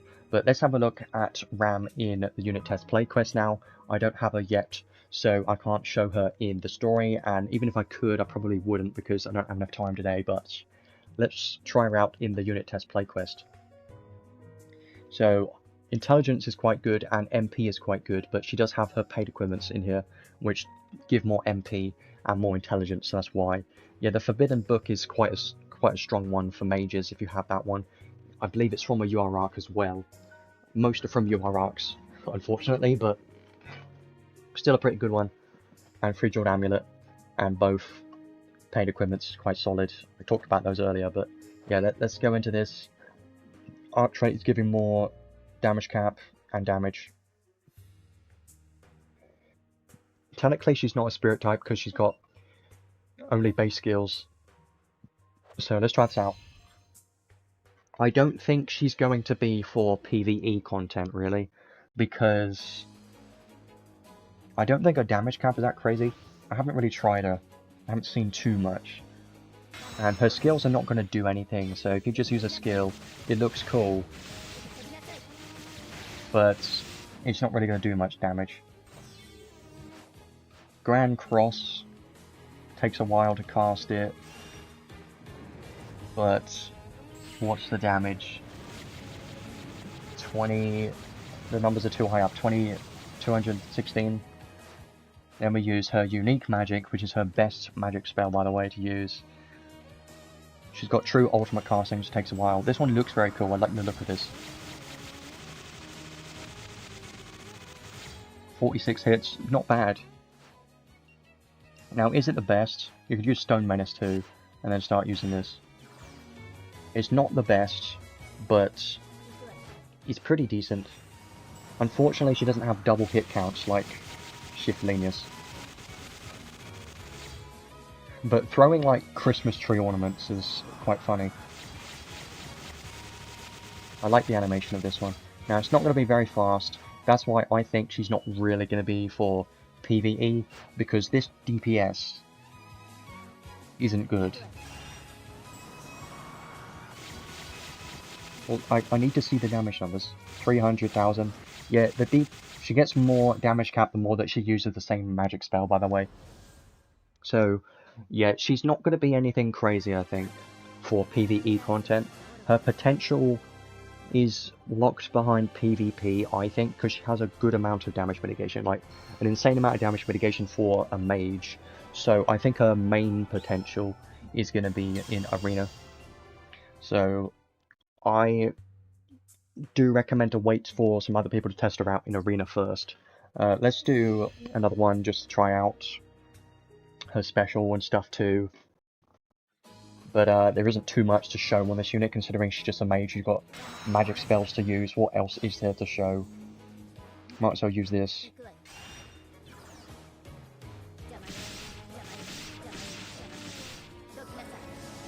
This one's around the unit.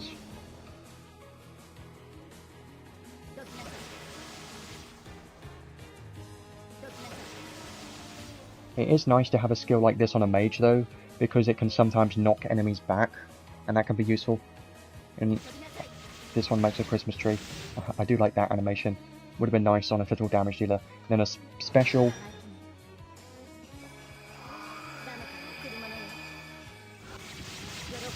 Yeah, not really going to do too much, but still looks nice.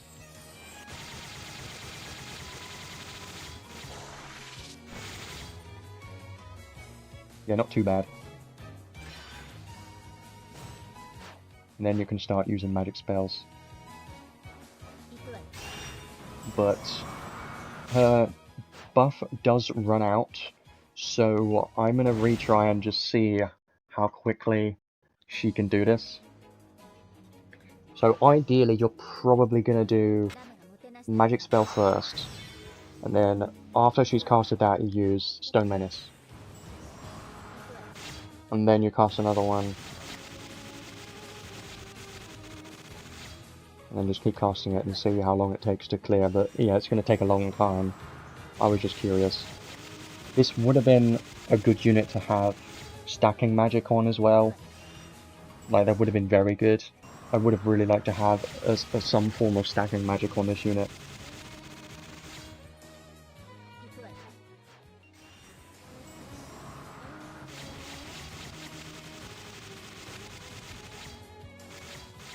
Yeah. So that's pretty much Ram. What can I say other than you can't really see her potential until people have tried her out in Arena, because I feel like she's a PvP focused unit, a PvP mage. So we're going to have to wait and see on how she performs there, because there is a chance that she could be stupidly strong in there. I doubt that's the case, because we've rarely had a very strong collab mage. This rarely happens. So we'll have to wait and see on that. But there is some potential that she could be quite a strong mage in Arena. We'll have to wait and see.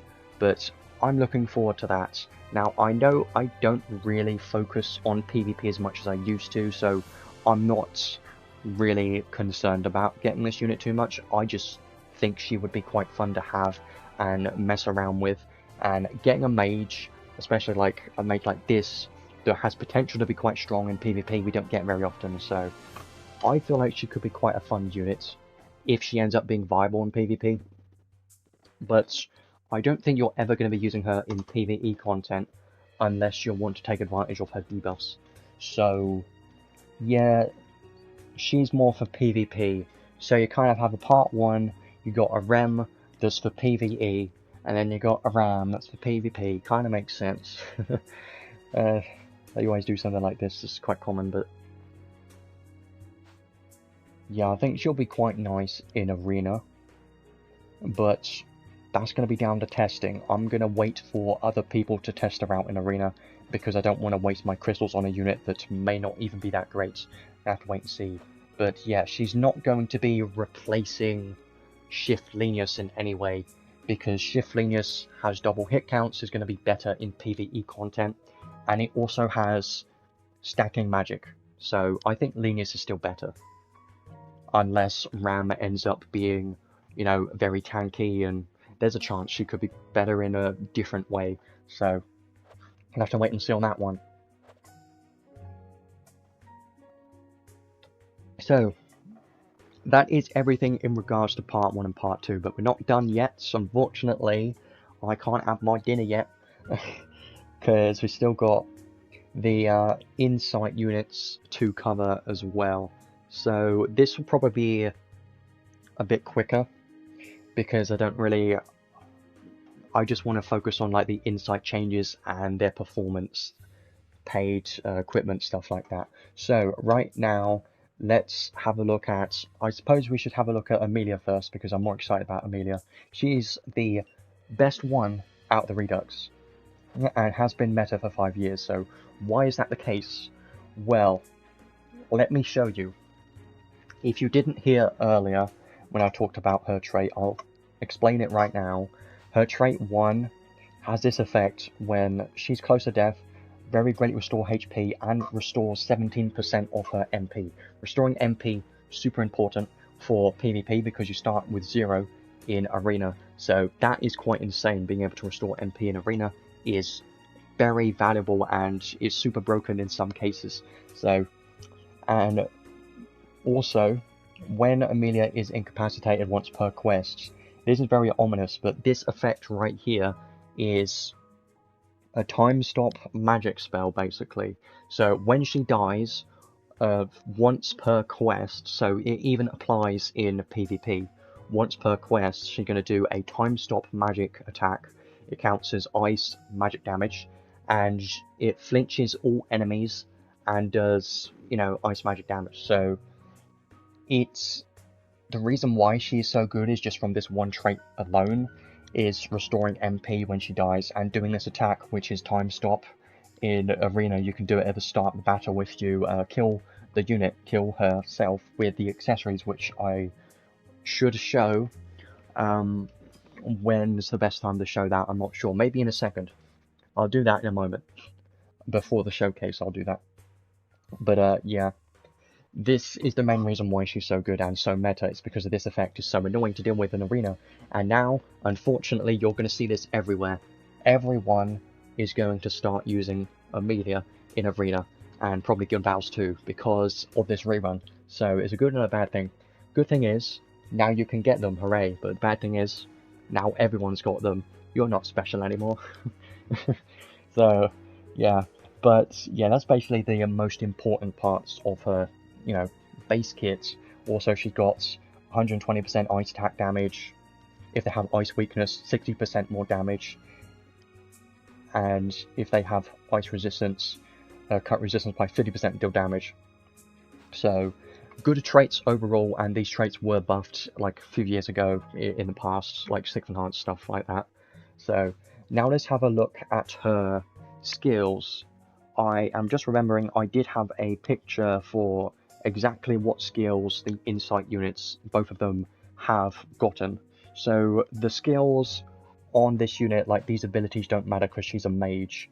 Technically she can be a physical damage dealer, but I don't think it really matters, because she's not a physical damage dealer, even though they've added physical damage in a kit. I don't know why. They're weird, but just ignore those parts, I suppose. Cut ice resistance and give silence on her special is pretty useful though. Give silence effect is new, so that's nice. And they've also made skill 2 a wide area instead, so that's like the only changes of her skills. Now her actual abilities, the new ones that she's gotten with Insight, magic spells, she now has Starlight Heal, which doesn't really matter too much. High Resurrection is pretty nice to have, honestly. So those are the only two new ones that she got for magic spells. The rest of them she already had in a kit. Like, this one is a unique magic spell, which has always been quite nice. It's quite good. Blizzard and Diamond Dust, all these three are quite good spells, honestly.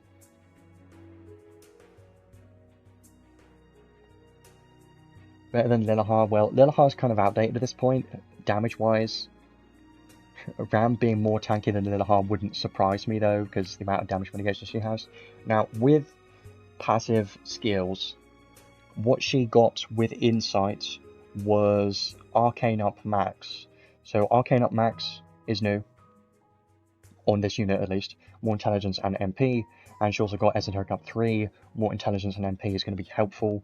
The more intelligence the better, because this unit scales off of intelligence very well, boosts her damage quite a lot. And then the next one that she got from Insight is Staff Mega Boost. So Staff, she had Staff High Boost already, now she has Staff Mega Boost, so 20% more magic damage, which is quite good. And then we get onto the weird skills which are questionable. Thaumaturgy Ring Plus. Yeah, you can technically make her a physical damage dealer if you want, but I don't recommend it because it's just not really gonna work ever at all. So, not recommended. You can just skip these skills honestly and just focus her as a mage. Next one, Auto Grand Aura, is quite good. She has Auto Aura and Grand Aura. They won't stack, but it's because it's an improved version basically, and that's just how Insight works. Like, they can't really work around it. But Auto Aura is going to be quite good. More intelligence continuously is going to be nice to have for sure. And the next one, Ice Armor 2. So Ice Armor 2 is going to be right here. Continuous Ice Wall 2 effect to the unit. Shouldn't really matter too much because she's quite squishy anyway, so probably wouldn't worry about that. And then we've got two weird skills, Ice Mega Drive and Ice Giga Drive. I don't know why they did this. Ice Mega Drive and Giga Drive, they should have been boost skills instead. If it was Mega Boost and Giga Boost, it would have been amazing. But they made them drive skills because they're trolling. And they know that if they gave her Mega Boost and Giga Boost, she would be even stronger. And they don't want her to be even stronger because she's already strong enough. So, yeah. And then the final one that she got for Insight is Healing Giga Boost. So she can technically be a healer. Healing Giga Boost, more healing and healing cap. She can technically heal, but she's never really been used for that. She's always just been a magic damage dealer. So that is all of the Insight skills that she got that got added into her kit. But as well as that, she's also got the Insight skills down here, which is quite a lot. So let's start this off with one of the best ones in here. Ice damage plus 50%. This is amazing. This is going to be so good on a unit that was already meta, by the way. This unit was already a meta unit before Insight. So now with Insight, you can imagine it's going to be even better. 50% more ice damage is going to be insane for this unit. It's going to be great. She didn't need it, but it's going to be great. More skill damage by 50%. Don't really care.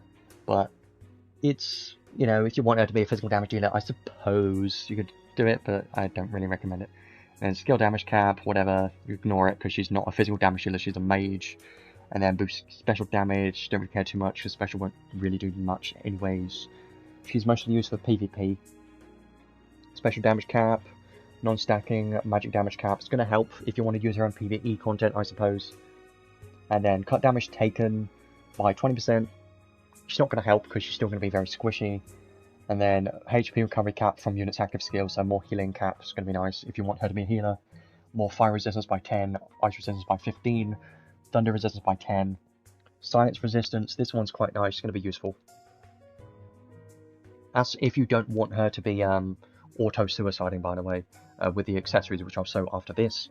And then here's some very interesting ones. Here's some very good ones that are quite interesting. When this unit is incapacitated, it gives all allies a strength and intelligence plus 50% buff. Now, in the future, when every single meta unit has EX, Brave, or Aura already, this will be useless. But right now, is very strong because not every unit in the game has EX, Brave, or Aura. So this is going to be quite good for a lot of units in the game currently. And then you got this one, which is also quite interesting. When incapacitated, give all allies a buff to nullify damage taken equal to 100% of this unit's intelligence once per wave. Quite interesting. Nullifying damage based on 100% of intelligence. So if you've got like 8,000 intelligence, you're nullifying 8,000 damage. It's going to be useful for tanks, but on your squishy units it doesn't really matter too much, but it's going to help, I suppose. And the final one is also a very good one. When you have clothes equipped, increase magic damage by 40%. Now, the problem with this kind of a problem, is most mages in the game use a robe, right? And she kind of wants to use clothes, and make sure that you get her paid clothes because they're very strong. I'll show those after this. But yeah, make sure to use clothes. Get her paid clothes. They're going to be very strong. A robe isn't recommended anymore on this unit because of this and her paid clothes being so strong. So now we've gone over all of her insight additions. Let me show you her paid Godforge equipments right now. So the best way to do this is probably to go into the alchemy lab, because then I can look at them at maximum level. So I'll go to Godforge Alchemy. Yeah, just Godforge Alchemy. I'll go here, and I'll show you both of Emilia's Godforge paid equipments. So now she has this. So originally it was very old. I don't really need to show it, but now it's very strong. Highly recommend to get this. Only costs 4,000 Crimson Ore, by the way. MP Defense, Mine Intelligence. Continuous MP regeneration effect, 15% more MP, and the skill Emilia's Soothing HP cap boosts plus 2,000. Okay, but the main thing down is at the bottom. Ice magic damage increased by 50%. 50% is an insane amount. You add on the extra damage she gets from Insight, and this is like over 100% magic damage increase. Well, you got this 50% plus another 50% from ice damage insight, and then you got another 20% from staff mega boost, and you got more intelligence as well. So this is a lot of an increase, right? And not including the extra stats you get from insight too. So yes, this will be quite nuts. And the extra 40% from when you have clothes equipped too. I didn't forget about that. 140%, well 160% from insight. Magic damage is a lot. It's a lot. Hell of a lot. It's going to help so much. So highly recommend to get this. This is going to be insane at max level. Definitely get this if you have Emilia and you plan to use her. Must get this 100% for that 50% ice damage. Going to be insane. And then she also has an accessory, but honestly, don't really recommend it because it's not as crazy. It's just kind of whatever. It doesn't really matter too much. So what this does has MP Defense, Mine Intelligence. Increase physical attack and special damage by 20%. That's why it doesn't matter. Because she's a mage, this doesn't matter. If it was magic damage, it would have been amazing. But because it doesn't include magic damage, you don't really need it, do you? At the start of the battle, increase intelligence and mind by 10%. And magic casting speed increased by 30%. I suppose if you need casting speed, this would be a good one. I suppose. All the buffs, well, well, it's 10% of, it adds on to it, so it's probably going to be an additive one, I would suppose. But damage modifiers are multiplicative, I know that for sure. But the like intelligence 10% is just an additive for those stats, I think. I don't know why it says battle start increased stats, those stats by 10% and not just increase intelligence and mind 10% all the time. I don't know why, because that would imply it's a buff or something, but I don't think it's a buff. It's just start the battle. Maybe it's because you lose the buff once she dies. That would suck. That would be terrible. But anyways, you don't necessarily need this, but maybe it'll be worth getting for the magic casting speed. and the extra intelligence and mind, potentially. So if you need the casting speed, it might be a good idea to get this. So highly recommend to get the cloves as soon as possible. They're so good, very strong. Because this one was kind of bad, right? But then you Godforge it, and now it's so good. It's a massive difference. Like, look at the difference. This one didn't even give damage before, and now it gives 50% damage and even more MP and intelligence. So it's a massive difference. And then you've got this, which was kind of, you know, whatever before, but now can actually be used. So yeah, they're both going to be quite nice. Highly recommend the cloves. Now let's actually go into the showcase, because I really need to finish up very soon. I can't be here too much longer because I've got to make dinner right now, and I've also got to do the you know, the timestamps. I might have to do timestamps while I'm making dinner, honestly. But let's go into the Insight Unit Test Play quest for Emilia. I might have to rush Rem a bit, but it's fine. Been taking too long on Emilia. Let's try her out. I can't really show you her maximum potential either, because she is a PvP unit, and you can't even kill the units in here either. Don't worry, I haven't forgotten about the accessories either. I'll do that after this. So she is a damage dealer, mage. This is the magic spell. Yeah, I know it's been over 4 hours, it's been a long time. It's funny to see her skills actually hit damage cap, but the damage cap is so bad that it doesn't matter. You'll never be using her skills because they're just so bad.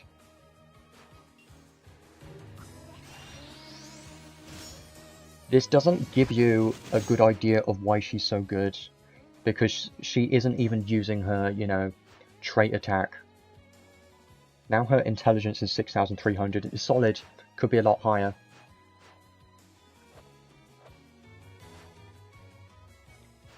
This one is definitely her fastest spell, and definitely my favourite one.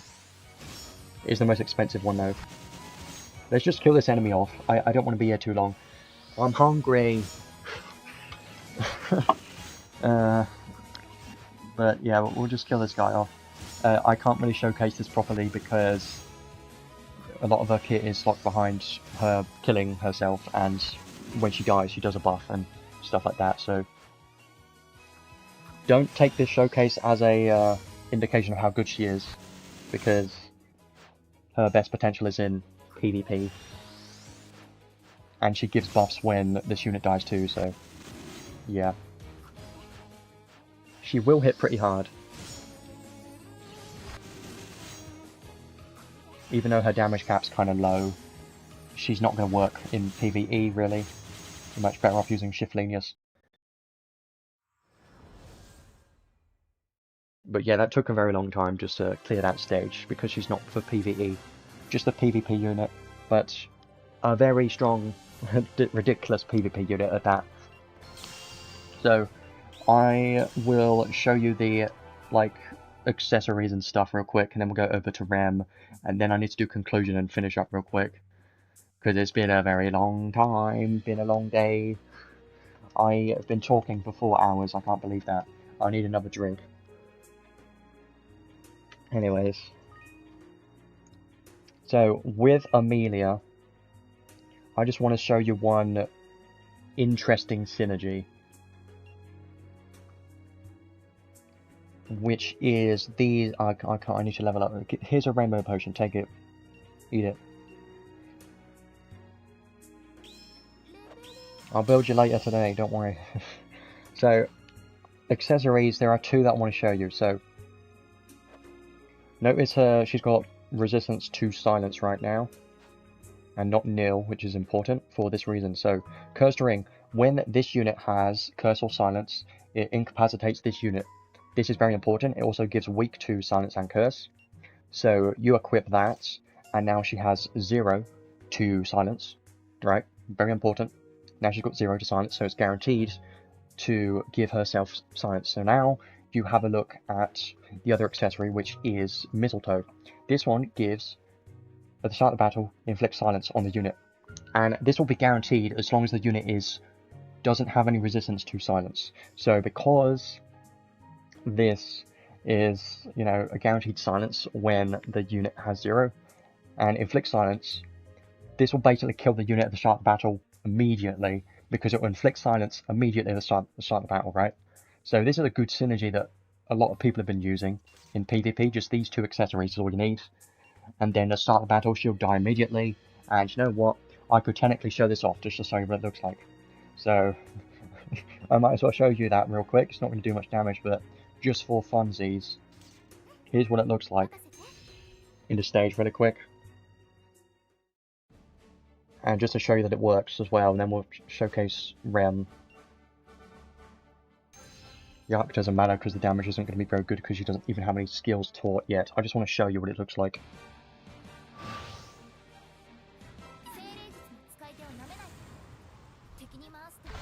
She might need a revive. Yeah, she might need a revive. She's going to need a decoy. But yeah, you saw the animation going off. She basically needs decoy. She needs at least one revive. You know what, I'm just going to put on a revive accessory. A revive arc, I mean. And it'll be just fine. Just shove on this one, and I'll show it to you.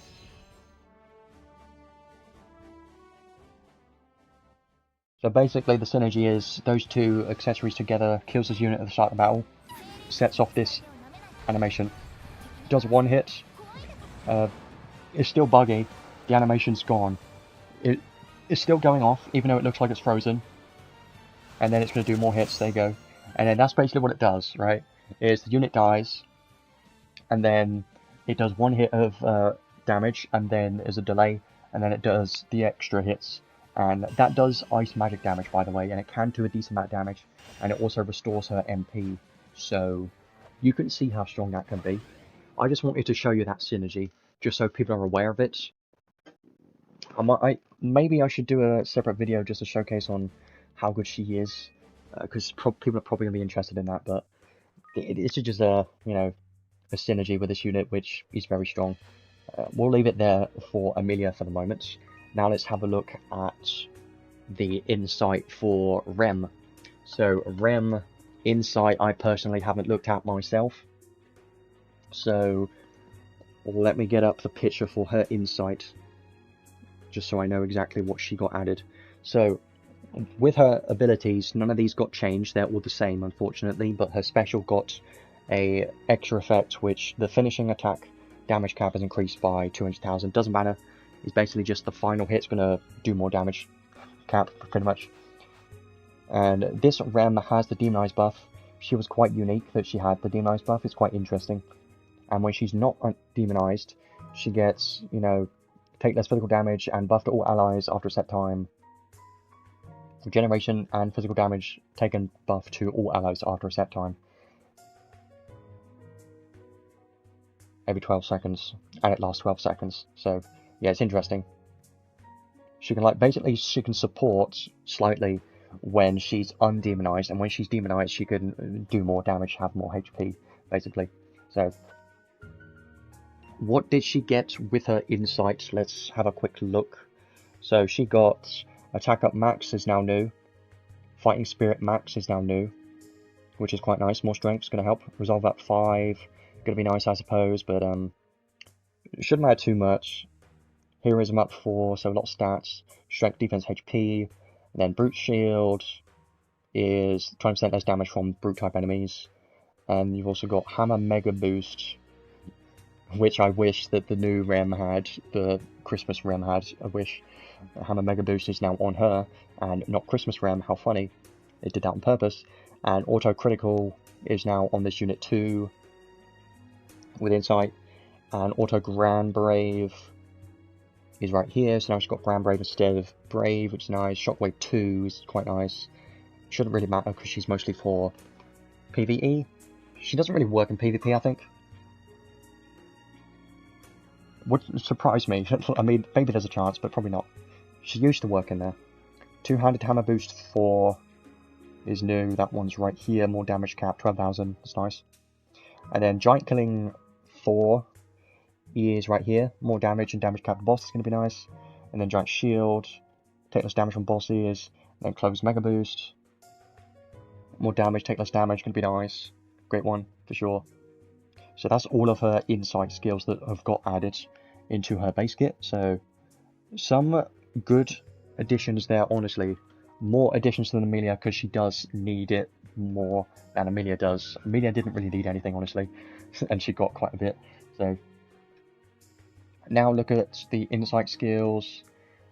40% non-attribute damage, 20,000 damage cap for non-attribute, 100% special damage, 300,000 special damage cap. I believe she has a low hit special, so it's not going to be too much. And then 60,000 physical damage cap. It's going to help because she desperately needs the damage cap. Skill 3 stock's going to be useful. Fire resistance by 5, ice resist by 5, and earth, and thunder, and lights. Great. Then curse resistance and stun resistance is going to be very nice. And then more interesting ones. This one's very nice. Quite interesting. When skill attacking, boost damage cap based on how high this unit's HP is. So you get 800 damage cap for every 2000 maximum HP. Now why this is so good and important is because she has 200% HP when she has the demonized buff active. So this is going to synergize with that for sure, and it's going to be a decent amount of, you know, damage cap increase is going to help. And that means technically the more HP you have, so you can put on HP up skills just to increase the damage cap technically if you want to. Could be funny. And then when close to death, more strength by 50%. Okay. And then when close to death, damage taken minus 30%. Interesting. So good insight skills, but I don't know if it's enough to make a meta unit at all. I don't think it's going to be. But she's going to be usable at least now. But I don't think she's going to be anything crazy. And unfortunately, the Christmas form of Rem is just going to be better in every way, I think. But the advantage that the base form of Rem has is that she's non-attribute. So she could be a strong non-attribute damage dealer. And her paid equipment, I'm just going to check in the alchemy real quick.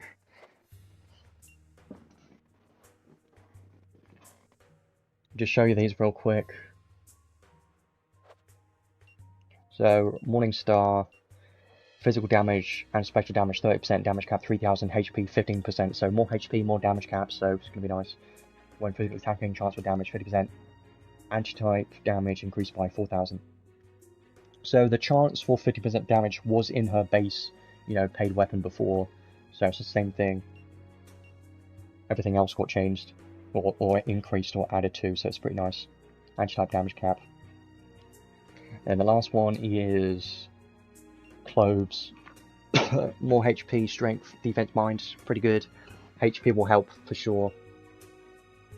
Movement speed +1, damage taken minus 30%, pretty nice. Boost defense and mind based on how low HP is, maximum 30%. And when you're demonized, when using a skill, you can't be interrupted by most attacks. That is quite significant. Like, that's technically a part of a unit's kit on a paid equipment, pretty much. So if you plan to use the base form of Rem, definitely get this cloth, because not being interrupted by most attacks when using a skill when you have the demonized buff is it's very good. It's very useful, because not being interrupted is just a very good quality of life effect that you like to have on the unit. So I would recommend to get this one just for that effect, only if you plan to use her. It's up to you, but they're nothing crazy. Not as good as Emilia's dress, because this one's just insane. 50% more ice magic damage is insane. But yeah, decent paid equipment. Nothing crazy though for Rem. Now let's have a look at the insight. Let's go and try her out. So base skills with insight, paid equipments.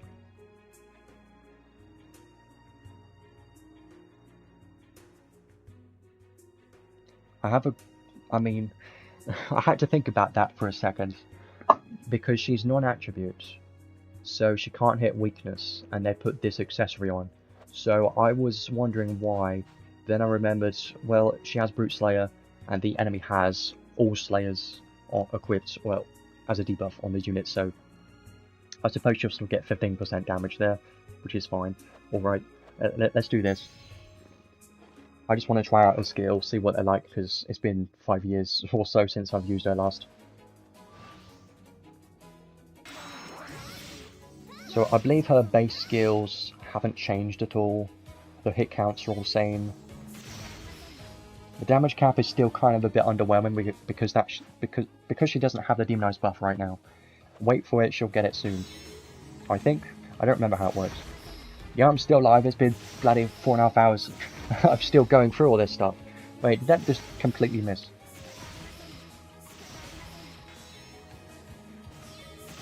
Yeah, I really need to have dinner, so I'm trying to get through this real quick and then finish it up, because... So, her skill 2 is a close attack. This was a very good skill. Back in the day, it was very quick. And it is a very quick skill, it's very good. So you can spam this. It's quite good. So if you can get enough damage cap, this could be quite a good skill. I think she gets a demonized buff from her special, but let's try out the skill. If you've been here from the start, I'm surprised. I don't know what to say. I'm just surprised. Yeah, this skill 3 is not that fast, and it just completely missed. Yeah, it's not my favourite skill 3. Her best skills are skill 2 for sure. I'm going to do this one more time, use the special. I think the special gives her the demonized buff, I'm pretty sure.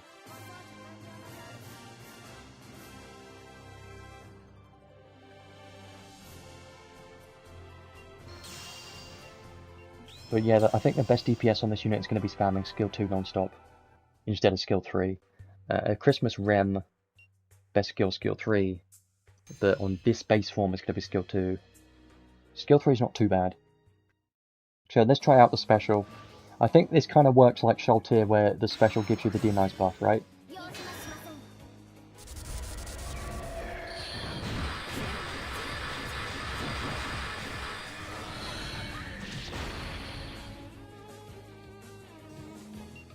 Okay, I don't remember how to get it. Unless she gets it when she's close to death, I don't remember. But oh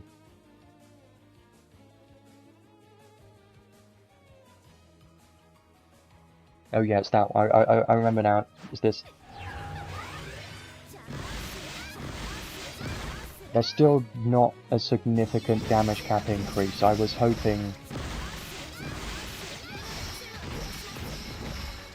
I mean, yeah, I don't think there's going to be anything crazy, because the problem is the skill 2 knocks the enemy back. So if you've got a flinchable enemy, spamming this is going to knock the enemy away, and then you'll stop hitting the enemy. So, yeah,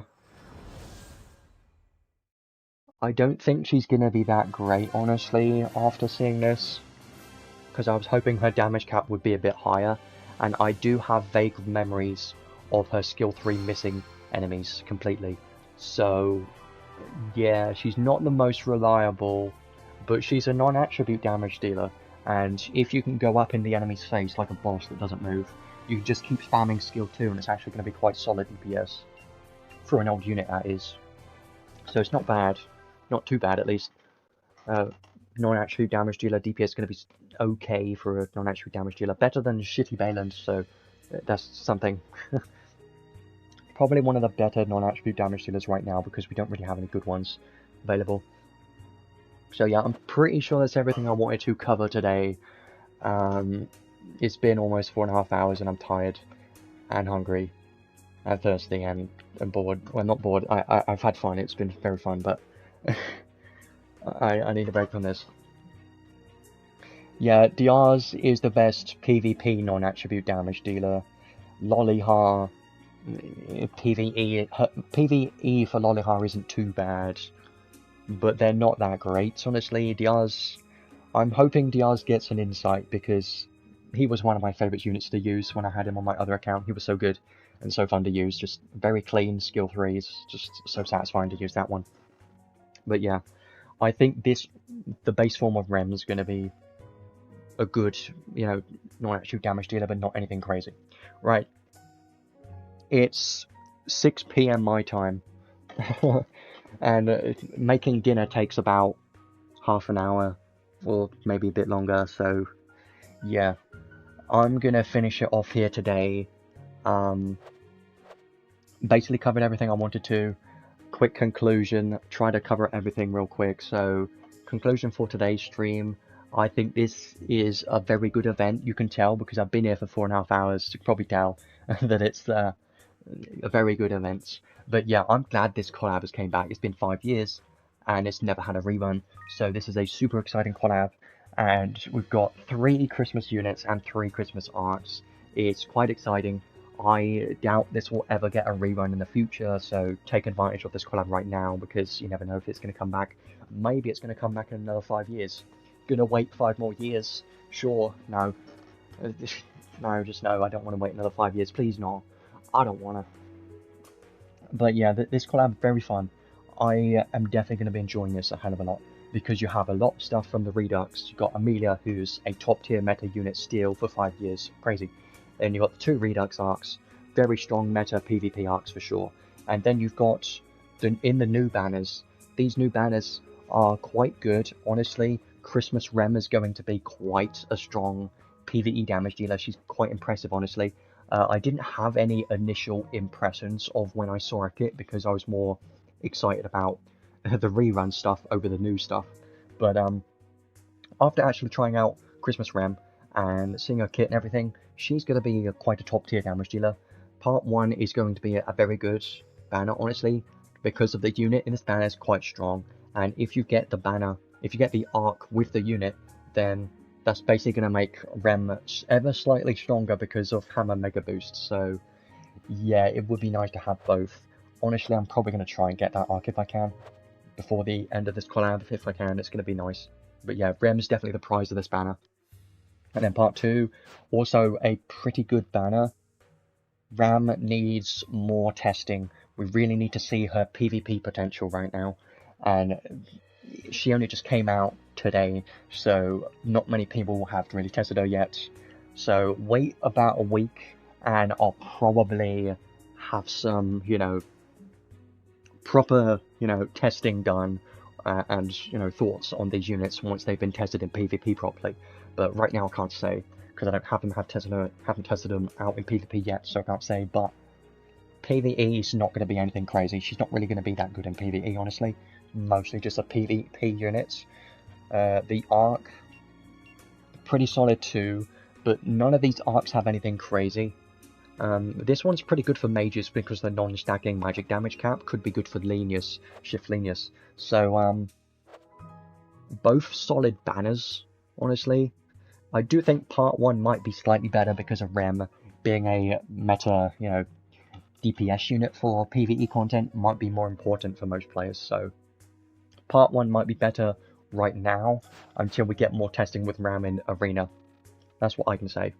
And then you can easily skip Family. She don't care about her. I mean, she's interesting, but just ignore her. She's a permanent unit that will come back in 6 months on the permanent banner, so just ignore that. And then the Redux, yeah, 2 very good arcs, 1 very strong unit. Highly recommended to get these 3 that I've gotten today because they're all very strong for PvP. Technically not necessary. Highest priority is Beast of the End. Best arc in here for sure. The stuff in the Redux are so good. It's very good. And then you've got this Christmas Step Up banner, which honestly this is a very good banner because you've got limited stuff in here, which for 15,000 free crystals you can get 1 guaranteed and select 1. It's a very good deal. So a lot of good stuff going on right now. But yeah, I think the current banners on right now, very good, and it is difficult to pull everything that you want to get right now because there's so many good banners. You've got the new part 1, part 2, and part 3 coming up next week for ReZero Christmas units and arcs, and you've also got the rerun of the ReZero units, and you've also got every single Christmas unit and arc being reran at the same time. So yeah, this is a difficult time to be pulling because you don't actually have much time. You've got less time than normal, which sucks. This banner, Step Up banner, lasts 2 weeks only, and the ReZero banners only last 18 days, not 3 weeks. So you do have less time.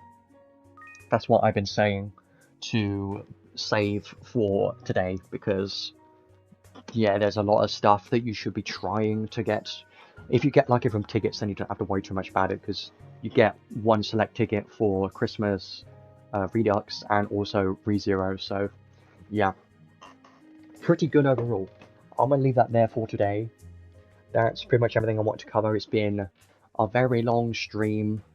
I need a break. I won't add the timestamps immediately after the stream.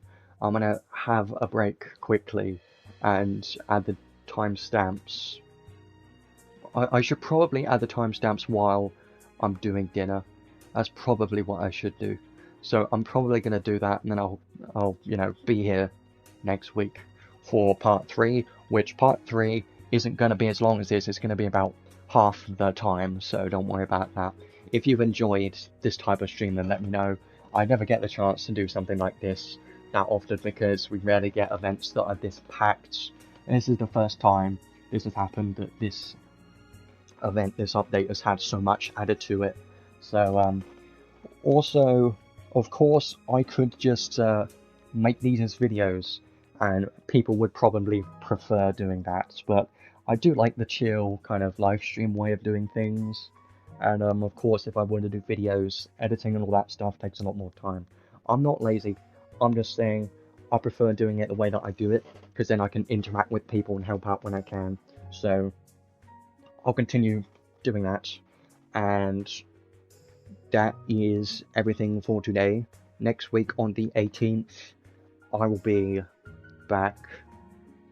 I really need to, yeah. People that like live streams, I'm glad that you can stick around and watch these, because I like doing these. Before I did these, I did live streams too, but they were less interactive as this. I just enjoy these a lot.